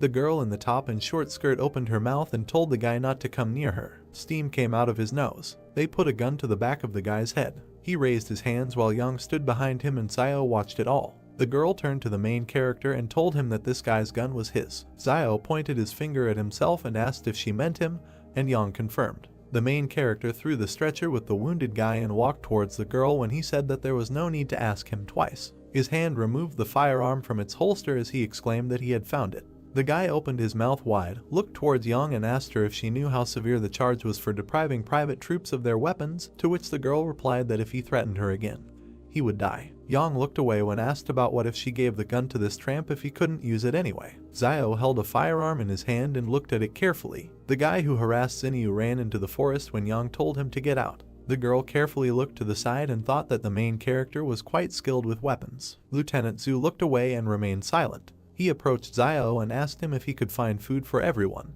The guy closed his eyes, raised his hand and replied that he was not God or their father, so he could not say that he would find food for all of them, and then asked if Zhu thought that if he now wanted a wild boar to crash into a tree, then it will take it and crash. At that moment, someone crashed into the tree trunk. Xiao, Zhu and Cheng opened their mouths and stared in one direction when the main character thought that this could not be true. A large boar was lying near a trunk under the treetops when people began to come up to it and say that it was really a wild boar, and that Xiao was just a magician, and also that he had a magic mouth because everything he said would appear. Xiao turned away from them and thought that the stupid child Yuan made another wish. The main character remembered the little boy who folded his palms in front of him and closed his eyes. He was wondering how he was doing at Jing Mountain, and then he wished him so that he doesn't go hungry. The man's hand held a knife, cutting the animal. The hero began to look askance at Xiao, who was talking about not leaving food for tomorrow that he couldn't finish today and trying not to mess around with blood for a long time, since it attracts animals very well. The blood from the beast slowly flowed onto the ground in which the ants were located. The main character began to answer that currently ants the size of a thumb do not attack during the day while a person is active. But at night, if the ants can smell a bloody smell near a person, he will be eaten like regular food and just one bite of the formic acid release can cause severe pain. The guy looked at Xiao, saying that he understood everything, calling the main character good. The girl with heavenly hair watched the guys, saying that Xiao was quite sincere. Out of the corner of her eye, the girl began to notice something. The beast was roasted on a fire, and many people were sitting around it. Xiao sat with the meat in his hands and, closing his eyes, began to eat it, and a girl began to sit down next to the guy, looking at him carefully. She began to look at Xiao, who was not at all happy with her, with a smile on her face, and said that it seemed to her that she could have a very good time in the wasteland. Since it looked romantic, the main character began to tell the girl that this was survival and there is nothing romantic about it. The girl began to make eyes at the main character, saying that he was very handsome and charming. The guy did not understand what the girl wanted from him. Xiao began to look carefully at the girl, thinking that she could not get anything from Zhu Xianchu, so she came to him. Zhu waved away the girl who was running after him. Before, Xiao had often seen the girl go to Zhu Xianchu to talk to him, but every time she was met with rebuff, since Zhu was an adult with a strong character who knows what he wants. Xiao looked at the girl out of the corner of his eye, realizing that for her he was just a brainless teenager. So perhaps she decided that the main character would go through fire and water for her if he showed sympathy. Xiao understood that in the end he had a weapon and he could well protect the girl. The main character began to look at his frightened sister with anger and tell her not to come closer. The girl began to look at Xiao with a playful smile and say that perhaps they had some kind of misunderstanding earlier, but in reality she is not like that. The girl began to stroke the main character's cheek, who was very surprised by this act. The sister began to tell the guy that she liked him. The guy began to shout angrily at the girl and tell her to shut up. Next to Xiao and the girl there was another person who looked at them in surprise. The main character began to look in surprise at the man sitting next to him, and the girl was equally surprised. Xinyu began to leave Xiao, saying that he was completely sick and the guy deserved to be alone. Since Xiao learned to hunt, he has seen too many women like this, just looking for someone to rely on in this broken world, or someone to use as a tool. The main character looked at Xinyu with disbelief, eating chicken and telling himself that he didn't need such a woman for nothing to waste food on her. One of the guys began to grit his teeth. The hero began to look at Zhu, saying that they had run out of bottled water and food. Since they initially took too little water, the guy began to ask her where they could get more water. Zhu began to approach the sitting Xiao, asking him where he could get more water. The system window began to show the hero to tell his teammates how to find water. Xiao began to look to the side, lost in thought. The main character stood in the middle of the crowd, confidently telling all the people that to find water in the wild, you can rely on rivers or collect resources from leaves. The main character began to look away, telling people that they were lucky because there were several pine trees nearby that had pine juice that could quench their thirst. The system window began to tell the guy that he had completed the task and received part of the power. Xiao clenched his fist, looking at him angrily. The main character's foot began to move on the ground. Xiao climbed the tree from different sides with quick and deft movements. The guy's hand began to reach for one leaf that was on the tree. People looked at Xiao in surprise, not understanding what he was doing. The guy began to look down on the crowd, holding the grass and telling them all that if they did not want to die, they should do as he did. Xiao began to close his eyes and open his mouth to squeeze the grass from which the juice came. People asked the guy if it's really drinkable. Xiao looked at everyone, wiping his mouth and talking about drinking this, whether they like it or not. The main character began to look away with dissatisfaction. Yang and Zhu began to approach Xiao and began to look at the grass. Yang began to bring the pine needles to her mouth. Zio began to look at the girl with a smile on his face, happy that she was doing this. The main character began to look in surprise at the system window, which showed that the target's advanced skill was randomly selected, which was bomb making. Zio was offered to study all this. The guy began to look at Yang, who was taking the pine needles. The main character could not understand what kind of training the girl had gone through and why her skills were so severe. Zio was wondering if the target had the skills of covert killing. The system window began to show the guy that she had analyzed the target and an advanced stealth killing skill had been found. Zio began to look at the girl with a smile, thinking about whether she had the skill of singing children's songs.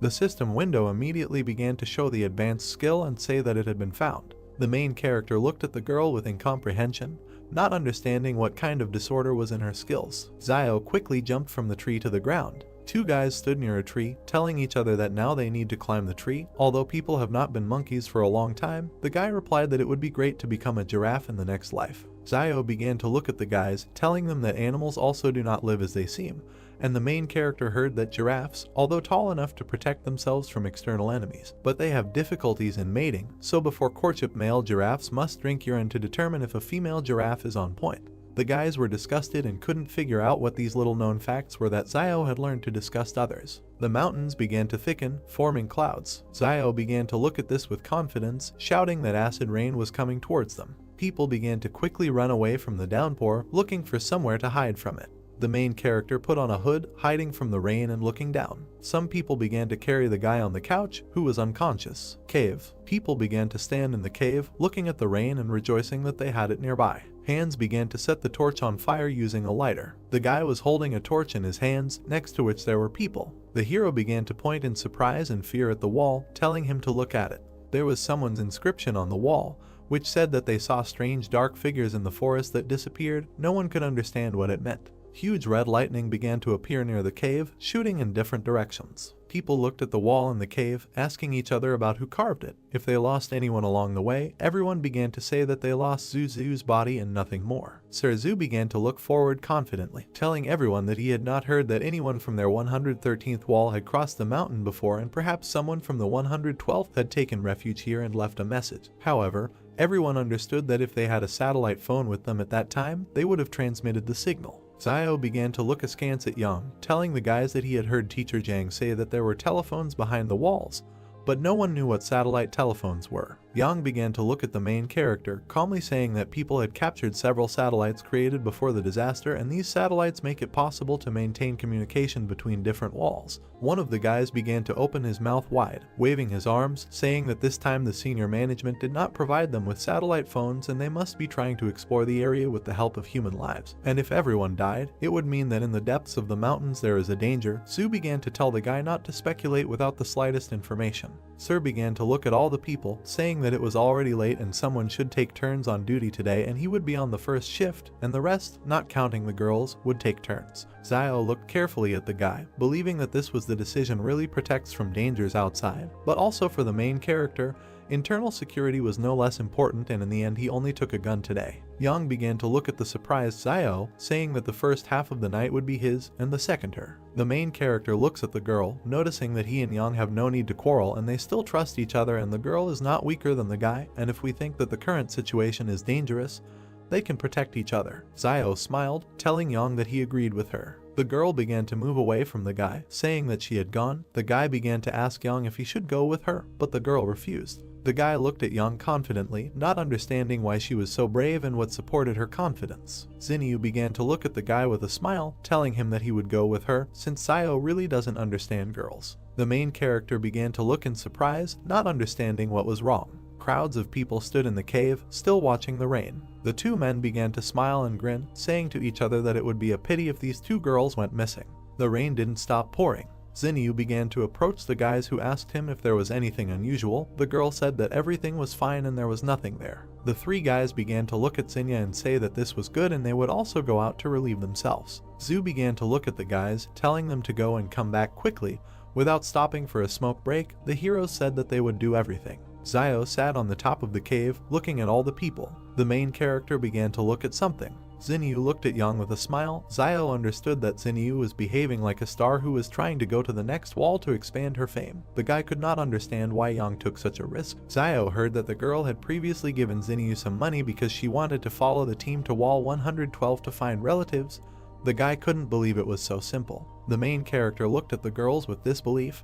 He understood that Xinyu and Yang demonstrated a particularly close relationship throughout the journey, and the previous joint eating of fish and helping Yang and Xin created the impression that their relationship was much more than just a worker and an employer. Xiao looked at the two heroines, wondering what they were talking about. Xinyu looked at Yang with a smile, telling the girl that they could leave Jing Mountain together in a couple of days. Xiao began to understand that the girl understood that he had an alliance with Yang, and after the girl could not come to an agreement with the guy, Xi went to recruit Yang. Xinyu's hand began to offer Yang a wad of money, saying that it was gratitude for the fact that the girl had helped her earlier. Yang began to take the money, and Xinyu asked her if she would continue to help. Yang began to tell the girl that she did not want to help leave the mountain, but she could make sure that Xinyu died with dignity. Xiao began to look slyly at the girls, realizing that these manipulations were causing deja vu in the guy. A fire began to be lit in the cave. The guys looked at the exit, not understanding why they left and never returned. Yang began to look at the time, saying that almost 10 minutes had passed. One of the guys started opening his mouth wide and screaming that there was something wet in the place. The guys ran away from the exit, afraid to find something there. Xiao began to look at the people in surprise, standing next to the exit from the cave. Rain began to drip on the ceiling of the cave. The guys looked with fear at the drops that fell on the floor and realized that this was a false alarm. Xiao began to point his finger at the drops, saying that they could get water directly from here, since the rock formations filter the water even purer than water from a well, and it is probably one of the cleanest sources of water in the wasteland. Zhu began to point his finger at the water and, looking at the people, asked if everyone had heard Xiao. Sir began to tell people to collect some water, since although the pine needles were able to provide some moisture, there was too little of it. The meat was surprised that he did not receive thanks. Hands began to hold the flask, pouring water into it. Zhu began to look at the guys who were pouring water and told them that if he finished, he could take over half the night. The guys began to tell Sir to do just that, but first they had to smoke a couple of cigarettes. Everyone was asleep except Zhu, who was watching everyone. Two guys were sitting on the rocks with their backs to Zhu. The heroes held a cigarette in their mouths and glanced slyly at Sir. The guy's feet began to remove the cigarette. One of the guys began to stand near Xiao and the second near Yang, waving a knife and trying to kill them. The guy's face was confident and crazy. The guy screamed for them all to go to hell. A man wearing gloves with both hands swings a knife at someone. The girl Yang shoots the man in silence. The main character grabs with one hand both hands of a man holding a knife. He instantly turns him onto his back. The junior lieutenant and his comrade pay attention to the noise, asking what is happening and what is the matter. They see Yang and Xiao attacking unknown men. A man in a black cloak and bandage, holding his wound, clenches his teeth in pain. He, closing one eye, begins to shout to his colleague, saying his name Sun Jinjeng, so that he acts. A man among the squad raises his hands, opening his eyes, and says that he has nothing to do with it. Standing in front of the camp, he raises his hands in fear. The girl and the main character look suspiciously at the military man. Xinyu, also continuing to look suspiciously, asks himself what is happening again, and can't these people just calm down for a while? Holding the man's throat with two fingers, Xiao asks himself what they are trying to achieve with this desperate, sneaky attack, water, weapons, or was it all because of Luo Xinyu? Looking down with dissatisfaction, he thinks that this doesn't matter anymore. The notice says about the task that you need to give the enemy a painful death. Grabbing him by the throat, at the moment the man begins to cough up blood, he thinks that in this wilderness one must always get rid of all potential dangers. This is the law of survival. Sun, covered in sweat, looks at the characters with fear. He looks at the squad, shouting at them that for the record, he had nothing to do with it, and he was part of their plan for a dastardly attack. Ian, looking from under his cap at the man, asks the guy what it means that this is what is happening, and so he was in collusion with them and knew about the vile attack. She, standing next to everyone from the squad, sharply shoots at Sun Junjin. Looking after him, she says that covering up a crime is tantamount to the crime itself. The main character looks towards the girl with a blank face, thinking that it is better not to mess with this girl again. The notification states that the task has been completed and the reward is a master-level skill copy scroll. Xiao, with an excited look, looks at the fallen scroll in the cave, asking himself again about the master-level skill copy scroll. The main character looks at the sinister lieutenant. The notice again states that the shadow supernatural ability has been learned, asking the guy if he wants to learn it. Xiao thinks that he cannot believe it, and this is exactly what he needed, responding to the notification that he wants to study. The main character stands against the background of a purple magical wall. The notification states that the target has been studied. Being in a dark room, releasing burgundy magic from her hands, similar to blood, she asks herself that this haze is a shadow. The hero turns his gaze back. He sees a dark bloody ghost with red eyes in front of him, thinking that this black shadow looks darker and more massive than Zhu Xianchu's, and this is because his appearance is darker and more massive. Seriously looking straight into his eyes, Xiao thinks that he wonders how well this shadow fights. He closes his eyes. The ghost opens from his seat, leaving his remnants of magic on the floor. He begins to circle around the main character. Suddenly, the ghost changes its direction with all speed towards Xiao, who has closed his eyes. He immediately grabs it with his hand, shattering its magic piece by piece. Holding his fist up, smashing the magic, he notes in his head that this is not bad, and this shadow is at least twice as strong and faster than his own body. He looks forward with interest, continuing to think that the density is also very high, so it is not surprising that Zhu Xianchu was able to use his shadow to deflect the shots. Poking his finger at the notification system, he thinks that according to the palace's prompts, the shadow cannot die and the use time is based on spiritual power. Seriously looking at the system and pointing his finger at it, his thoughts suggest that he can continue to use it as long as his spiritual energy is strong. But how can one calculate something as vague as spiritual power? Looking at the notice, he asks the palace what his spiritual power is. The notice states that the guy does not have access to information. He looks at him with an emotionless face, remaining silent. Against the backdrop of a dark room, he says in his head that he will not cooperate with this palace. Looking at his hand, from which burgundy energy is coming out, he asks himself that this is really strange, and why strength and agility are displayed in numbers, but spiritual strength is not, telling himself that he would rather not think about it now, while there is time, and it would be better for him to gain strength, because by training his body, he can improve his strength and agility. Clenching the magic in his fist, making a small smile, Xiao confidently looks forward, telling himself that now with his shadow abilities, he is a real person with superpowers.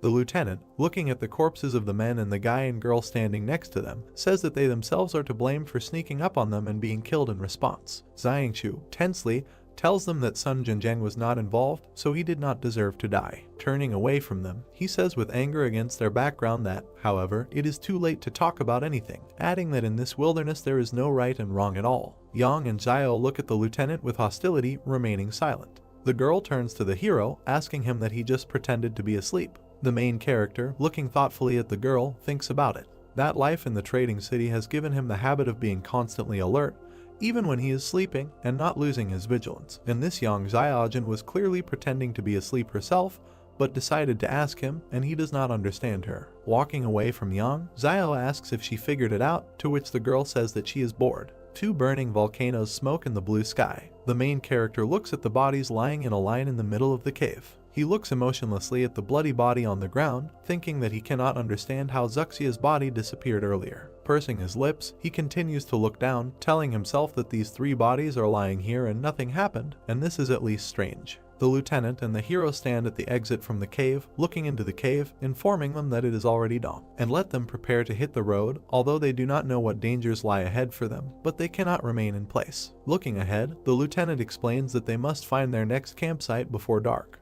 His gaze suddenly shifts to the side, and Xianchu reveals that the two guys who went outside to relieve themselves last night haven't returned, so they're probably going to have something going on.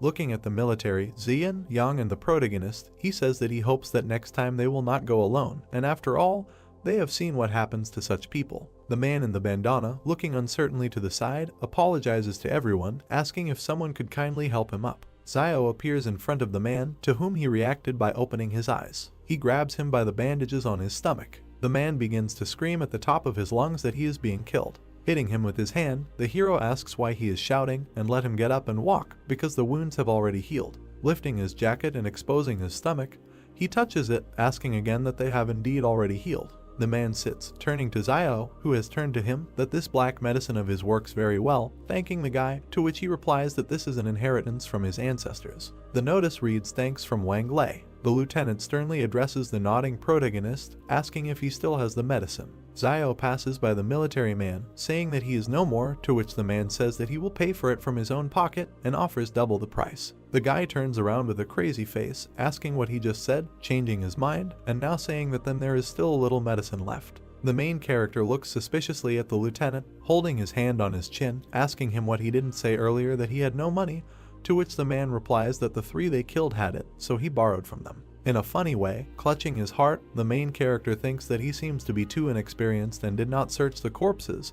How could he make such a stupid mistake? And his heart bleeds. Zio, spreading his hands to the sides in front of the lieutenant, tells him that this is not his money, but the main character's money, and let him give him at least half. To which the man says that he is not interested in money, and he will give him all 8,000 or about what he has on him if he gives him the medicine. The characters' hands pass medicine and money to each other. Zio begins to stare at the man while holding the money in his hands. The lieutenant, irritated, puts his hands on his hips, telling the main character not to look, and he really isn't lying, because that's all that happened. The history notice states that it has been discovered that there are 20,000 on the media, and he can purchase them on the initial personal storage. Zio thinks about how he needs to buy it, repeating it several times. Dark magic is creeping towards the door. The notice states that this is a successful initial personal storage purchase. The main character gradually approaches the dark door, thinking that it hurts so much, and he would like to see what storage space he paid 20,000 for. Zio grabbed the door handle. Opening it, he sees a brick wall with a hole in it. Closing the door with all his might, the guy, angry, asks what it is, saying that he paid 20,000 per cubic meter, asking what are the prices for housing in commercial areas. Thinking about the crappy palace that he decided to throw it at money and ruin his youth, adding that when he is refined to the intermediate and advanced level, he thinks that the palace will become a real home.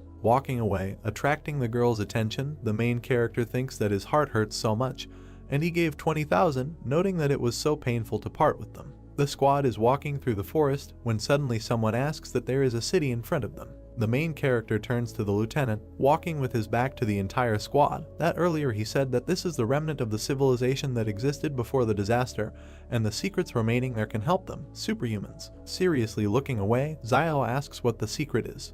Chu, imagining images of dark heroes in the background, says that he is not sure, but only knows that legends say that supermen have existed for a very long time. But only recently they began to appear more often, and there is even an organization of supermen that kills and controls behind the walls, called thugs. The guy, pursing his lips, looks at the man with suspicion, thinking about the organization, understanding. Zio is surprised by Zoo's answer because he thought that ruins would be waiting for them in the mountains and not a whole city. Both walk slightly ahead of the rest of the group. Zio clarifies what Zoo told him earlier about the remnant of the civilization that existed before the disaster. Zoo looks around at the rest of the group. Zio wonders whether the secrets left in that very city can really help other people. He looks ahead thoughtfully and continues to ponder what the secret is. In response, Zoo tells a legend about superhumans who existed a long time ago, but in the near future they began to appear much more often. He also added that there is an organization of superhumans that kills managers behind the walls. Members of the organization call themselves thugs. Zoo's story made Zio think,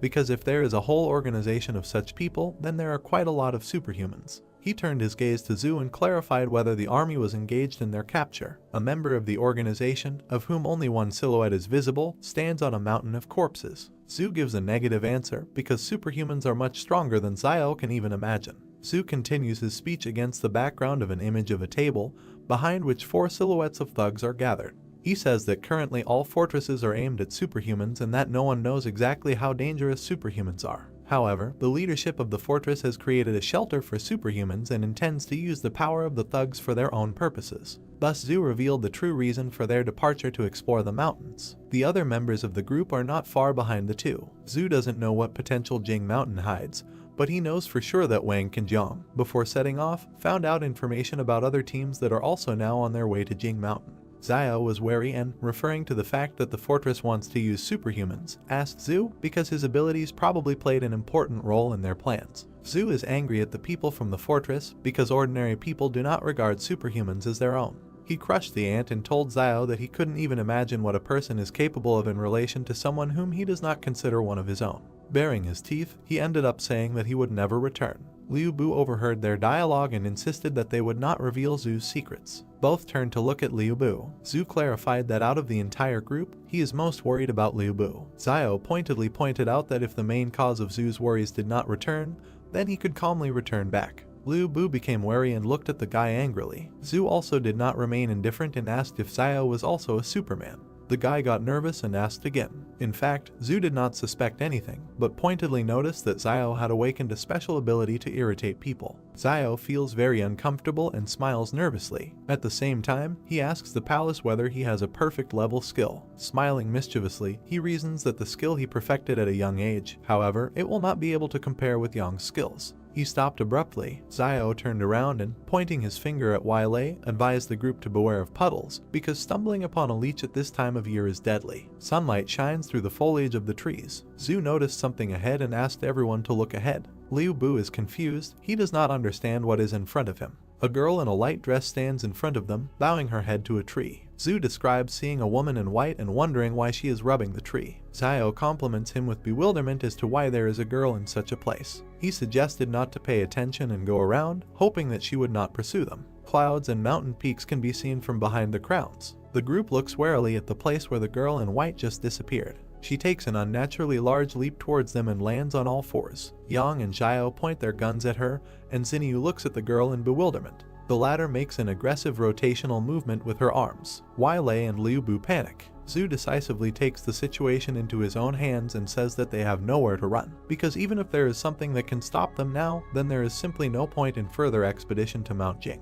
He gives the command to follow him. Zhu and Yang warily prepare to flee. Xiao wonders why he suddenly felt so hot. Xiao shouted to Zhu to use his shadow on the girl if something happened and let him and Yang shoot her. They both went to belay Zhu. Zhu agreed and went on the attack. His palm began to exude black mist. He sent his shadow to attack. The shadow runs straight towards the girl in white. She is moments away from capturing the mysterious girl. The shadow grabs the stranger by the throat and presses her into the ground. All that was left of the girl was a white haze, and Xiao, seeing this, decides that Zhu's ability is quite enough. The whole group approaches the girl, who is still hanging by the throat from the hand of Zhu's shadow. The girl with a scary face is perplexed and assumes that the group was sent by the fortress. Zhu says he hasn't seen anything like this outside the walls, but the girl looks shabby. Xiao looks in surprise towards the shabby wood. Near the roots, the tree bark has been stripped off. Xiao notices something under the tree and tells his comrades about it. He opens the box. Xiao takes out a piece of paper from it and wonders what it is. In front of him is a card with a QR code for payment. Xiao thinks maybe it's something left over from the disaster, since the card is plastic and could have remained unharmed for a long time. The pattern on the map is puzzling. He asks his comrades if the pattern looks like a map of the labyrinth. Everyone looks at the map, puzzled. Zhu suggests that this may be a map of a mysterious city in the Jing Mountains. Xiao looks at him, puzzled. Ian draws their attention to the writing on the map. In close-up, on the card there is a request to scan the QR code for payment. Ian reads it out with bewilderment. Xiao is indignant that in order to go through the maze you also have to pay. Zhu puts the card in his chest pocket and suggests moving on. Close-up of the team, and a little to the side of Liu Bu with the girl. Zhu says that whatever is hiding on Mount Jing, they will have to take a look at it eventually. Liu Bu asks the others if they should take this shitty doll with them. Xiao, Zhu and Xinyu looked at him puzzled, but one of them suggested taking it anyway, it might come in handy. Liu Bu looks at the girl in white with confusion.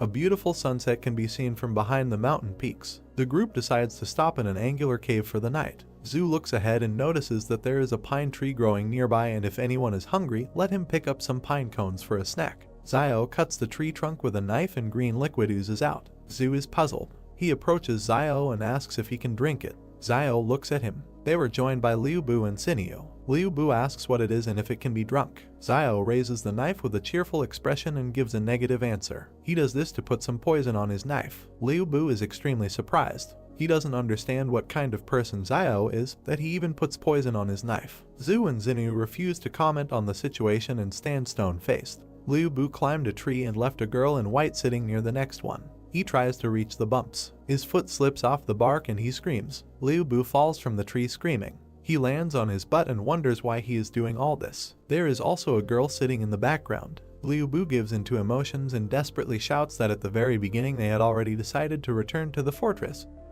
but stumbled upon wolves. If it weren't for this situation, they would have already returned there. It's not for nothing that the idiom says that wolves in bay are the most insidious, damn wolves. Xiao, who approaches him, interrupts him and asks whether he even understands what he is saying and what this very idiom means. Liu Bu desperately admits that he doesn't know. Xiao thoughtfully replies that in reality Bei is also a wolf. He continues to speak against the background of a picture of a wolf with a paw in a trap. The explanation talks about a wolf who stepped on a hunter's trap and could not step on his front paw due to his wounds. Two members of the pack approach the wounded wolf to help. Xiao says that another wolf put the wounded man on his back and carried him. One wolf climbs on another. Xiao throws something to Liu Bu, who tries to catch it. Yahello caught and found a lump in his hands. Xiao continues to talk about the loyalty of wolves to their family. He looks at Liu Bu seriously and asks if people are capable of such devotion.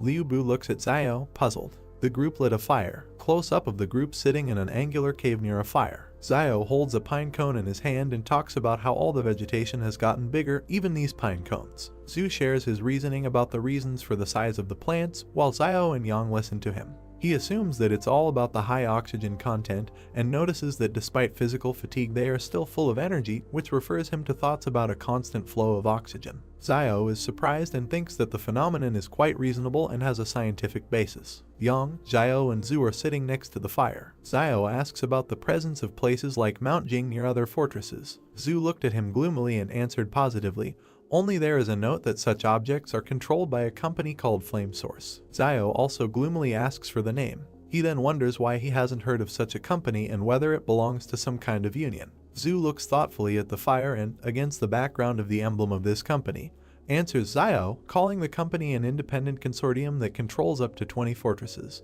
He finds it remarkable that they are relatively far from their 113th fortress. Zio justifiably does not know about such a company. Zio responds by asking about knowledge of living conditions in the place controlled by this company. Zhu closes her eyes and waves her naked face negatively. Yang joins the dialogue, commenting on the mystery of the territory controlled by the source of the flame. Zio turned his head towards Yang in surprise. Ian's close-up against the silhouette of a flying dinosaur talks about the rumors. Someone saw huge prehistoric birds in the sky. Yang looked at the main character and said that the Flame Source Company has such power that it has suppressed this place, and perhaps only the main leadership of the Flame Source Company knows what is happening inside. Surprised, Zio wondered if she knew more than Zhu. He wondered in his mind if she belonged to any organization. Sitting on a stone, Zhu asked if the main character had read Journey to the West. He imagined the man lifting up the golden column. He stated that it says that someone could lift a stick weighing more than 6 tons, which could destroy mountains. Looking at Yang and Zio, he noticed that at first he certainly didn't believe it, but now he thinks that perhaps this person really exists. Putting his hand to his chin,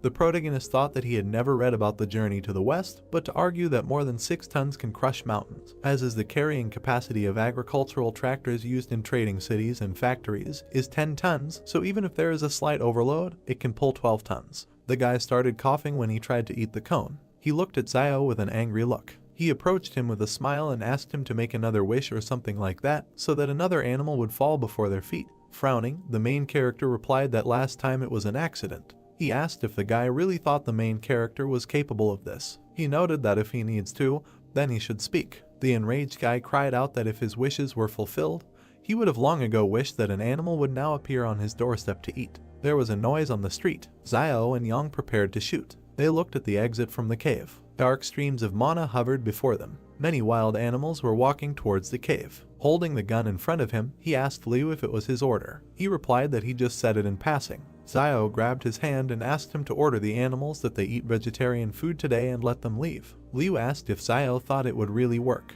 He ordered him to speak, assuming that it would suddenly work out. The animals looked at him with stone faces. Liu tearfully asked them to leave. Many animals immediately ran away from there. Taken aback, Liu asked if it worked. The stunned protagonist asked how this was even possible. Frowning, Zio suggested that Liu had awakened his luck like Yuan. The night sky was surrounded by forests. Looking at the sky, at the many birds, the main character emphasized that this was not so and that something led the animals there. Surprised, he assumed that the animals were moving together in one direction and did not dare to attack them because they were being pursued by something more terrible. Streams of wind came from the forest. There was a chain on the ground. She suddenly began to rise. The beast was chained. He continued to move through the forest. He walked through thick grass. A powerful wind came from the dark forest. People stood at the exit of the cave. An enraged Zio asked what those sounds were. He continued to stare into the darkness. Looking at the frightened Liu, he asked if the sound had disappeared. The guy suggested hiding somewhere else for a while. Frowning, Zio asked him to wait, noting that animals have a much stronger instinct for danger than humans, and these animals were clearly trying to hide in their shelter, so this cave should be relatively safe. Kneeling down, the main character asked what exactly they were hiding from,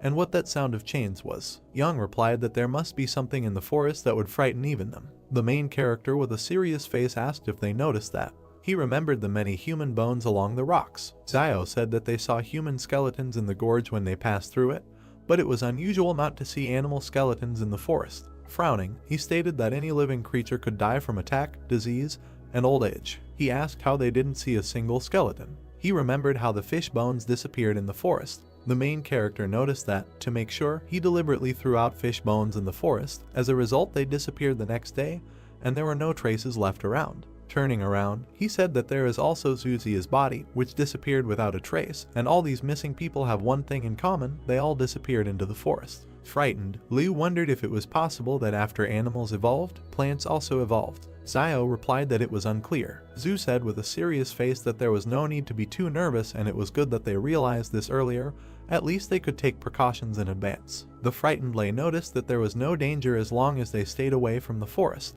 Zhu presented their route and reported that it lay in relatively sparsely wooded parts of the ridge and hills. The main character, with a puzzled look, wondered if everything would be so simple. He began to hear powerful gusts of wind in the forest. Xiao was dumbfounded by this. A monster with red eyes looked at them. There were chains on his hands. Steam was coming out of his mouth. Yang, with a serious face, began to aim at the beast. Her face was serious. He took the pistol off the safety. They, together with the main character, were preparing to shoot. Zhu screamed loudly so that as soon as he appeared, they would start shooting at him, and he would order his shadow to go around him. The chain flew up above the ground. Frightened, Xiao reported that he was approaching. A powerful aura emanated from the forest. Taken aback, the main character assumed that judging by the sound, he was getting further away from them. Standing in the cave, they wondered what was happening.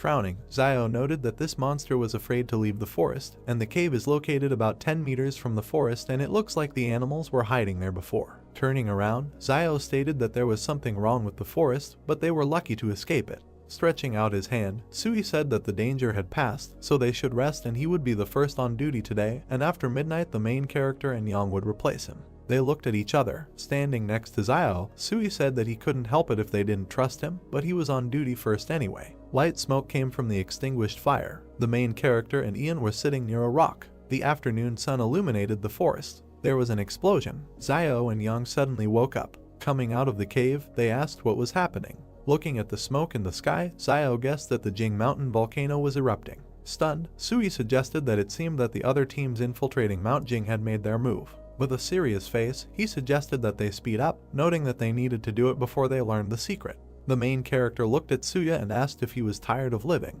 He emphasized the fact that it is unknown what dangers lie ahead for them, apart from this explosion. Frowning, Sui replied that they were already there and there was no turning back, so the only thing they could do was to find the secret of Jing Mountain as early as possible. Smiling, Xiao noted that this is true and since they have already taken it, they need to bring it to the end. Yang watched him silently. Black smoke rose from the volcano. The group ran across the field. Lei wiped the sweat from his face and said that it was very hot. They saw a huge beetle. Moving further, Xinyu asked why they thought the animals became bigger but the people did not. Looking at Xiao, she noticed that instead, people received superpowers. Turning around, Sui said that from ancient times to the present, human evolution has always been associated with mental abilities. After looking at him, the main character said that Teacher Zhang said that there is a gene in the human body that limits muscle development.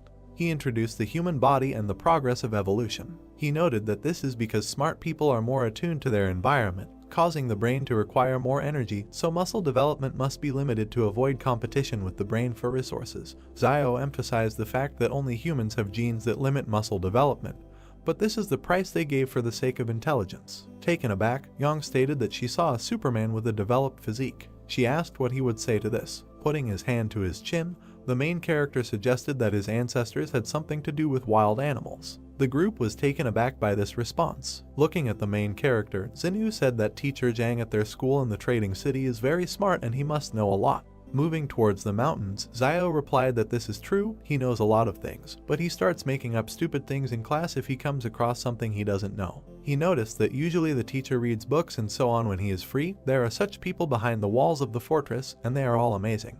He said that in his free time, Zhang grows vegetables in the garden. Surprised, Xinyu asked why things in the trading city were not exactly as she thought. Teacher Zhang sneezed loudly. Sui asked him to wait with a serious face, noting that there was a human body ahead. They walked towards the human remains. While examining the corpse, they wondered how he could suddenly appear there and perhaps it was someone from the King Consortium.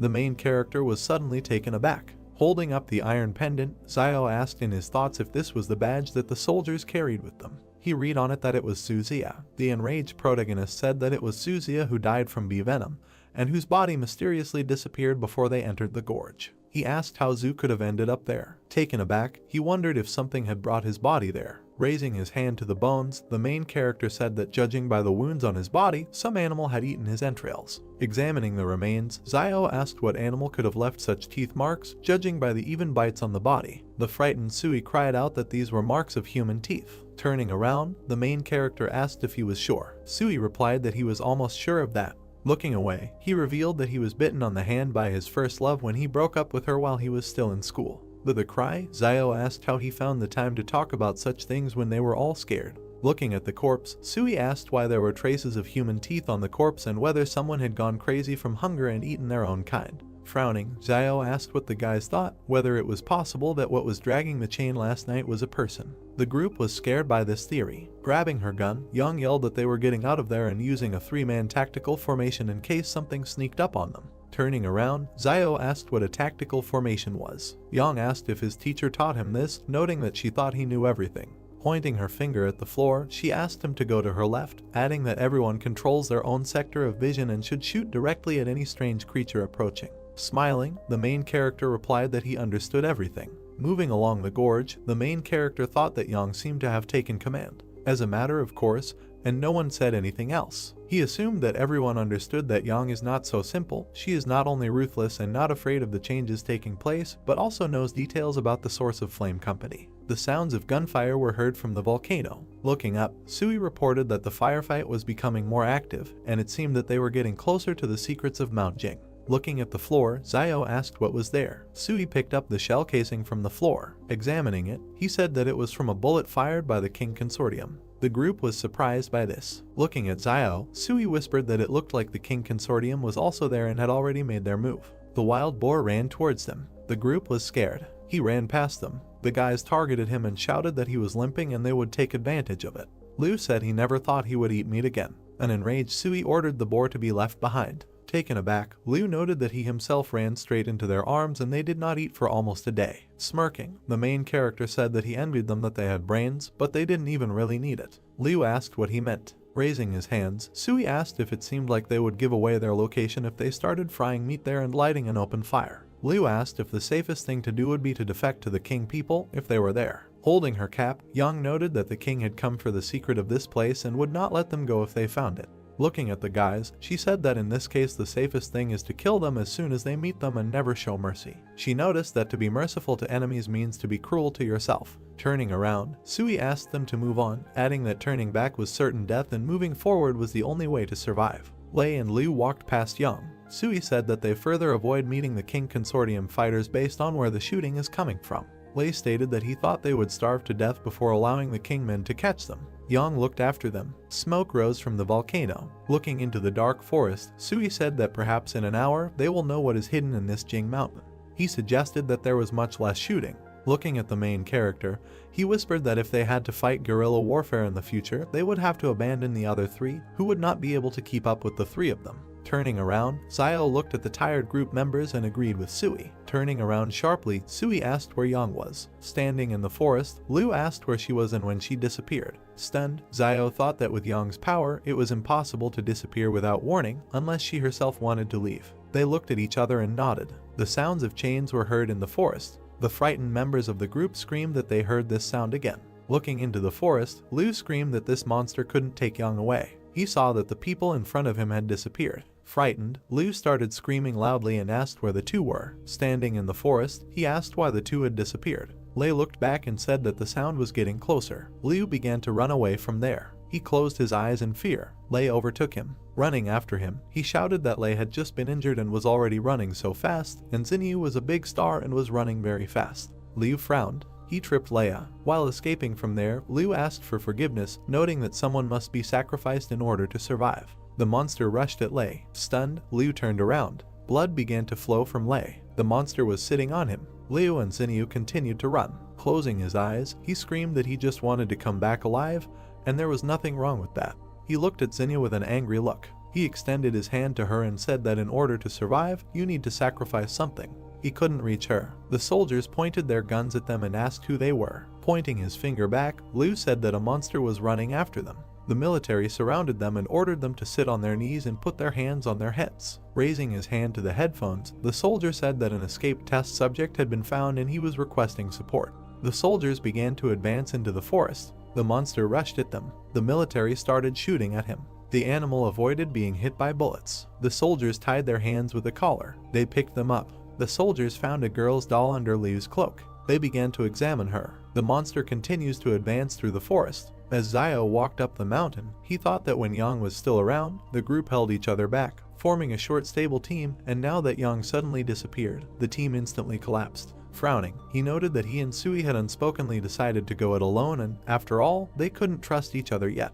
Looking at the mountainous area, the main character began to think that he was wondering what the secret was for which all the forces were fighting. He mentally noted that he was not going to return empty-handed, so he would go in and look around. The soldiers moved through the forest. As he walked up the mountain, Xiao noted in his mind that people were following him. Looking at their backs, he wondered if they were King Consortium people. They shouted that the experimental object had been found and they were asking for support. Hiding, the main character thought about the experimental object. He wondered if there were still people in these wild places conducting experiments. He wondered if so many people couldn't kill one monster, or if it was too strong. Looking around the treetops, Xiao noted that however, this monster had attracted their attention, so he could take this opportunity to act stealthily. He was hiding behind a stone. While examining the base, the main character asked why they needed a place where there had recently been an explosion. He saw the scientist collecting the blood of the beast. He closely watched the man in the white coat. He began to sneak up on him. While looking around the ruined settlement and scientists,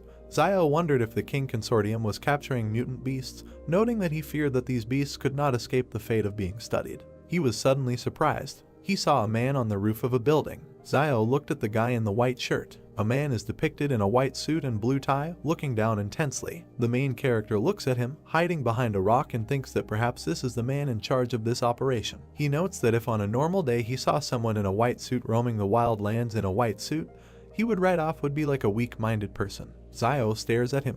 We see how the main character looks at the roof of a building, on which a man in a white suit points with his finger and says something. The main character thinks that this man now standing on top of the building, on the contrary, does not feel out of place, perhaps because that he is a leader and does not need to go into battle. We see fighters with weapons, an excavator and doctors in masks who are preparing syringes. The main character thinks that the surrounding area is heavily guarded and the number of fighters could reach 1,000. He notes that it looks like the King Consortium intends to find the secret of the mountain that he talked about Zhu, and that in the current state of affairs, he is unlikely to be able to compete for what they are looking for, and there is no point in him taking risks for the sake of a secret unknown to him. Xiao looks at the broken street and thinks about leaving everything as it is. We see a destroyed building. The main character walks along a road littered with rubbish and debris. He walks around the ruins from the city and thinks that it is amazing that there is a huge city here, and although all the buildings are in pieces, the main structure is still intact. Xiao takes a step through the rubble. He walks forward through the ruins. We see his back. He thinks that one can only imagine how beautiful this city used to be. Xiao turns around in surprise. He looks at the surviving sign and reads the title. The main character thinks that Xiao you can sounds a little mysterious. Xiao sees another sign and lists what he has already seen: a beauty salon, fast food, and a health center. The main character looks thoughtfully to the side and remembers a strange doll, a QR code, and a sign with an image. He asks the question that he risked his life, went all the way to find all this. Xiao stares ahead and thinks about waiting. He descends sharply down the rubble. The main character looks at a sign with famous tobacco and alcohol products. He is surprised that there is such a shop here and thinks that in their days there is tobacco and alcohol. Xiao notes that if he can find their source, he can become the richest man in a trading city. He smiles joyfully and slyly, clasping his palms together. Xiao thinks that since they are only interested in mutant animals and secrets, he asks not to blame him for devastating the rest of this place. The main character looks at the shop and notes that, protected by plastic packaging, tobacco and alcohol should be in good condition. He reaches out to the crack and notes that it is broken, so all the cigarettes and alcohol inside have also turned to dust. The main character holds his heart with horror. He thinks that his dream of becoming the richest man has been shattered. Xiao clenched his teeth, frowned, and thought with anger that he really had to leave just like that. He couldn't take the main secret with him, so he had to take at least something. We see another sign. The main character thinks he needs to go and look somewhere else. He looks at the doll in a short skirt and top. He is surprised that they are there too and does not understand what they are needed for. Xiao raised his hand to his chin and looks thoughtfully at the doll. The main character begins to strangle the doll. He wonders if there is air inside and does not understand why it looks like Yang. Xiao applies even more force. The doll's head inflates and increases in size. The doll's head suddenly explodes. The main character wipes his forehead with his hand with relief and assumes that he knows what this is for. He walks down the street and carefully looks around. In the store, Zio stands near the counter with goods and reaches for the top shelf. He picked up a white jar. He reads in surprise that it is old white gold. He does not understand what the hell it is and whether there is gold in it. Zio, surprised, opens the jar and pours out the contents, and pills fall out of it. The main character furiously throws the jar on the floor and thinks that all the people of the old world are liars. He emotionally says that this is some kind of Zio you can, and there is no gold in him. Zio closed his eyes and raised his hand to his chin thoughtfully, noting that he heard Wang say earlier that there were shops selling gold behind the wall. Dollar signs appeared in his eyes. He reasoned that this city is very large, so there should definitely be a store like this there. We see the facades of buildings in the starry sky. The main character notes that in their days gold is a valuable currency, and it does not deteriorate, so if he finds it, he will definitely be rich. A brick building is shown. The main character's brother goes with a flashlight to Zio, who is sitting on the mattress, and thanks her for taking care of him all the time lately. The sister replies that it is good that Yuan's temperature has subsided, otherwise she would not have known how she would have explained this is Ziosu. Yuan puts the lamp on the table. His sister asks what his brother is doing now. She hopes he is safe. Yuan says that he thinks he is safe and recommends not to worry. Yuan looks at Zio kindly and thinks about how he had a fever the other day because of desire, and his sister could have taken the money and just left him. But she didn't. Instead, she helped him, just like a mother, that he was trying to cure his child. He was very pleased. Zio turned to Yuan and sternly said that since he had already recovered from his illness, he would have to attend class tomorrow to make up for his missed homework. Sweat appeared on Yuan's face, and he fearfully replies that she shouldn't do this because his brother is not at home. Zio smiles sweetly and says that in any case, she doesn't care because he will do what he is told. We see a brick house against the background of the starry sky. A bright moon is depicted. People are sneaking around in the darkness inside a high fence. Yuan and Zio stood up in fear. The sister notes that there is someone outside. Yuan will nervously add that there is more than one person there. Zio fearfully takes up the weapon and orders Yuan to stay put while she goes out and takes a look. She trembles, nervously holds the knife in her hands and walks forward. Yuan watches her leave the house. A bald man kicks in the door, and another one stands nearby. They attack the stunned Zio. She screams and points the knife at them with her eyes closed. A man with an angry face tries to snatch it. He calls Zio names furiously. Two men force her to the ground and hold her by the neck. In fear, she orders them to let go and leave her behind. The third one attacks Yuan with a knife. He swings and hits the bed. Yuan falls to the ground. He lands in a fighting stance. The man, dumbfounded, notes that he is a smart guy. Yuan remembers them and thinks that these three were usually messing around in the market town, but he didn't expect that they would actually attack this house next to the school. He looks at the man sternly and thinks that because of his recent illness, Sister Zio must have become their target when she went to buy meat to help him gain some strength. A teacher comes into the house. The criminal points a knife at him and says that he hasn't liked this old man for a long time. The attacker stands in a fighting stance and says that Zhang must have a lot of valuable things. Yuan, standing nearby, nervously asks that they still dare to kill the teacher. The criminal attacks the boy and orders him to give the money in an amicable way without these resistances. Yuan furrowed his eyebrows and thinks that they even dared to touch the school teacher, afraid that no one would find out who committed the murder. We see the roofs of houses in the dusk. The attacker brandishes a weapon and a wound appears on his body. Yuan sharply fired his pistol at him. The other two men are shocked and don't understand where he got the gun from. Yuan continues to shoot criminals. They start running towards the exit while the boy shoots. Two unknown people watch as a man lies on the ground. Yuan furiously pointed a pistol at the lying man, and the others began to scream in horror and run. Yuan shot at them. All three died. They are lying on the ground. Zio looks out with the teacher. Yajin says with horror that he knew that Zio was quite a ruthless person, so he understood that Yuan would be like him.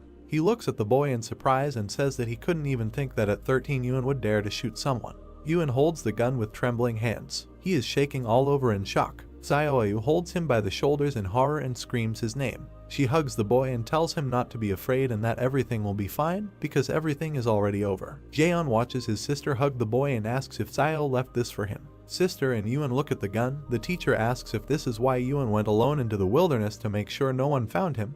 Yuan answers positively and says that he didn't think that something would happen right after he picked up a pistol. Yuan fearfully tells the teacher that he and his sister will leave the shopping mall right away so as not to cause him any inconvenience. The teacher sternly says that now that the wolves have returned, the wild lands are not safe. Zhang looks at them and says that the place that Zio has prepared for him may be safe enough, but it cannot hide him from the smell of the wolves. He says that they do not need to run away because he will handle everything. Yuan looks at him incredulously and thinks about what the teacher can do to handle something like this. We see the roof of the house, the moon and stars. People go forward and say that the weapon was actually taken by this Ren child.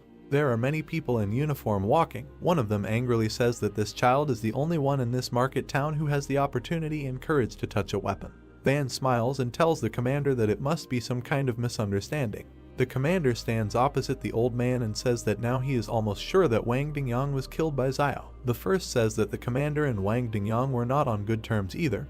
He suggests discussing whether Wang Dingyang was killed by Xiao. The commander puts a gun to the old man's head and orders him to get out of here.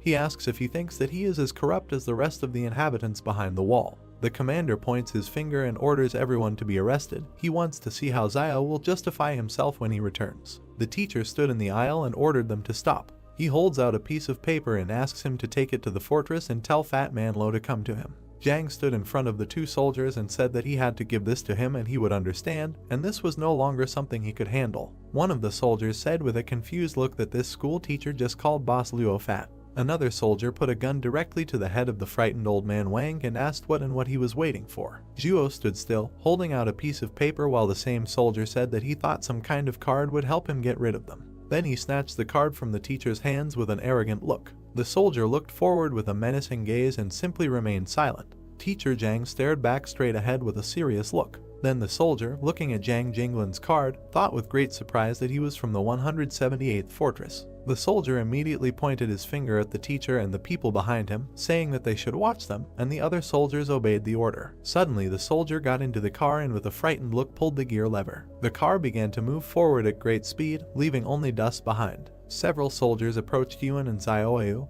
and one of them ordered that they need to be searched, while the other said that no one should move. One of the soldiers searched the boy and asked where the gun was hidden, while the other pointed his weapon at him, telling him what he should say. Yuan looked forward sharply with an angry gaze. The two soldiers, greatly frightened, trembled and looked forward. Xiaoyu turned to Mr. Zhang, asking if everything would be okay, and he turned back and said that there was no need to worry and everything would be fine and they wouldn't dare to do anything to them yet. Yuan said that he apologized for the trouble they caused him, and Zhang, turning in his direction, said that they were not to blame, this world was wrong, and he should thank him for saving him recently. Yuan asked him what he did before teaching, and Zhang, standing sideways, said that he was a military man, while he asked why he stopped being a military man. Zhang answered the question that because war cannot save humanity. He then abruptly turned to the side and continued to say that he originally chose Xiaosu as a replacement teacher because he was preparing for his departure from this city, and he plans to return to Sabei. Yuan asked about Sabei and that this was the same northwestern part of the country that was mentioned earlier in the lesson,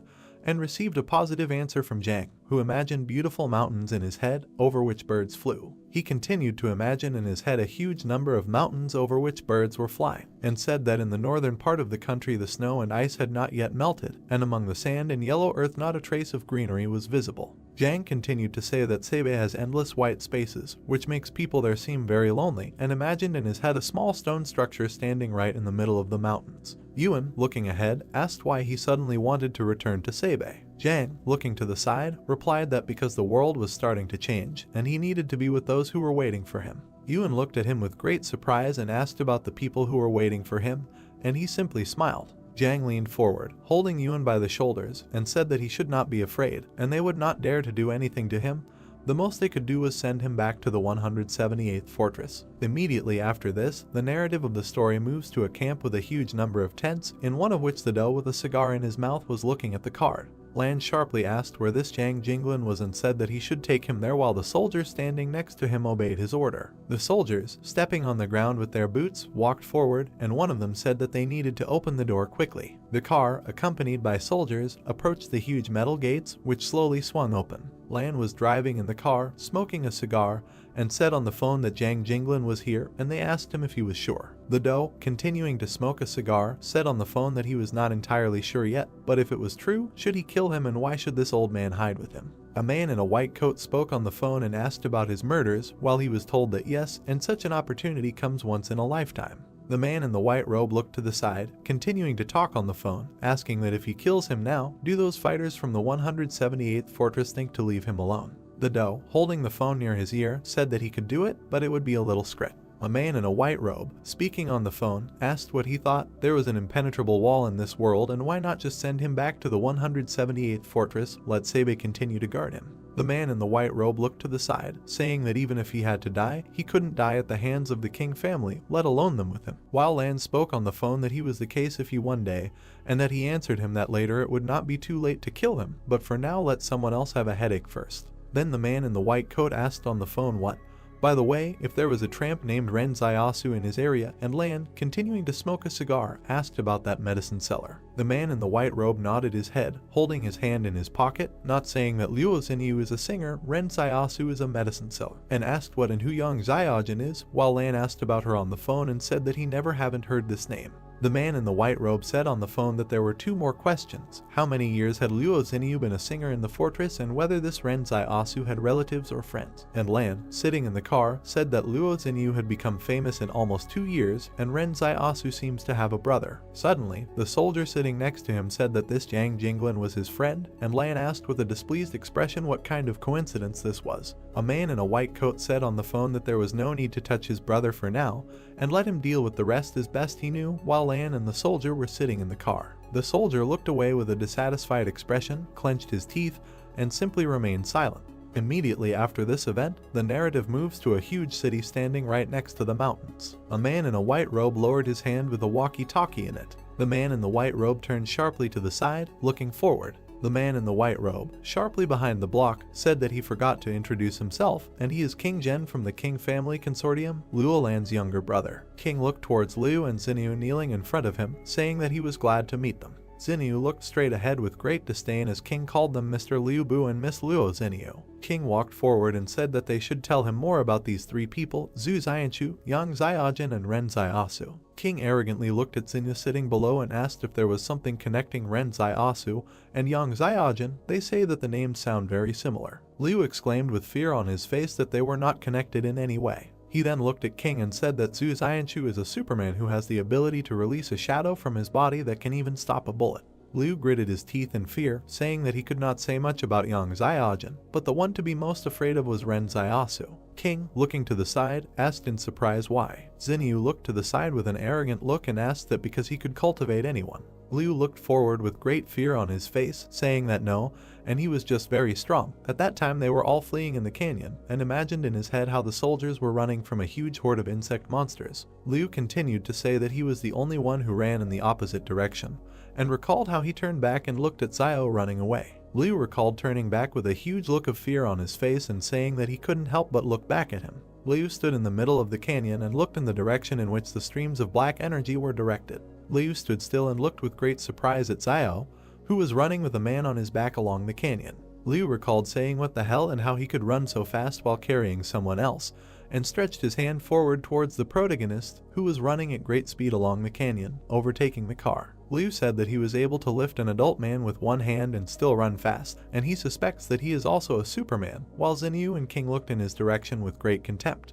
King, lowering his head down, closing his eyes, asked what if there was anything else, and Liu answered that no, and that was all for now. If he remembered something, he would tell him. King, with his hands in his pockets, said what needed to be written down, and Zhu Xianchu was an underdeveloped Superman with risk factor C. Ren Zaiasu was a suspected Superman with increased physical strength and risk factor F, and his subordinate wrote it all down in a notebook. His subordinate then took Liu's hand, who said that they should wait. The subordinate continued to lift Liu, who looked at King and shouted that they had nothing to do with it, and they were all ordinary people who were forced to follow Zhu Xianchu all the way here. King would turn around sharply and say that he knew that this had nothing to do with them. If he had anything to do with it, then he should be nervous now, and Liu would ask what and if he was going to do something with them. King closed his eyes and said that they would go with him and should try not to be too surprised while his subordinates lifted Liu and Xinyu from the ground. At the same moment, a crescent moon shone in the night sky, surrounded by a huge number of stars. Immediately after this, the narrative of the story moves to a huge building, near which people were standing.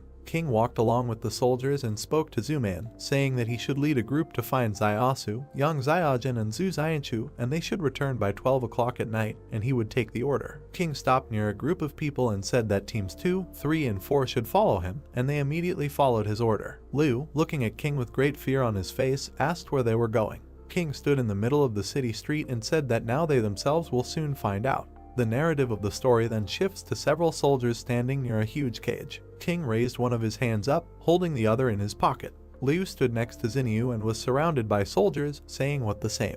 In that same cage, with a chain on his arm, lay a gray, scary monster. Liu asked that the teeth marks on Zhu's body were not the same, while everyone else was standing right next to the monster's cage. King would quickly turn around and say that they seemed to know a little about him and had seen the bodies he had bitten. Xinyu looked forward with great fear and asked what this was all about. King, standing right in front of this monster, said that they were a product of the pre-catastrophe period, and they had only recently learned of their existence, and they should be called test subjects. Xinyu looked straight at King and asked about the test subjects, and he said that he must have recently escaped from the walls of some laboratory. King, with his head down, continued to say that they were all surprised how they survived to their days, because this is a living example. Xinyu, looking in his direction, said that this means that they came here for this sample and to find the laboratory that once held these experimental subjects captive. Suddenly, King turned his serious gaze to the side. King, standing still, says he doesn't know if they know that multicellular organisms like humans use cell division as the basis for growth and reproduction.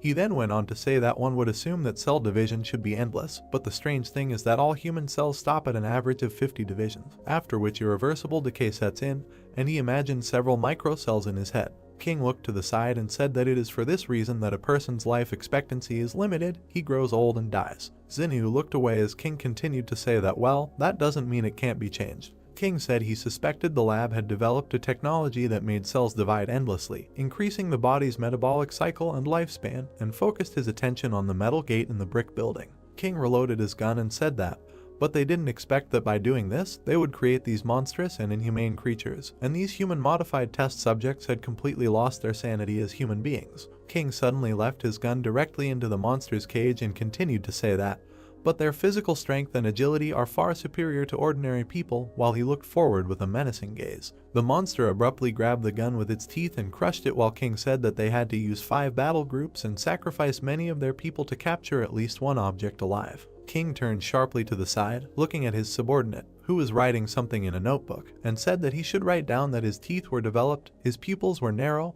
his habit of moving on all fours, he was no longer human. King closed his eyes and continued to say that it was suspected that he was the product of a genetic change, and it was assumed that this laboratory was a secret experimental facility of the Flame Source Company before the disaster. Xinyu looked to the side with a puzzled look and reasoned that the base was the source of the flame. King looked down as she speculated on whether the King Consortium could take over this technology. The monster, standing on 4 limbs, squeezed its jaw with enormous force, breaking the pistol into small pieces. King looked towards the soldier and said that he should shine a bright light on him, and he obeyed the order. The soldier raised his hand up and made a finger gesture to another soldier standing on top of the building. Then the soldier sharply turned the huge searchlight to the side. A bright light suddenly illuminated the monster in the cage and the people standing next to it. The monster in the cage covered its face with its hand after the light hit it. The monster suddenly began to back away, closer to the shadow, while in its cage. King, tilting his head down a little, asked about photophobia. The soldier standing next to Kin and Xinyu said that there are 2 possible causes of photophobia. The first being the weakness of the individual who was once human and now it is reflected in what it is now,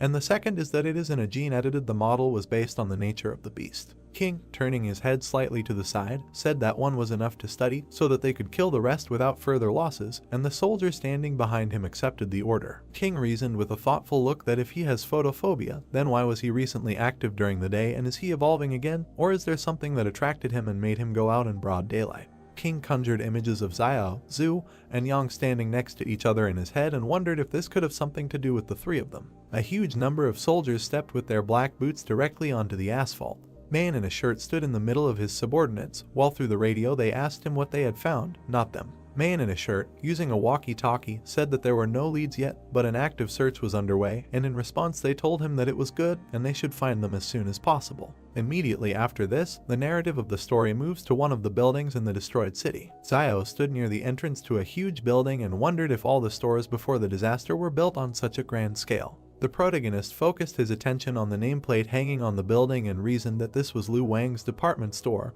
and if he could open a department store, then there might be a gold store somewhere. Zio entered that same department store and moved slowly around it, wondering what kind of mess it was and whether there could be a gold store here. Suddenly, the protagonist turned sharply back and looked at the shelf with goods. Right on the shelf were toys of characters from Journey to the West, and Zio reasoned that Journey to the West, and wasn't that the name of the book that Zhu Xianchu mentioned earlier. Then the protagonist stretched out his hand to the toys and reasoned that the one with the stick must be the general, after all. Zio walked away from the toys and wondered where the gold store was. The protagonist approached the sign indicating that this was the Chao Su Fuk jewelry store and said that of course, and here it is. Zio immediately rushed towards the jewelry racks, putting his hands forward. The protagonist held a black bracelet in his hand and reasoned that silver turns black when oxidized. Zio immediately threw the bracelet behind his back with a dissatisfied look and reasoned that silver was worth nothing. The protagonist held a huge yellow ingot in his hand and reasoned that here it was, gold. Zio joyfully stood right in front of a rack with a huge number of gold bars and reasoned that he thought there was enough gold here so that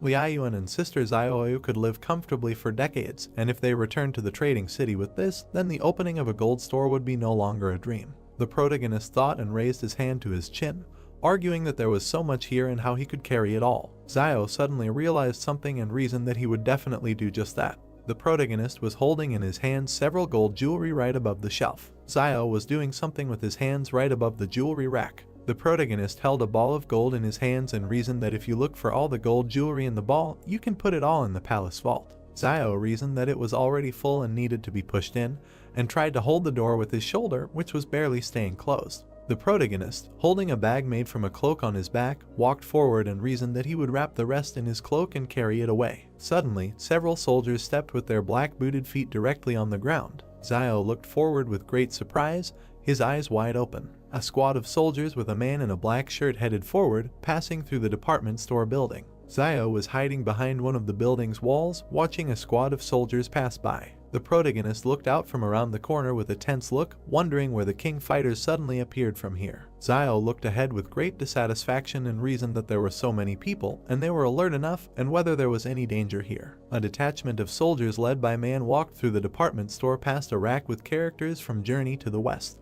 Man looked sharply to the side and was very surprised by what he saw. Man opened his eyes wide in surprise and simply silently looked to the side. The protagonist, peeking around the corner, nodded his head and wondered if they had left. The entrance to the department store building was surrounded by complete silence. Man looked around the corner, looking at the entrance to the department store building, showing the soldier. The soldier asked Manny in a whisper if something had happened. Man, recalling the figures of characters from Journey to the West, said in a whisper that he had already searched this building and its contents were now in places that were not in the right places, as he remembered, and reasoned that he remembered that it was the monk who was riding on a white horse, and next to it stood a monkey. Man looked out from around the corner, standing next to the soldier, and said in a whisper that it looked like someone had been here, and perhaps even still inside, and reinforcements needed to be called to immediately surround the area. Man suddenly made a gesture with his hand, sending the soldiers forward. At the same moment, soldiers lined up on both sides of the entrance to the department store building. The protagonist looked forward with great surprise, his eyes wide open. A huge number of soldiers stood near the entrance to the department store building. Zio turned around with great surprise and looked to the side, reasoning that why the king fighters decided to turn back. The protagonist turned back and leaned against the pillar, reasoning that it looked like Liu Bu and the others had revealed his existence to the king consortium after they were captured, which meant these guys were coming for him. Zio looked sharply down at the bundle from the cloak that contained the gold, and reasoned that it looked like he couldn't take the gold. One of the soldiers made a gesture with his hand and looked forward with a serious look. At the same moment, a detachment of a large number of soldiers armed with machine guns immediately entered the department store building. The detachment was divided into two and dispersed in two different directions. One of the soldiers turned towards Manya standing next to him and said that he should take a look at this. Then the soldier opened the cloak, which contained a huge amount of gold bars, and said that there was a bag of gold, presumably thrown away by the tracking object. Man looked down, saying that he was interested in gold after coming all this way, and the person who could do this was probably the vagabond Ren Zaiasu. Suddenly the soldier sharply raised his head up and saw a silhouette in a cloak in the flight between the stairs. The soldier immediately radioed that the target had run to the second floor, standing next to the stairs. A huge number of soldiers at the same moment ran up the stairs, while the radio transmitted that the target had run to the third floor. Man stood near the stairs, looking at the soldiers who were climbing it and shouting that they should go ahead and not let him leave. Man stood still, raising his head up, reasoning that something was clearly wrong, and Ren Zaiasu foolishly decided to run upstairs. If he continued to run upstairs, he would simply end up surrounded by them on the roof. Man closed his eyes and thought, reasoning that he was very greedy for money, but abandoned it as soon as he found himself in a dangerous situation, and his decisive refusal of gold gives the impression that he is acting more decisively than recklessly. The protagonist slipped between flights of stairs with great speed. Zio ran very quickly straight up the stairs and reasoned that they had noticed him and would probably send someone to cordon off this entire building. The protagonist, gritting his teeth in dissatisfaction, looked up and reasoned that wherever he ran now, there was a chance of encountering king fighters, with the exception of. Man sharply imagined in his head the image of the roofs of buildings and reasoned that next to this building there was another building a little shorter, 10 meters from each other, and perhaps he would be able to escape by jumping from the building. Man sharply raised his hand with the pistol in it and gave the order to the soldiers that they should continue the pursuit, but they disobeyed the order. Man, sharply waving his hand with a pistol in it in front of his face, said that the external combat group should be sent to detach the neighboring building. Man abruptly jumped down from one staircase to another, holding a pistol in his hand. At the same moment, the protagonist hit the door with great force with his foot. Zio kicked down the door leading to the roof with his foot. The protagonist was right on the roof of the building while a door flew forward right in front of him. Zio turned sharply to the side, looking at the neighboring building, and said what was there. The protagonist rushed with great speed to the edge of the roof of the building. Zio sharply pushed his foot off the edge of the roof of a building and jumped forward, flying to the roof of another. Man ran out of the department store building with great speed and turned his head to the side. Man abruptly stopped in place and looked with great surprise at the silhouette of the protagonist, who was flying past the buildings in the city. Man, gritting his teeth in dissatisfaction, asks if this Ren Zaiasu can really jump to another building and what level of strength and speed he has achieved. Man abruptly grabbed the walkie-talkie and said that the strength of Ren Zaiasu's target needs to be reevaluated, and repeats that the strength of the target needs to be reevaluated. Zio landed sharply right on the roof of a nearby building, doing a somersault and getting on all fours. The protagonist suddenly rushed forward with great speed, running along the roof of another building. Zio raised his head sharply and looked at the tall building right in front of him with great surprise. The protagonist, with his eyes wide open, looked forward and talked about this in surprise. Zio then focused his attention on a very tall, dilapidated building. The protagonist focused his attention even closer to one of the rooms in the very building in which a certain silhouette was visible. In that very room in the tall building, Yang stood watching everything that was happening. Yang sharply adjusted the girl on her head with her hand. Suddenly, out of nowhere, a strange black and red trunk appeared right in her hands. She then stepped on the small step with her black booted foot.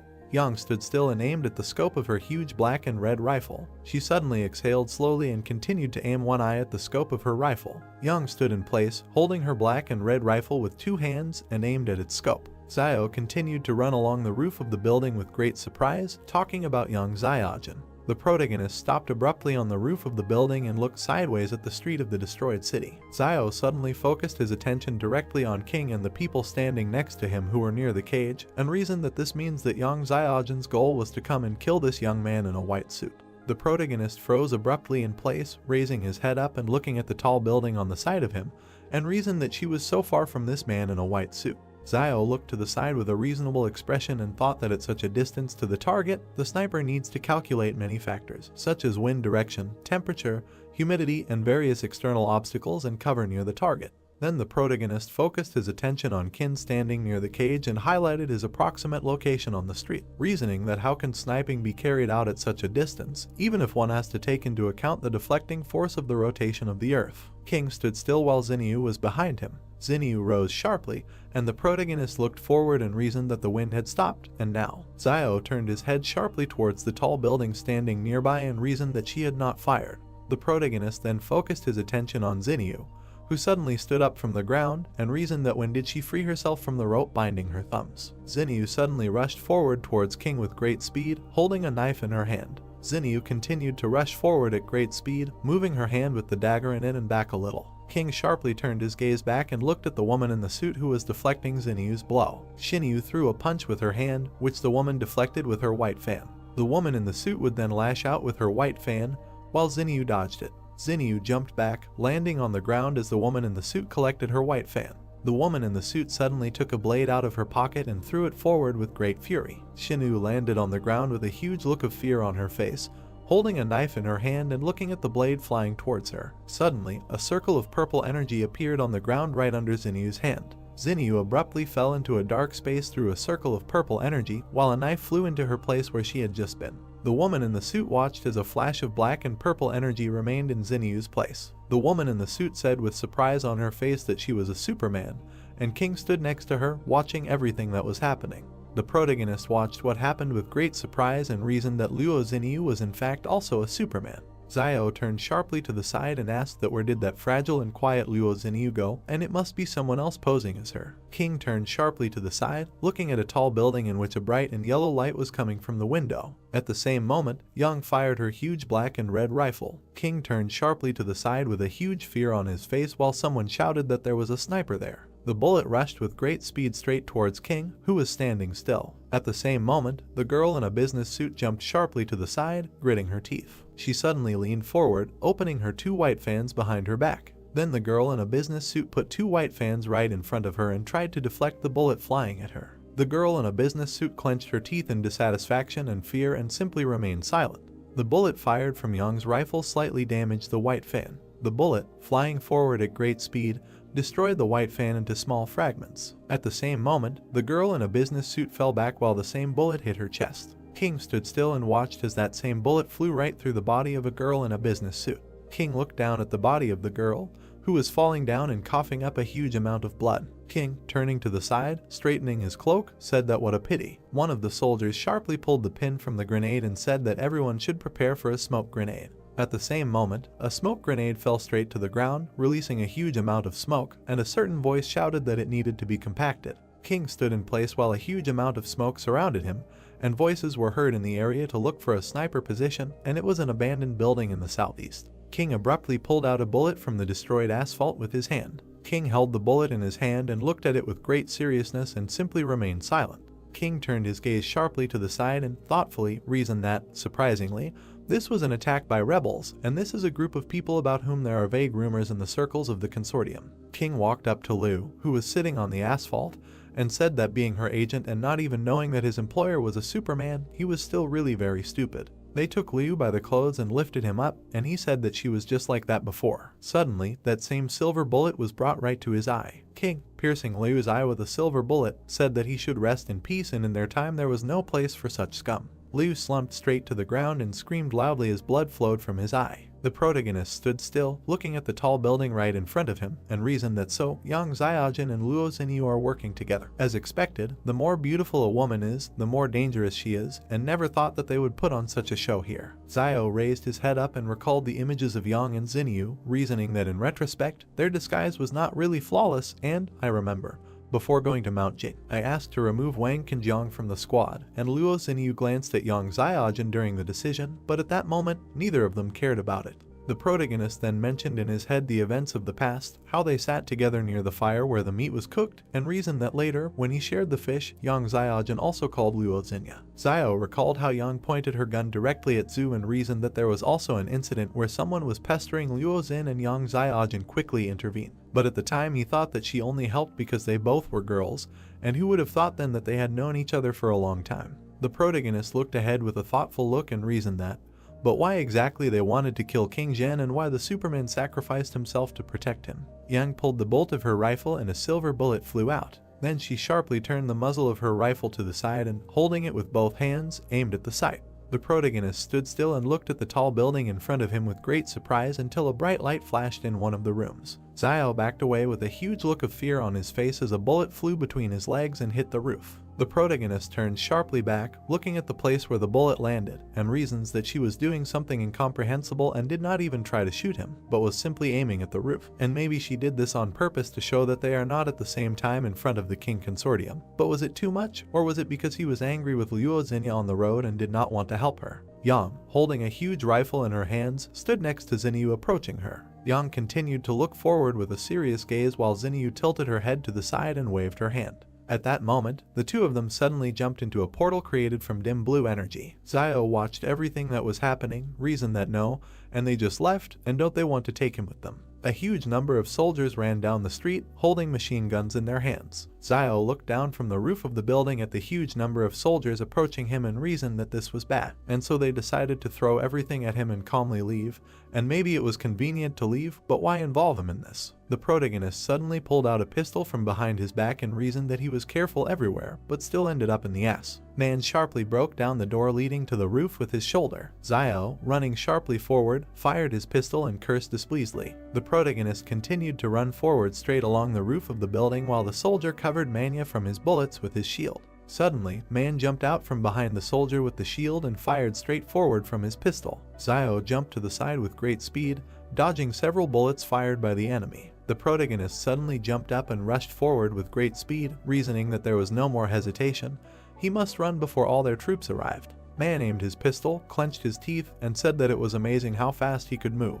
Man pointed his pistol towards the nearby building where Zio was landing, and spoke over the radio that the target was running away for 10 o'clock and the blockade ring needed to be tightened. The protagonist at the same moment landed directly on the roof of a nearby building, squatting, and reasoned that it was previously assumed that they would enter the city blockade together with Yang Xiaojun and Zhu Xianchu. Zio looked forward with great displeasure after landing on the roof and reasoned that even if he had to run away, he would be the fastest. Then the protagonist suddenly jumped off the roof of the building and headed forward at great speed. Zio jumped from the roof of the building, landing directly on the road between the houses, and reasoned that it seemed like he had greatly underestimated them. The protagonist ran at great speed along a narrow alley between houses and reasoned that only by entering the forest could he be saved from the persecution of the king. Zio continued to reason that, after all, he was more familiar with the laws of survival in the forest than they were, while a huge detachment of soldiers was in the middle of the street in a dilapidated city. Suddenly, a huge amount of magma rose into the air right from the mouth of one of the volcanoes, and the sound of an explosion was heard throughout the area.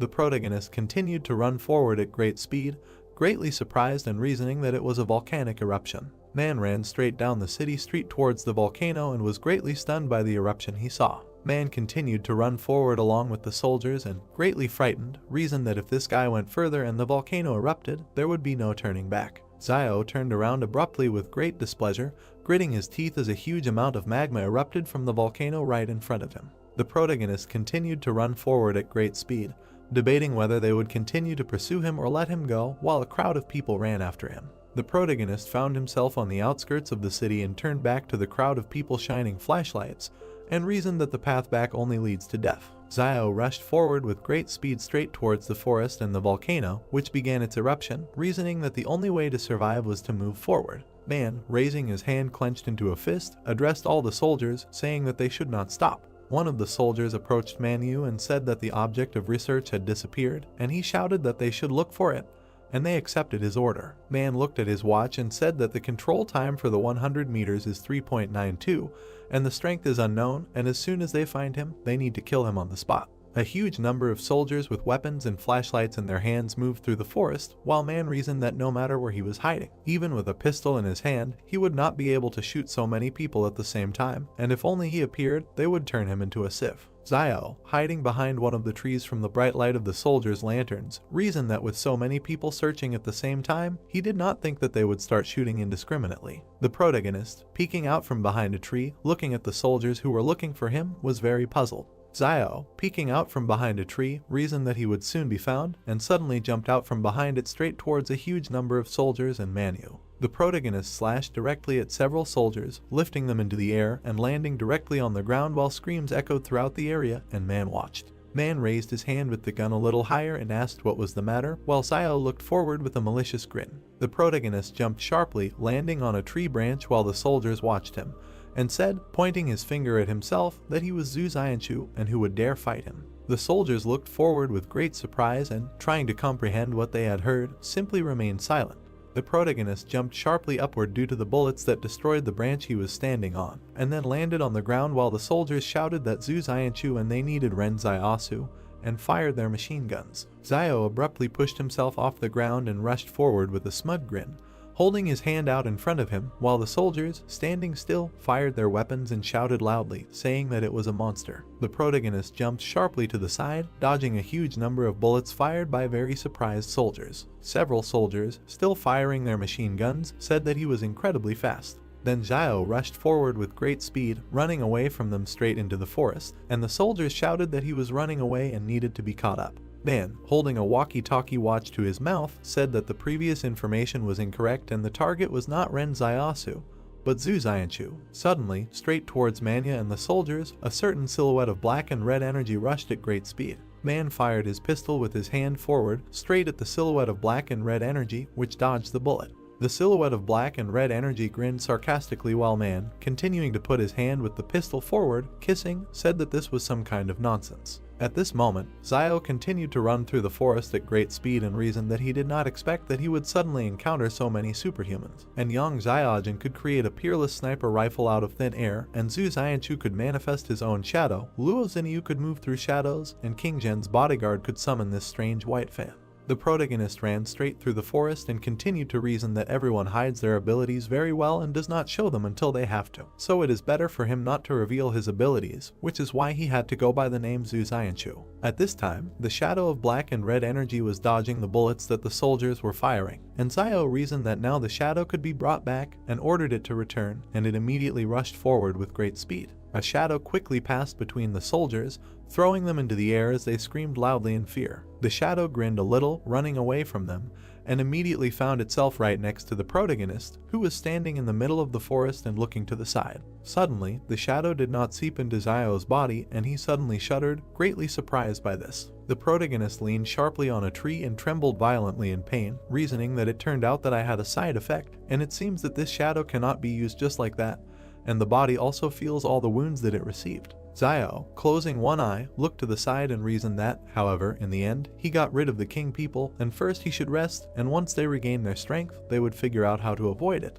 The leg, shackled in chains, suddenly became very tense, destroying them. Zio was very surprised, holding his chest, and reasoned that it seemed that he was not alone here. The protagonist stood still while several strange monsters appeared right in front of him, moving on all fours, and he wondered what it was. Several gray monsters lay on the ground, looking forward with furious gaze while Zio reasoned that life was indeed unfair. Zio was very frightened, closing one of his eyes and gritting his teeth, reasoning that it seemed that he could not escape. At the same moment, the protagonist stood in place right in front of the three gray monsters, until a silhouette suddenly appeared right above him, jumping down. Zio turned sharply to the side, looking straight ahead with great surprise. Subject attacks Zio with a jump. Zio dodges at the last moment. He talks about how to get out of the situation, because it is impossible to shoot now, this will attract the King Consortium. He gets up and realizes that it's hard to be squeezed on both sides. The subject also stood up to prepare to attack. Zio thinks that it's still better to attack with a dagger up close. More experimental subjects arrive from the forest.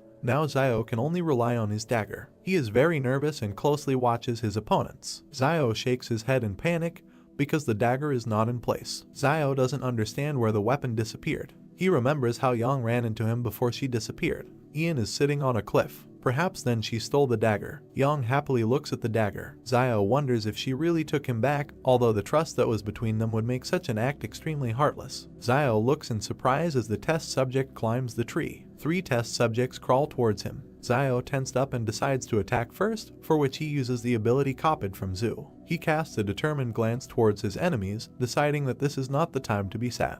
Having sent the shadow to attack, he shouts to the test subjects to die. The unpleasant sensation makes him take aback and turn around. The subject attacked from the back, leaving a cut with his sharp claws. Zio screams. He roundhouses one of them in the face with his fist. He looks in surprise at the fist that hit the test subject's face. He looks at his hand in horror and screams in pain. A scream is heard against the backdrop of a dark forest. Zio throws the test subject aside, grabbing his face. Shadow Zio hits the test subject while he looks over his shoulder at the 3 lying humanoids and talks about the thickness of their skin, since it cannot be injured without a weapon. The product of the experiment makes a big bite on the side of the shadow, which affects itself. Zio grabbed his phantom-bitten side and decides that if he continues to fight with them, he will definitely be eaten soon. Closing his eyes in pain, he thinks about how he can get a weapon. Zio stands defenseless while the test subject cuts his chest. He didn't have time to dodge. At the same time, another humanoid bites his leg. The incredibly strong test subject who bit Zio throws him aside with his teeth so that he does a somersault in the air. He hits the ground hard with his back and drops of blood fly out of his mouth. Along the way,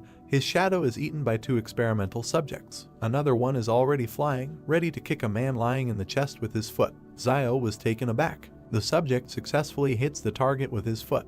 The palace sends Zio a message about the discovery of the breath of death. Making a grimace of horror, he realizes that he cannot use his power, which is very bad. He cannot die now. He screams, begging for a weapon. Blood pours out of his mouth. The palace notifies of the discovery of the breath of death and asks if Zio would be willing to open the seal. He sits on his knees and does not understand what seal we are talking about. Against the background of the starry sky, he asks about the price of opening the seal. The palace responds with the word loss. Zio doesn't know what loss awaits him. He is wounded and exhausted, sitting on his knees holding his elbow. He indignantly wipes the blood from his mouth, for he shed a lot of blood, ate a huge amount of wild roots while he was alive, and now the palace declares that he must lose everything, and on what basis it is not clear even to him.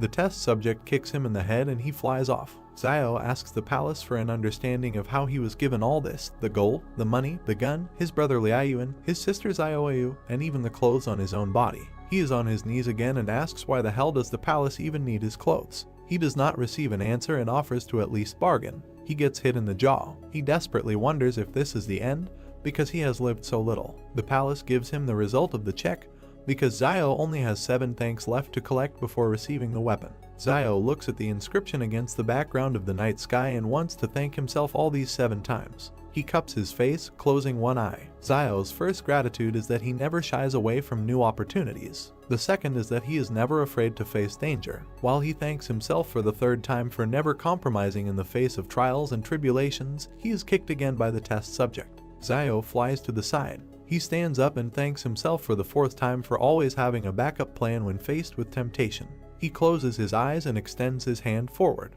The 5th thanks is that he was never a hypocrite. With a smile on his face, he says the 6th gratitude for his sober assessment of the situation and lack of hesitation in decisions. He enthusiastically shouts 7th gratitude for the fact that when he finds himself in terrible situations, he goes through all the hardships. In the background, an active volcano erupts into the sky with a column of fire. Zio gets down on one knee, preparing to attack the next test subject approaching him. He screams for the weapon to be unlocked. The subject runs towards Zio with his mouth open to bite. The palace counts Zio's 7 thanks towards the total score. Zio aggressively directs a black ball glowing purple at the test subject. The subject flies to attack, and Zio sits with his hand outstretched towards him. The ball in his hand forms a long blade that glows red. He points the blade at the test subject. Making a determined face, he talks about a sword that draws the line between life and death. Such a sword is no match for an army of thousands. The blade cuts right through the test subject. 3 bloody humanoids bare their teeth at Zio. Zio himself stands menacingly against the backdrop of the 2 halves of the test subject. Zio uses the new sword and shadow together, making an armed shadow fighter. He goes on the attack, and the shadow follows him. He is not alone. The subject tries to injure Zio, but he dodges. With a rotating movement, he makes 2 halves of a whole experimental subject.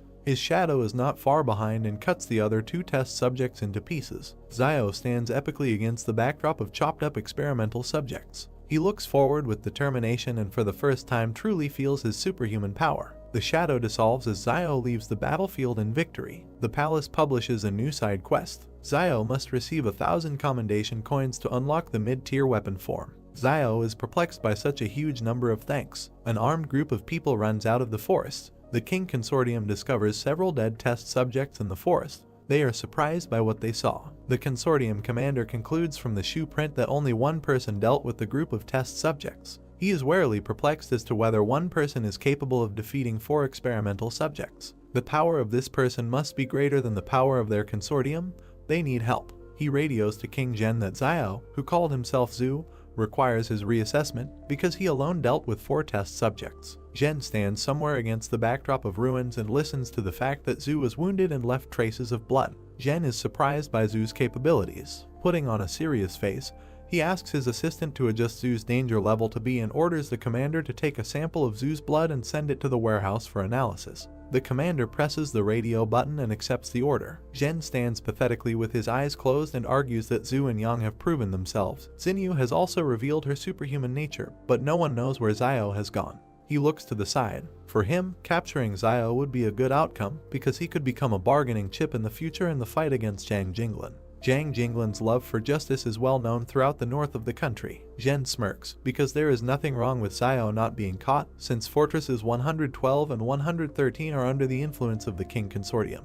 Zhen pathetically walks past armed men in uniform. He continues to talk about Zio, because when he returns to the walls of the fortress, the Consortium members will be able to capture him at any moment. The volcano is erupting. A group of people from the King Consortium are being inspected using flashlights on their weapons. The group leader shines a flashlight towards the trees and realizes that Zio was running towards the volcano, but the pursuit led them nowhere. Consortium member King places a Q-tip containing Zio's blood sample into a test tube in a bag while the commander assesses the amount of Zio's blood on the battlefield. He must not have been hurt that badly. The commander looks down sternly and evaluates Zio's fighting abilities and worries that they will not take him in numbers. For comparison, he takes an example from the capture of one test subject, in which 3 people died in a day and 13 left with injuries. He stands over a test subject cut in half and shines a flashlight on him. The wounds are extremely smooth. Close-up of the commander's face with a flashlight. He compares the cuts on the test subject to the fact that a sharp tactical knife can only damage the test subject's skin with great force. This refers him to the fact that there are many more secrets in Zio than they can even imagine. The group from the King Consortium turn at the sound of a man approaching. Zio runs towards them. The group began to shoot at him.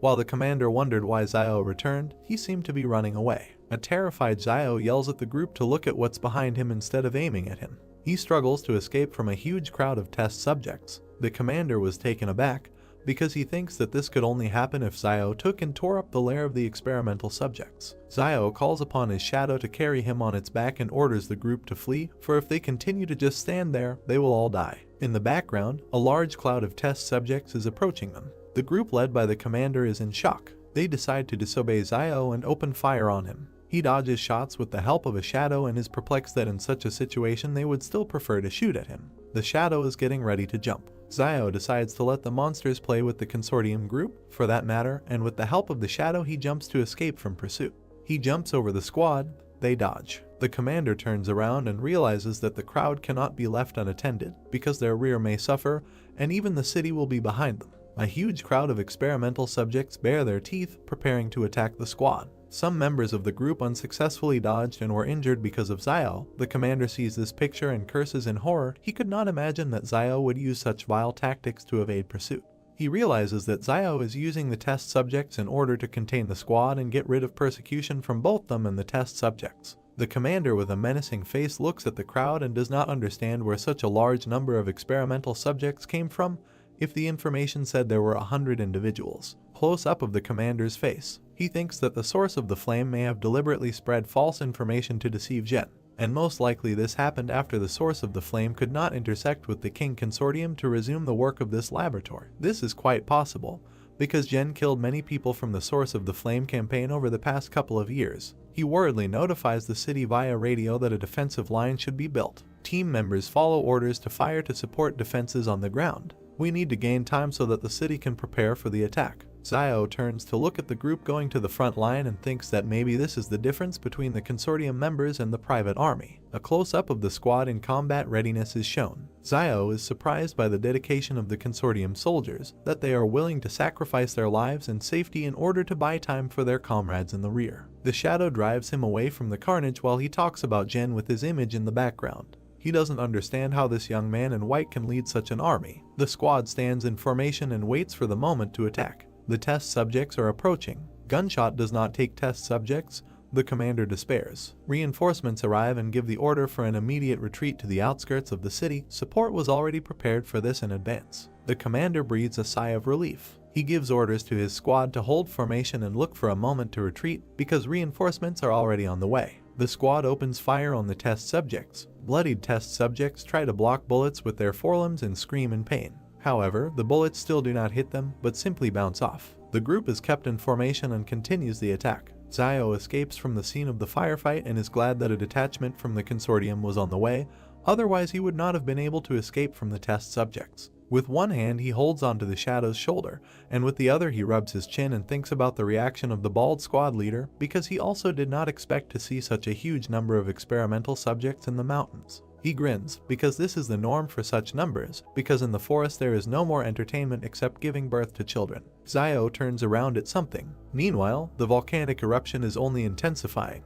A huge five-fingered red limb with claws protrudes from the crater of the volcano. Zio was taken aback. He wonders how some creature could be hiding in the volcano and what kind of creatures in general can survive in lava. Jen stands pathetically against the background of the eruption and his white cloak flutters in the wind. A man in uniform and glasses behind him asks what the hell this is. Zhen closes his eyes and sighs. He was very sorry that such things really existed, and because of this they would have to retreat immediately. Mission failed. He opens his eyes and turns to the guy with glasses, asking him to call his mediocre brother if this thing crawls out of the crater or if a large number of test subjects are forced south by the volcano, because Barrier 113 is in danger. The guy in uniform agrees. Zhen orders everyone else to gather and prepare to retreat. The volcano emits another pillar of fire into the sky. Military trucks are urgently leaving the city. The consortium squad continues to exchange fire as the eruption intensifies with each passing moment. The commander turns around and yells to the squad member to evacuate all personnel. The commander and several other members of the consortium cover the others who retreated. A new wave of bullets hits the test subjects. Zhen himself arrived at the scene of the shootout, and his people cover the detachment while he pompously stands at the head. People evacuating are running near it. Close-up of Zhen holding a detonator. Test subjects run through trees with guided bombs on them. Zhen presses the button and looks pathetically at the explosion. Bloody experimental subjects scatter in different directions. The commander, closing his eyes, confesses to his boss Zhen that he could not return Xiao, who called himself Zhu. Zhen goes to the cars, and the commander turns in surprise at the words that it doesn't matter. Zhen orders the commander to get into the car. They drive to the west, where there should be another way back to Fortress 112. The commander is silent in bewilderment, looking after the boss. Zhen tells him with a grin that he knows that he wants to ask about the reason for sending help to them. Zhen tells him not to think too much about it, because the main reason is that the commander is still useful to him. He also added a request not to say words of loyalty to him, because Zhen does not believe in such things. Zhen looks towards the cars. There are cries that the car can be driven because something is wrong with the tires. The commander looked at them seriously and asked if they had a flat tire, because they had a jack and a spare wheel for such a case. A member of the squad looks at the tire with concern and tells him about the condition. It is rather not flat, but cut. The commander and Zhen do not comment on the situation until they are told that the spare tire has also been cut off. Zhen's cold disposition hides anger.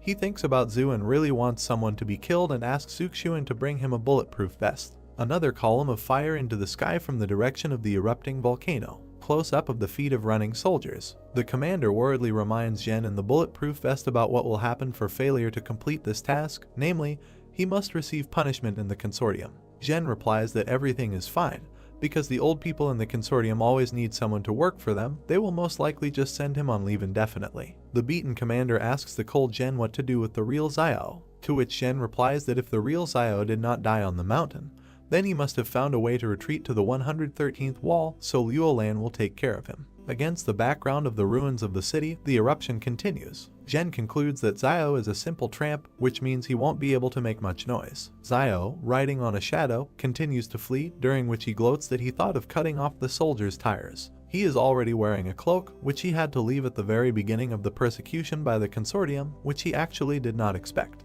He holds his face with his hand and regrets that he could not take the gold with him. Nothing can be done. He stops with a shadow near the cave and thinks about spending the night there today. He lit a fire. Xiao looks into the fire and remembers that they stayed in this cave as a team and that now he is here alone. He heard something behind him and turned to look. The words, "It is carved into the stone right behind you." He rubs his chin and concludes that the message was written relatively recently. He remembers that the last time they were here, Jan was the last one to leave the cave, whether they could have left this message or not. He looks thoughtfully to the side at the background of Yang's image and wonders if she is really so cruel that she would carve out such inscriptions to scare people purely for fun. Something flies out of the volcano like a fireball and bounces in a couple of places. 3 different animals run out of the forest. Xiao looks at the erupting volcano. He looks ahead warily and realizes that he won't be able to rest tonight and his time is running out. He finds himself riding the shadow again. He understands that in order to be saved he needs to continue his path. Xiao runs past the trees in a zigzag pattern.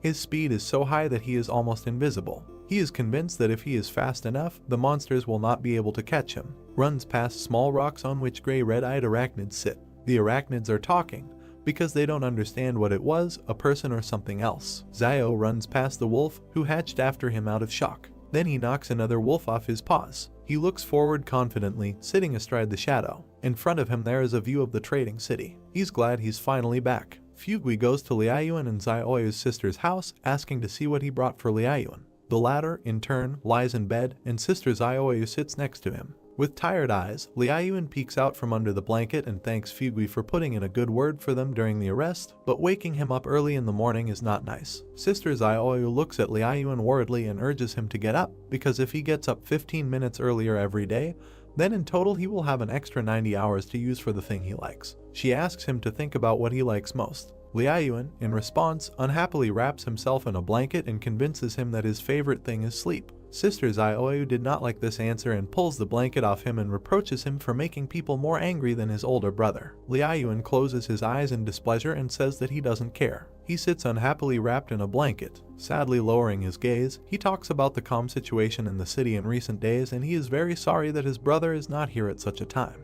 Xiaoyu stood up from the bed and smiled softly. Fugui brought 2 hot sweet potatoes for Liaoyuan and Xiaoyu. With a smile on his face, he asks them to hurry up and eat the potatoes while they are still hot. Liaoyuan, without getting out from under the blanket, looks at the potatoes and asks Fugui about the reason for his love for sweet potatoes, because he cooks them every day. With a thoughtful face, Fugui remembered his dysfunctional childhood behind the 107th wall and told Liaoyuan that there was a famine then and he had to leave the wall after his father and go here to reunite with his relatives. Smiling again, he continued to say that despite the famine, before it was not as dangerous there as it is now. The story about his love for potatoes was that one day he and his father dug up 2 sweet potatoes in the field and Dad baked them for Fugui to eat. Then it seemed to him that baked sweet potatoes were the best thing in the world. Liaoyuan looks at Fugui enthusiastically. A conversation with Xiao pops up in his memories. He asked his younger brother if he knew why people were happy. They both sat and looked at the night sky and Liaoyuan asked his brother the answer to this question. Frowning, Xiao told his brother that human happiness comes not from pleasure, but from pain, because when, at a moment of unbearable bitterness, you try something sweet, a desire arises to fight for your life. Liaoyuan looks at the softly smiling Xiao in surprise, and the latter continues that the sweet taste may not mean much to others, but for you at such a moment, this sweetness is the greatest joy. Liaoyuan and Xiaoyu started eating the potatoes. Fugui says that with Mr. Zhang gone, there are no more teachers left in their trading city. Liaoyuan enthusiastically says that this is not a problem, because when Xiao returns, he will teach. Fugui answered warily, spreading his fingers that he had heard rumors from factory workers near Jing Mountain. It seems that the Jing Mountain volcano has erupted and it is unknown how Xiao is doing. Liaoyuan closed his eyes and said confidently that his brother should be fine, a hint of concern in his eyes. He remembers that he wished everyone with his life for Xiao's safe return to the city, and since Liaoyuan is alive, then Xiao is completely fine. Fugui cheerfully raised his finger up and noted that Xiao should be alive, because as they say, a good man does not live long, but an unkind man prospers. Fugui looks around the street warily and states that the street has been very busy lately, which is most likely due to the fact that the fortress is not easy to rule the trading town, for which they bribe strangers to be their ears and eyes. People on the street look unfriendly. Fugui confirms this fact by saying that you should not offend them or pour out your soul to them. He still looks out the window and warns Liaoyuan and Xiaoyu to be careful these days if they want to leave the trading city. If anything happens, they should turn to Fugui and he will help them find their way, because in his opinion, all these people are here not because of the 2 of them, but because of Xiao. Xiaoyu asks Fugui in surprise why they need Xiao. Fugui nervously wipes his sweat with a towel and says that we are talking about Xiao and he could do anything to the team from the fortress, that's obvious. Liaoyuan and Xiaoyu were taken aback. Zhen, the commander, and a couple of other people move through the forest. Zhen looks ahead and curses because he doesn't know how much longer to go to get back to Fortress 112. The commander notices that the situation is so bad that even the boss has lost his cool. Zhen grins at himself because his image is falling apart. Some guy saw a mutated arthropod and fearfully noticed the presence of a human face on its shell and assumed that they eat people. The soldier approaches the guy's screams and reprimands him, because Mount Jing is far from here, so he should go about his business and not get in the way. Not far from them, Xiao jumps off the wall. Xiao walks into the door of his house, where a surprised Xiaoyu and Liaoyuan stare at him. Liaoyuan is happy to see his brother, as can be seen from his exclamation towards Xiao. He tells the younger one to pack his things quickly. Xiao takes out a gun and points the barrel at Fugui, threatening him. He apologizes for what he is doing, but he will have to stay here until they leave. Frightened, Fugui raises his palms and warns that the street is full of people watching this courtyard. Maybe Xiao alone can easily enter and exit, but what about Liaoyuan? Playfully twirling the gun in his hands, Xiao replies that these people are not able to stop him. Fugui says that Mr. Zhang is nearby, then the people from the King Consortium will not be able to do anything to him. Xiao asks him about Teacher Zhang. Zio crouches down and packs his things, answering Fugui that the reason for his imminent departure is not the King Consortium, but the monsters that are about to emerge from the Jing Mountains. Fugui fearfully asks him about the monsters. Zio, who turned around worriedly, tells Fugui that he has heard about insects, the number of which is terribly large, but these same insects are only a small part of the danger that awaits them. The frightened Fugui grabbed Zio's leg and interrogated him about what he saw in the mountains, after which he began to beg him to wait for Fugui, who needs to go and take his son with him. Surprised, Zio asks Fugui about leaving, because his family business is located here, but he is still ready to leave the city with Zio. Fugui tries to convince Zio because he doesn't know what about everything else, but he believes in Zio and believes that he can survive by following him. Evil Zio asks why he thinks so. Fugui replied that only Zio knows better than anyone what is happening in the Jing Mountains and maybe no one believes him, but Fugui himself believes and is ready to follow him. This pleasantly hurt Zio, who looked at Fugui in surprise and put his hand on his chest. He thought about it, because if he went outside now and shouted that monsters were coming from the Jing Mountains, half of the residents would simply look at Zio like he was a fool. But Fugui was able to believe him. He continues to look at Fugui, who begs for his help and reasons, because to put it in perspective, Old Man Wang is not very capable and ruthless, but nevertheless, he is a little more tactful, and his ability to survive in these turbulent times is based on his ability to always quickly making better choices in the face of danger. Zio clenched his fist thoughtfully and wondered if it was even possible to run away with Fugui, because although he was a profit-oriented businessman, he was not inherently bad. Fugui interrupts his thoughts with the fact that he doesn't just want to follow him, because he has money and medicine, and he also has better communication skills with people than any of them. Zio happily points out that medicine is also considered the most valuable thing in this era. He agrees and winks at Fugui to follow his son. He doesn't need his money, he will help him without it. Fugui agrees and asks to wait for him. Liaoyuan confesses that they were attacked by robbers some time ago and he had to use firearms. He even killed them, which brought Wang Kanjiang here. Angry Zio notices that after all, someone bullied his younger brother in his absence. Concerned, Zio asks about the further course of action, whether Wang Kanjiang saw the Liaoyuan pistol, and whether it caused them problems. Liaoyuan responds by handing him a coin with the inscription 178 and said that Mr. Zhang revealed himself to protect him and Zioyu, causing him to go with them and give Liaoyuan this coin before leaving. Zio holds a coin in his hands and clarifies what kind of person Mr. Zhang revealed. Did they say who he is? Liaoyuan raised his finger up and replied that Zhang had asked about this, but he did not answer, but only mentioned Fortress 178 and also said that if things went really badly, then Zio could head to Sebe to find him there, but clarified that it's not worth going there just like that. Liaoyuan added that the northern lands are very harsh and that most likely Mr. Zhang is an important person there. Zio clenched the coin in his fist and agreed to go to Sebe for Zhang if they were driven into a corner. Zioyu intervened in the dialogue, saying that the things had been collected because there was nothing special to collect. Zio sees a full bag of cabbage behind a satisfied Zioyu. He was taken aback and realized that she had simply collected all the cabbages that Mr. Zhang had planted in the backyard of the school. Provocatively rubbing his chin, he noticed that this behavior was very similar to himself. Satisfied, Zio points his finger at the cabbage, but Zioyu is not very happy with what is happening, because Zio said that there is no need for cabbage. Zioyu can take bread with him, but cabbage is not needed because you can find wild vegetables on the road. In the background, Van dragged his son, who really didn't want to go. Evil Zhang drags his son into the house, shouting to his son that otherwise he will be eaten by bugs. Maybe that's what he wants. The son protests that he did not allow a certain Lai Yuqian to be taken with him. Zio does not understand who we are talking about and asks Liaoyuan in a whisper who Lai Yuqian is. Liaoyuan replies that this is the daughter of Old Man Lai. Wang's son is in deep sadness because Zio refused to take this girl with him.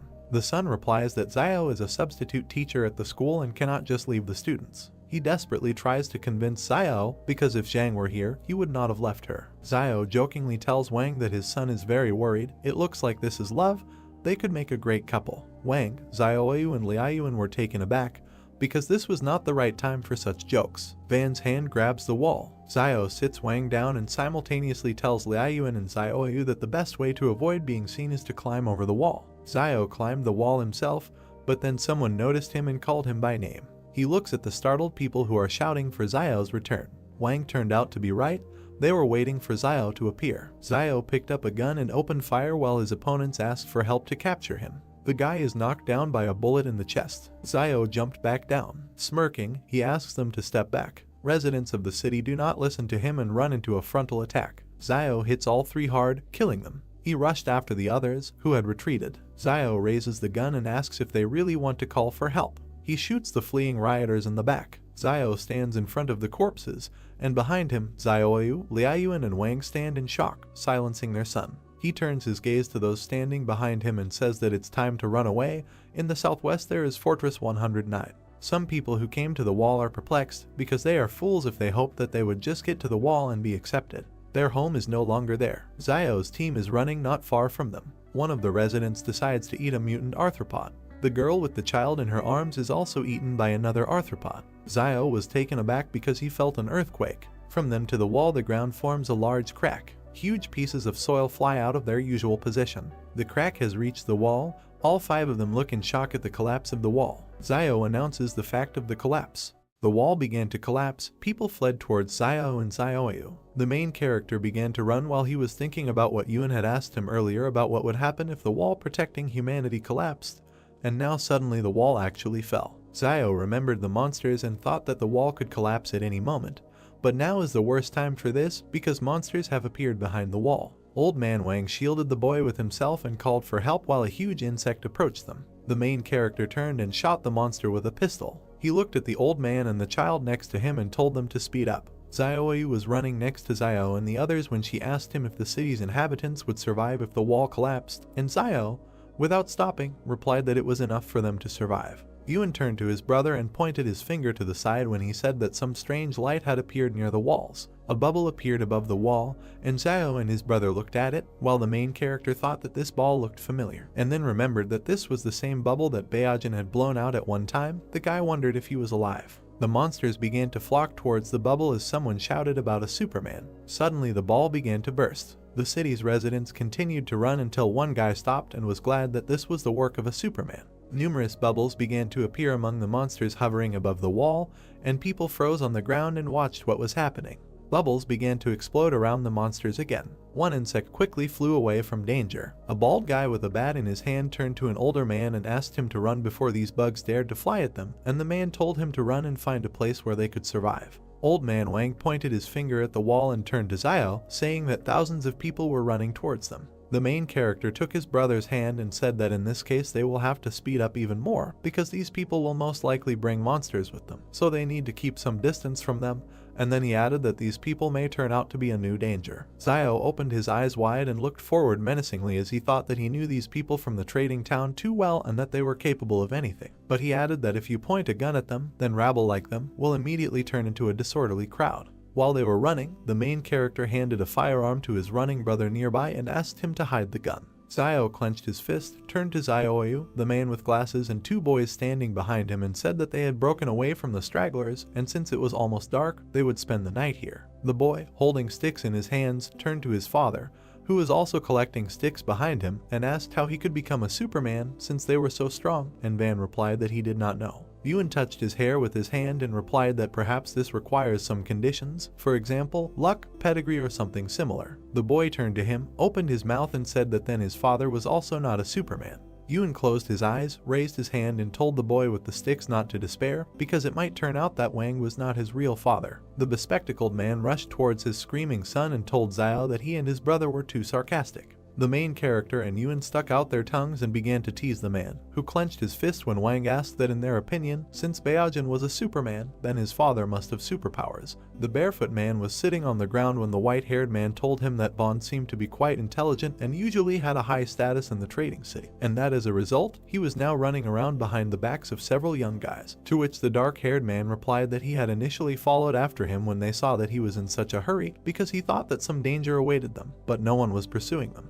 He then stood up, clenched his fists, and said that Wang probably carried a lot of money with him, since he had owned the store for many years, so he must have some property to escape, and the gray-haired man remembered Zioyu. Another man, sitting on the ground with his eyes closed, said that it was better to forget about it, because Zio and Yuan had weapons with them. The man with gray hair clenched his fist in front of him and asked him what he was afraid of, and how they could be afraid of guns since they didn't have much ammo. The men turned to the sides when the guy raised his finger to his face and asked which of them would go first. A crowd of people was on the plain near the forest. They jumped up when they heard a wolf howl. People began to run in one direction, shouting that they needed to leave and surprised that there really was danger, and someone exclaimed that they should have gone with Zio and cursed. The main character and his comrades were sitting by the fire. Yuan came up to him, looked at the food in the pot and said that it smelled very good, and the guy replied that he had just seen wild cilantro, which would improve the aroma of the food, so he would throw it in later. Van stood up and clasped his hands in front of him as he said that he doesn't eat cilantro because it smells like bugs and it makes him sick. Zio smiled and replied that he said that because he had never eaten bugs. The boy clenched his fist in front of him,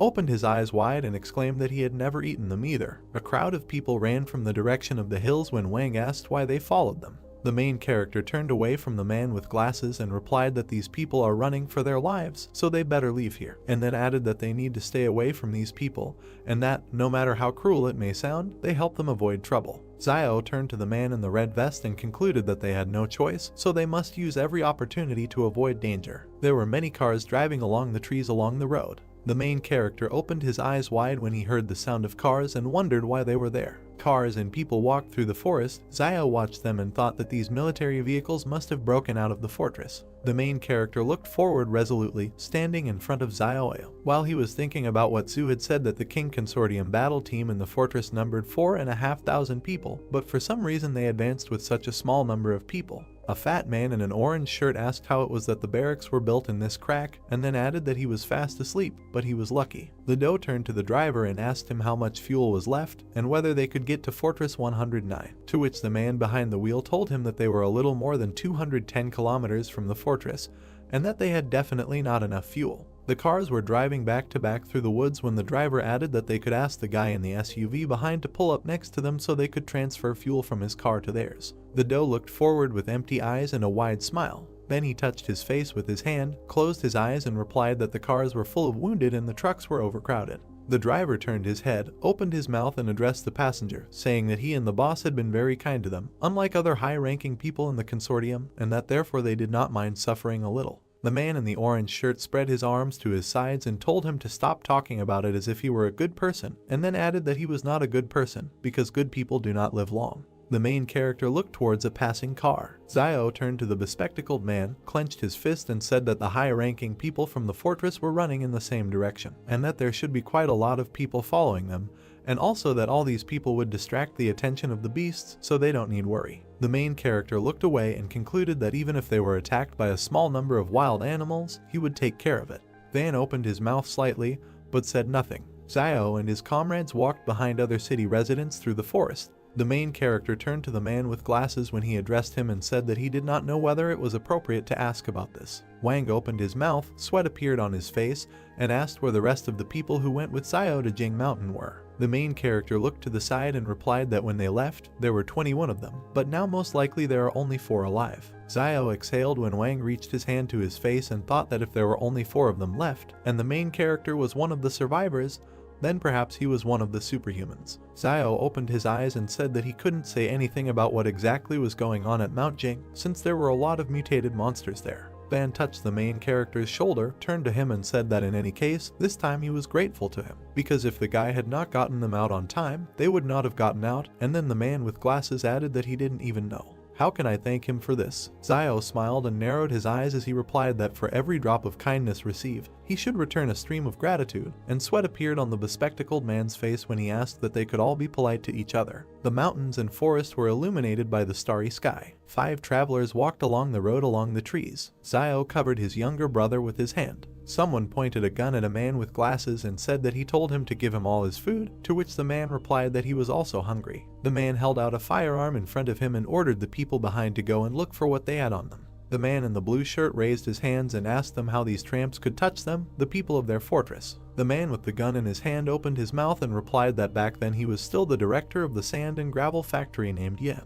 The bespectacled man staggered and screamed when Yan shot him. The man fell to the ground when the plant director said that Fortress 113 had disappeared, and that in Fortress 109 everyone was starting over. Yihan smiled and added that the one with the gun was now in charge, and that he was not the type to kill innocent people indiscriminately, so if they behaved well, he would let them live. The director of the factory pointed in the direction of the 3 men and told them to go and search all the people one by one, and then bring him everything of value that they had. Yihan opened his mouth and asked the 2 men what they were waiting for. A bald man approached a young couple and told them to give everything they had. He tore the ring off the girl's hand, and then he tore the necklace around her neck. The man with a pistol in his hand looked to the side and said that if their head was still on their shoulders, then they should behave well and that no harm would come to them. Wang opened his mouth and asked Xiao if they would take all their things, and the main character told him not to worry because no one could take anything away from them. The bald man asked the man standing next to him what was the matter, and he answered him that Xiao was standing there. The main character looked at the men, who said that he had a bad reputation as a ruthless man in the trading city, so they decided that they would forget about him and would not take his things. Xiao extended his hand in front of him and asked the two men to come to him.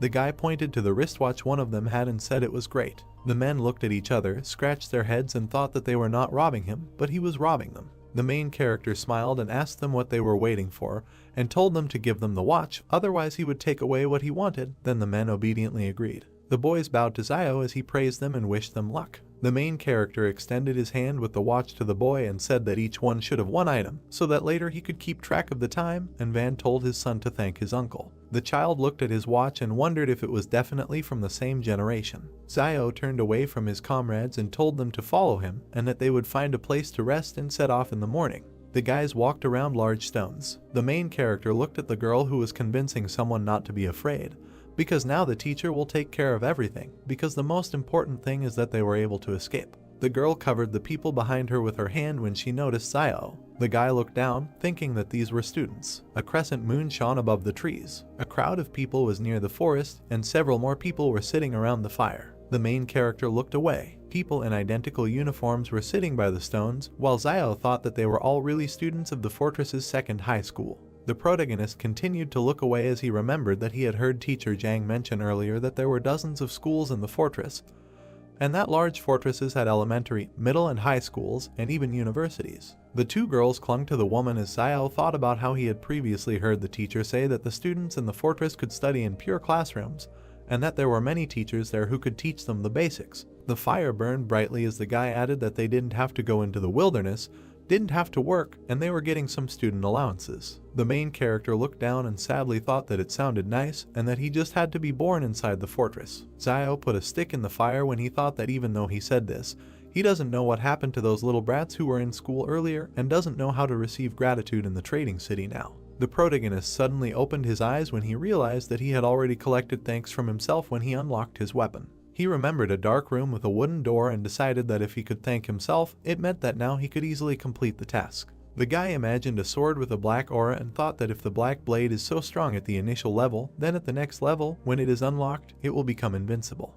The main character closed his eyes and punched his chest as he began to thank himself for not killing anyone indiscriminately, for raising his brother so well, and for eating grapes and not spitting out the seeds. Yuan looked at his brother in disbelief, sweat appearing on his face. There was a dark aura in the gloomy room just as before when Xiao decided that there was no reaction. The girl looked up at the dark-haired woman, addressed her as Teacher Jiang, and said that she was hungry. The woman closed her eyes and stroked the student's hair, saying that if they continued to walk further, they might be able to eat something, because people from Fortress 109 would come to their aid, and then added that if they could not stand it any longer, then the teacher will collect edible wild plants for them. Another student looked at Jiang and asked what they looked like, and the blonde guy added that they could go and collect wild plants to fill their bellies. People were sitting around the fire when the teacher asked the students if they could see them. Jiang hugged the girls, looked towards the guy and said that these people look confident enough that they will collect and eat what they collect later, and the student asked why don't they just ask them for help. Sweat appeared on the teacher's face as she said that now that the fortress is no longer there, they must understand that not everyone is obliged to help them, so they must help themselves.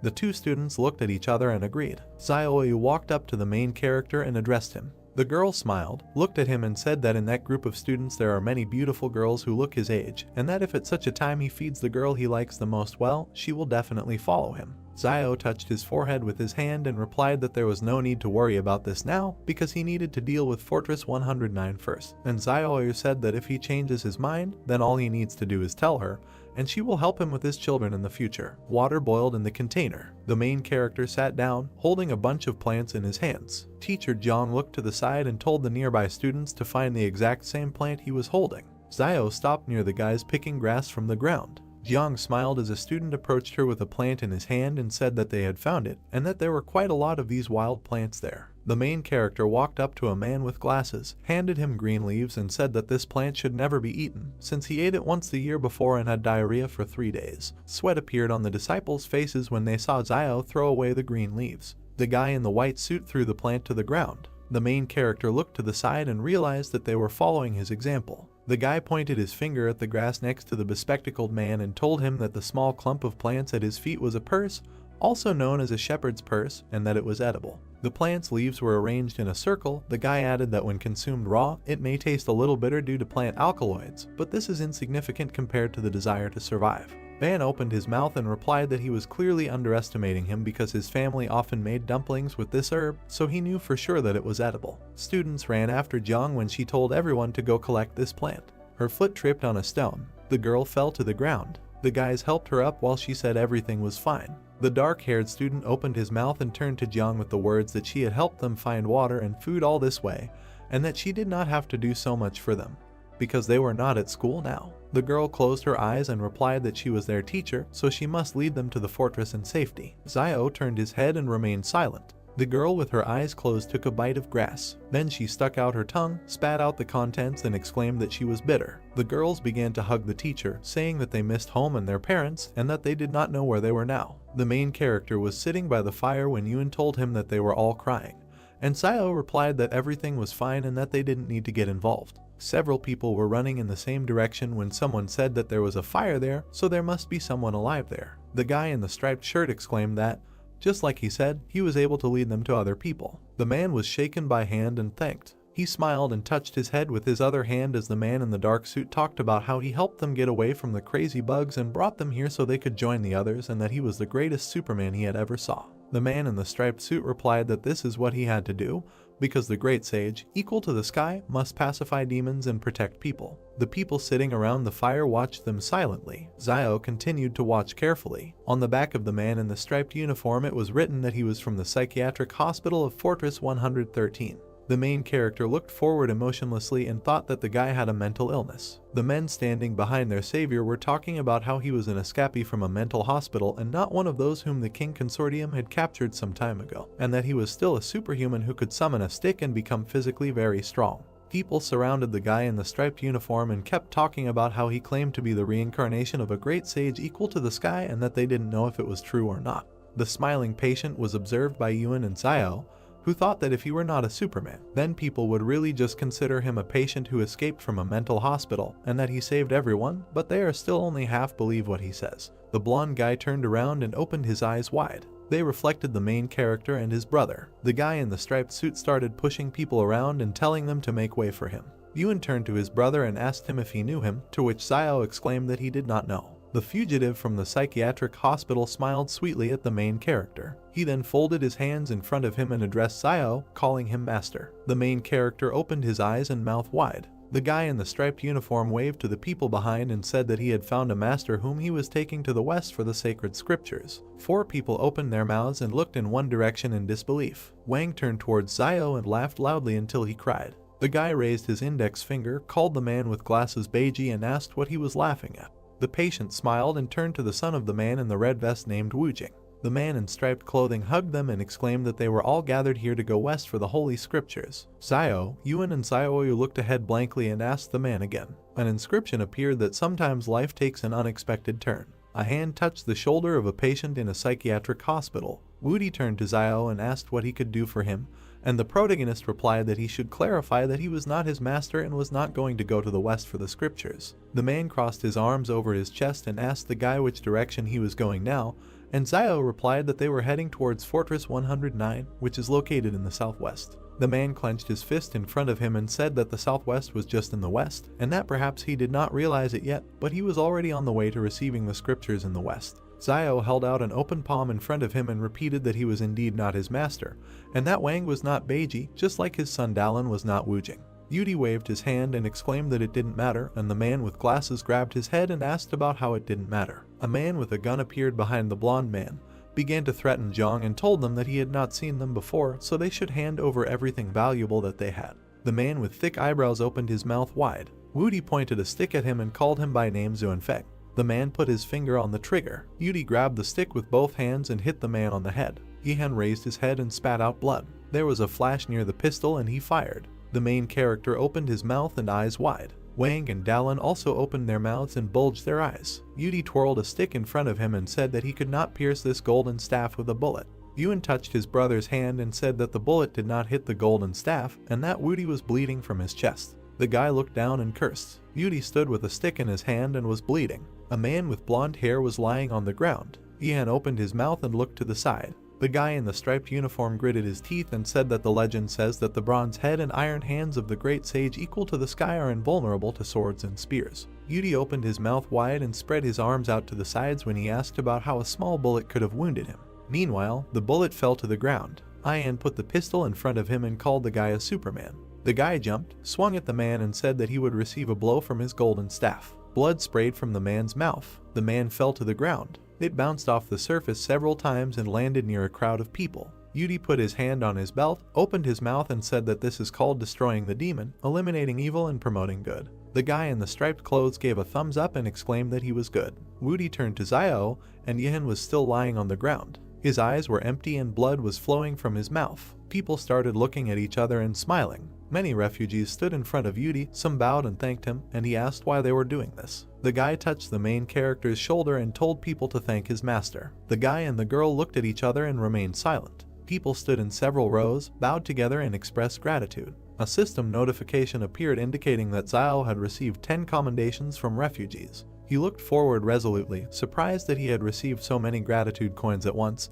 and thought that usually he had to work hard to get them, but now he did it without difficulty. The main character touched Yuri's hand, called him his student and asked if his wound hurt, and then offered him his medicine for external wounds. Zioyu, Yuan, Wang and Dallin looked ahead blankly, thinking that going west to get the scriptures was foolhardy. Zio put out his hand, smiled and asked the man with glasses to bring his older brother something to eat. Van clenched his fists and exclaimed that he himself is Beiji. Everyone was sitting around the fire when the main character turned to Yuri and advised him to eat more slowly, despite the fact that he was very hungry. The guy closed his eyes and thanked Zio and Beiji, who were sitting next to him, when another gratitude notification was displayed, and the main character thought that this relationship between master and student seems very good. Woody touched the back of his head with his hand and told his master that he was still hungry, and Zio thought that he was a good fighter, but he eats a lot. The main character closed his eyes and asked Yuri if he knew what alms were. The guy replied that he knew. The master looked the student in the eyes and said that he was sending him to some people to ask them to prepare some lean rice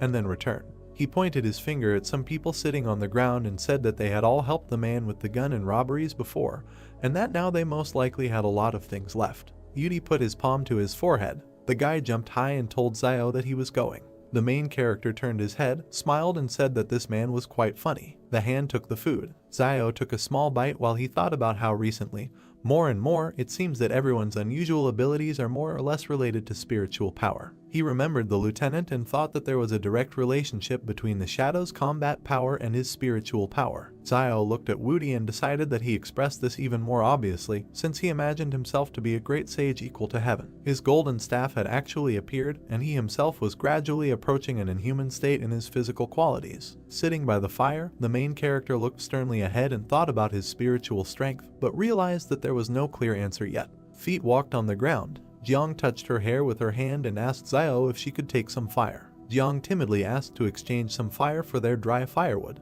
The guy looked up and agreed. The girl leaned towards the fire and thanked him. The hero received thanks from her and the tramps. They leave, saying that they now have fire. The guy thought sadly that for people who have no experience of surviving in the wild, it is very difficult to survive in such conditions. Woody with bags of food hands Zio a bar. He replied that he is not hungry, he got it himself, let him keep it for himself. Heroes at the campfire, Yuri said that then he would not be polite. Zio replied, what is the point of being polite? They are all on their own. Yuri took out a pistol. Van catches the weapon. The guy told him to take it for his protection. The gun is in the hands of the old man. He thanked the guy. He makes hoarse sounds. Wang with a questioning expression on his face. Yuri closed his eyes. Saliva came out of his mouth. The man was surprised, so calmly he took it and fell asleep. Zio looks at the guy thoughtfully, thinking that although he looks pugnacious, the thought that he is deceiving him is not very pleasant. They say that fools are lucky. One might say this is his gift. Yuan approached his brother and invited him to go to bed first, since he was also tired today, and he would watch the first half of the night. The boy extended his hand to the hero, who was sitting with his back. He objected. Yuan will go to bed first and will be on duty in the second half of the night. He tried to object. Zio looked around and said angrily, let him go to bed quickly and not waste time. Beads of sweat on Yuan's face, thoughtful. He leaves, lowering his hands, sighing. The boy went to sleep on the ground. The hero frowned, sat by the fire, thought that they were halfway to Fortress 109. It would be great if they could take advantage of the chaos and get there. Behind the hero are gold coins and jars. He thought that the gold he hid in the palace and the medicine should be enough to keep them afloat. In the background are the shadows of people in front of the fortress. The guy thought that if they couldn't get inside, it would be worth settling in a trading town outside of Fortress 109. Beauty stretched, surprised that the hero was not yet sleeping. He scratched the back of his head. Zio asked, "He fell asleep not long ago. Why did he wake up?" He laughed. It seems he doesn't know yet. Next to the guy is a monkey in traditional clothes. He explained that since he learned that he is the reincarnation of a great sage equal to heaven, he sleeps 3 to 4 hours a day, and this is enough for him, as if he slept as usual all night. Zio was confused whether this was even possible. They were sitting by the fire. The hero bowed his head, asked how old he was. The guy clarified how many thousands of years old, and said that no one knows how many reincarnations he experienced in past lives. With a dissatisfied grimace, Zio clarified that he was talking about this life, thinking how difficult it is not to send him away in conversation. Beauty raised his hands, yawned, replied that he was 22 years old. The hero thought that he was 5 years younger than him and somehow became his master. These are those same legendary young men. Zio raised his hand and asked, so he was taken to a mental hospital by private troops. The guy raised his fist and replied that no, he was sent there a few years ago. They did not believe that he was the reincarnation of a great sage equal to heaven. But some time ago, no one knows what happened, but suddenly he was transferred to a new hospital. They took blood and things like that. Zio asked if he knew Baojin. Beauty put his hand on his chest, leaned over, and asked if this was the bubble blower. He knew him. He was lying in the next room. He raised his index finger and added that before that, there was another patient, who then disappeared somewhere. The hero raised his fist to his chin and thought, Woody really came from a mental hospital and lived next to Baojin. Zio thought that the people in the fortress were dissecting such people, but now it looks like they are just taking some blood from them. He froze in surprise. According to Yudi, there were originally 3 superhumans imprisoned together, but one disappeared. He was worried about where the third had gone. Zio glanced gloomily at the guy and asked if he had any plans for the future. He rose from his seat, clenched his fist, proudly said that he would accompany the master to the west. The hero asked what if he did not want to go to the west. The guy shuddered, his face changed, stuttering. He asked if he didn't want to. He got down on all fours, dropped the stick, said in frustration that all these years he had been thinking about this day and night. This is what kept him from sleeping peacefully at night. He wanted to find his master and go to the west together to get the sacred scriptures, to pacify demons and eliminate violence along the way. But now his master said he did not want to go west. He crawled to the hero, grabbed the half of his robe and said that he had to go. Zio pursed his lips, looked down, thought, just look at this face, it looks like I'll have to go there. It won't hurt to learn about the West. Teacher Zhang also mentioned this. Yudi looked at the guy. He took him by the hand and asked if he knew where this Western paradise was. He replied that he didn't know. The guy turned away, raised his fists, and thought with a grin, if he doesn't know, that's good. Woody raised his hands contentedly when Zio told him not to worry and leave the rest to his master. Trees with green crown, rays of sun. The hero looks at the refugees, they cough. Zio's thoughtful look. Ewan, with a backpack on his back, looked back and noticed that his brother had woken up. A serious face, looking at a man choking from coughing. The hero thought what was wrong with everyone. Did the long journey and lack of sleep provoke the flu? No, something is wrong. The guy looked at his comrades and said that they needed to hurry. An infection zone had formed here, and if they did not leave quickly, they could also become infected. Wang raised his hands in fear and asked, is the infection zone? Then of course we need to go. The hero and his team leave. The old man hurries everyone forward. Woody extended his palm to the departing Zio and said that it is better to save a person's life than to build 7 floors for the monastery. They cannot leave them. The guy looked around and replied that Western Paradise was right ahead. Yudi stands with his hands down. The group leaves. He added that he is going there for the scriptures, but he can stay here if he wants. Yudi raised his head and clenched his fist. Raising an eyebrow, he thought with regret that accompanying the master to the west for the scriptures was the most important thing at the moment. He looked at the refugees. He closed his eyes and exhaled. He ran after the others and shouted for them to wait for him. He caught up with the hero, said with a smile that he had thought about everything. Now the most important thing is to accompany him to the west. Zio said that he was doing well and was glad that he had finally decided. The girl with the bob approached Jiang and asked why don't they stay and help everyone. Zio turned his head. Jiang looked at those leaving. She seriously said that no, first they need to save at least themselves. Perhaps now the teacher is not teaching them quite correctly, but they must follow her. She follows the group and told the guys not to lag behind and to be sure to collect wild greens if they see them along the way. The girl with the bob brought her index fingers together and said, it's so terrible. The teacher replied that even if it's difficult to eat, they should eat it.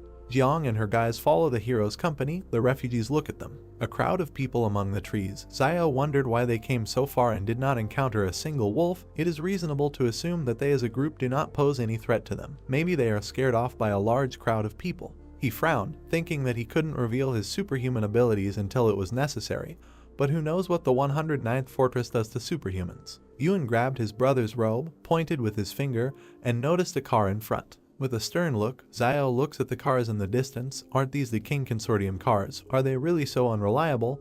It looks like these cars broke down not long ago, and they might meet King people if they go forward. Sunset, sun over the trees. Someone shouted that they saw the King Consortium. They should ask them for help. The guy with the backpack runs forward. He said with a smile, finally they are reunited with the army.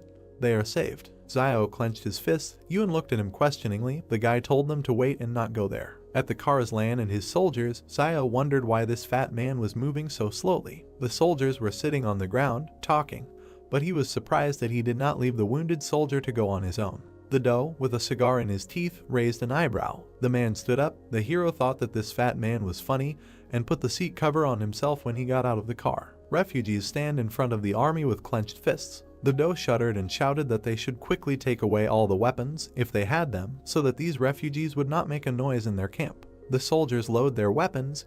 The doe turns away. The guys stopped, scared, walked next to the hero, looking forward. Two soldiers approached the hero. The military men were near the fire. The refugees were sitting to the side. Yuan is sitting on the ground. Xiao approached his brother and said that it was already late.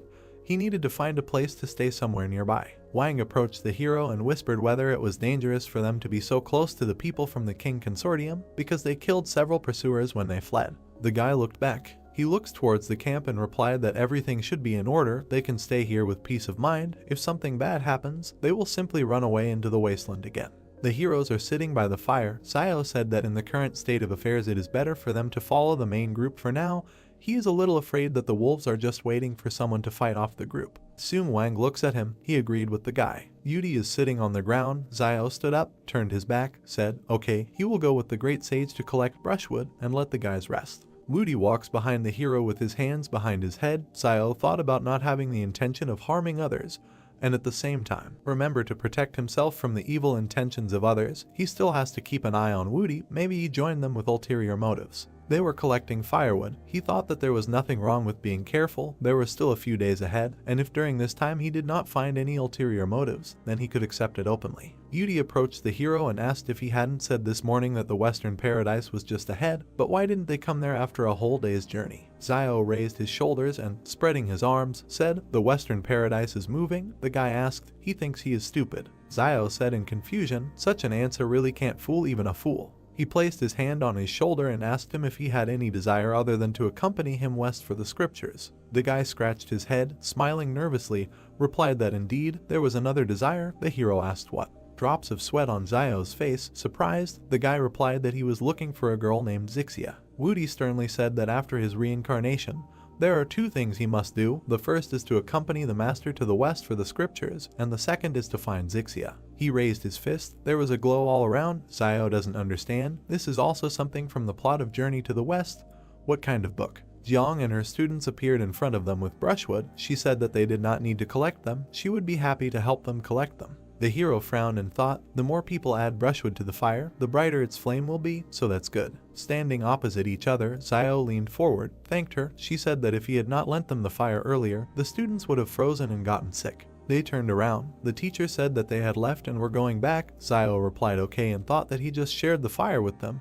Nothing complicated, but he didn't expect that they would want to repay him for this. A girl with long hair with brushwood in her hands approached Yudi. She closed her eyes, smiled, and shyly said that he was so handsome. The guy opened his mouth in surprise and remained silent. He folded his hands and said, thank you, parishioner. The girl exclaimed, parishioner. Xiao waves his hand. He told them to come here. He found something good, and he needs to call the students for help. Saliva coming out of his mouth, the hero looks at the brown fruits on the ground, thinking that it looks like they won't be hungry today. Tree, starry sky. People are divided into groups, sitting around fires. Yudi sits with potatoes in his hands by the fire. I ate them with pleasure. Heroes at the campfire. Xiao looked at Wudi suspiciously. A guy with his mouth full, perplexed. Xiao, with a potato in his hand, closed his eyes. Wudi looked at him and asked him what he thought. Their team was still missing something. The hero didn't understand what that meant.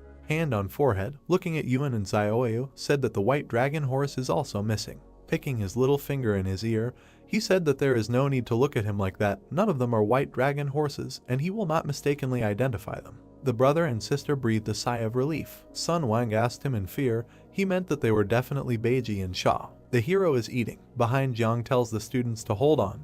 They will soon arrive at Fortress 109. Xiao thinks that he did not expect that Woody has his own internal logic despite his madness. The teacher held vegetables in her hands and told the students that they should take the sweet potatoes they dug with them. It was better to be tired on the road than to be hungry. A guy with white hair eating potatoes asked Jiang if they could really get to the fortress safely. She replied that it should be possible.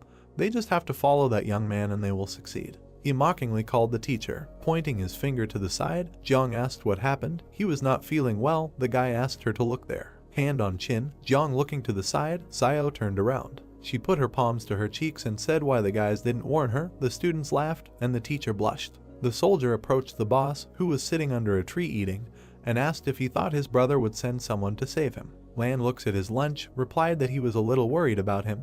He was still there when something went wrong with Mount Jing, and now he is not sure whether he is alive or not. The soldier said that he thinks that King will be fine. He is a person who is always confident in what he does. Cracks in the ground, Lan objected, so sure, this time this is not an ordinary emergency.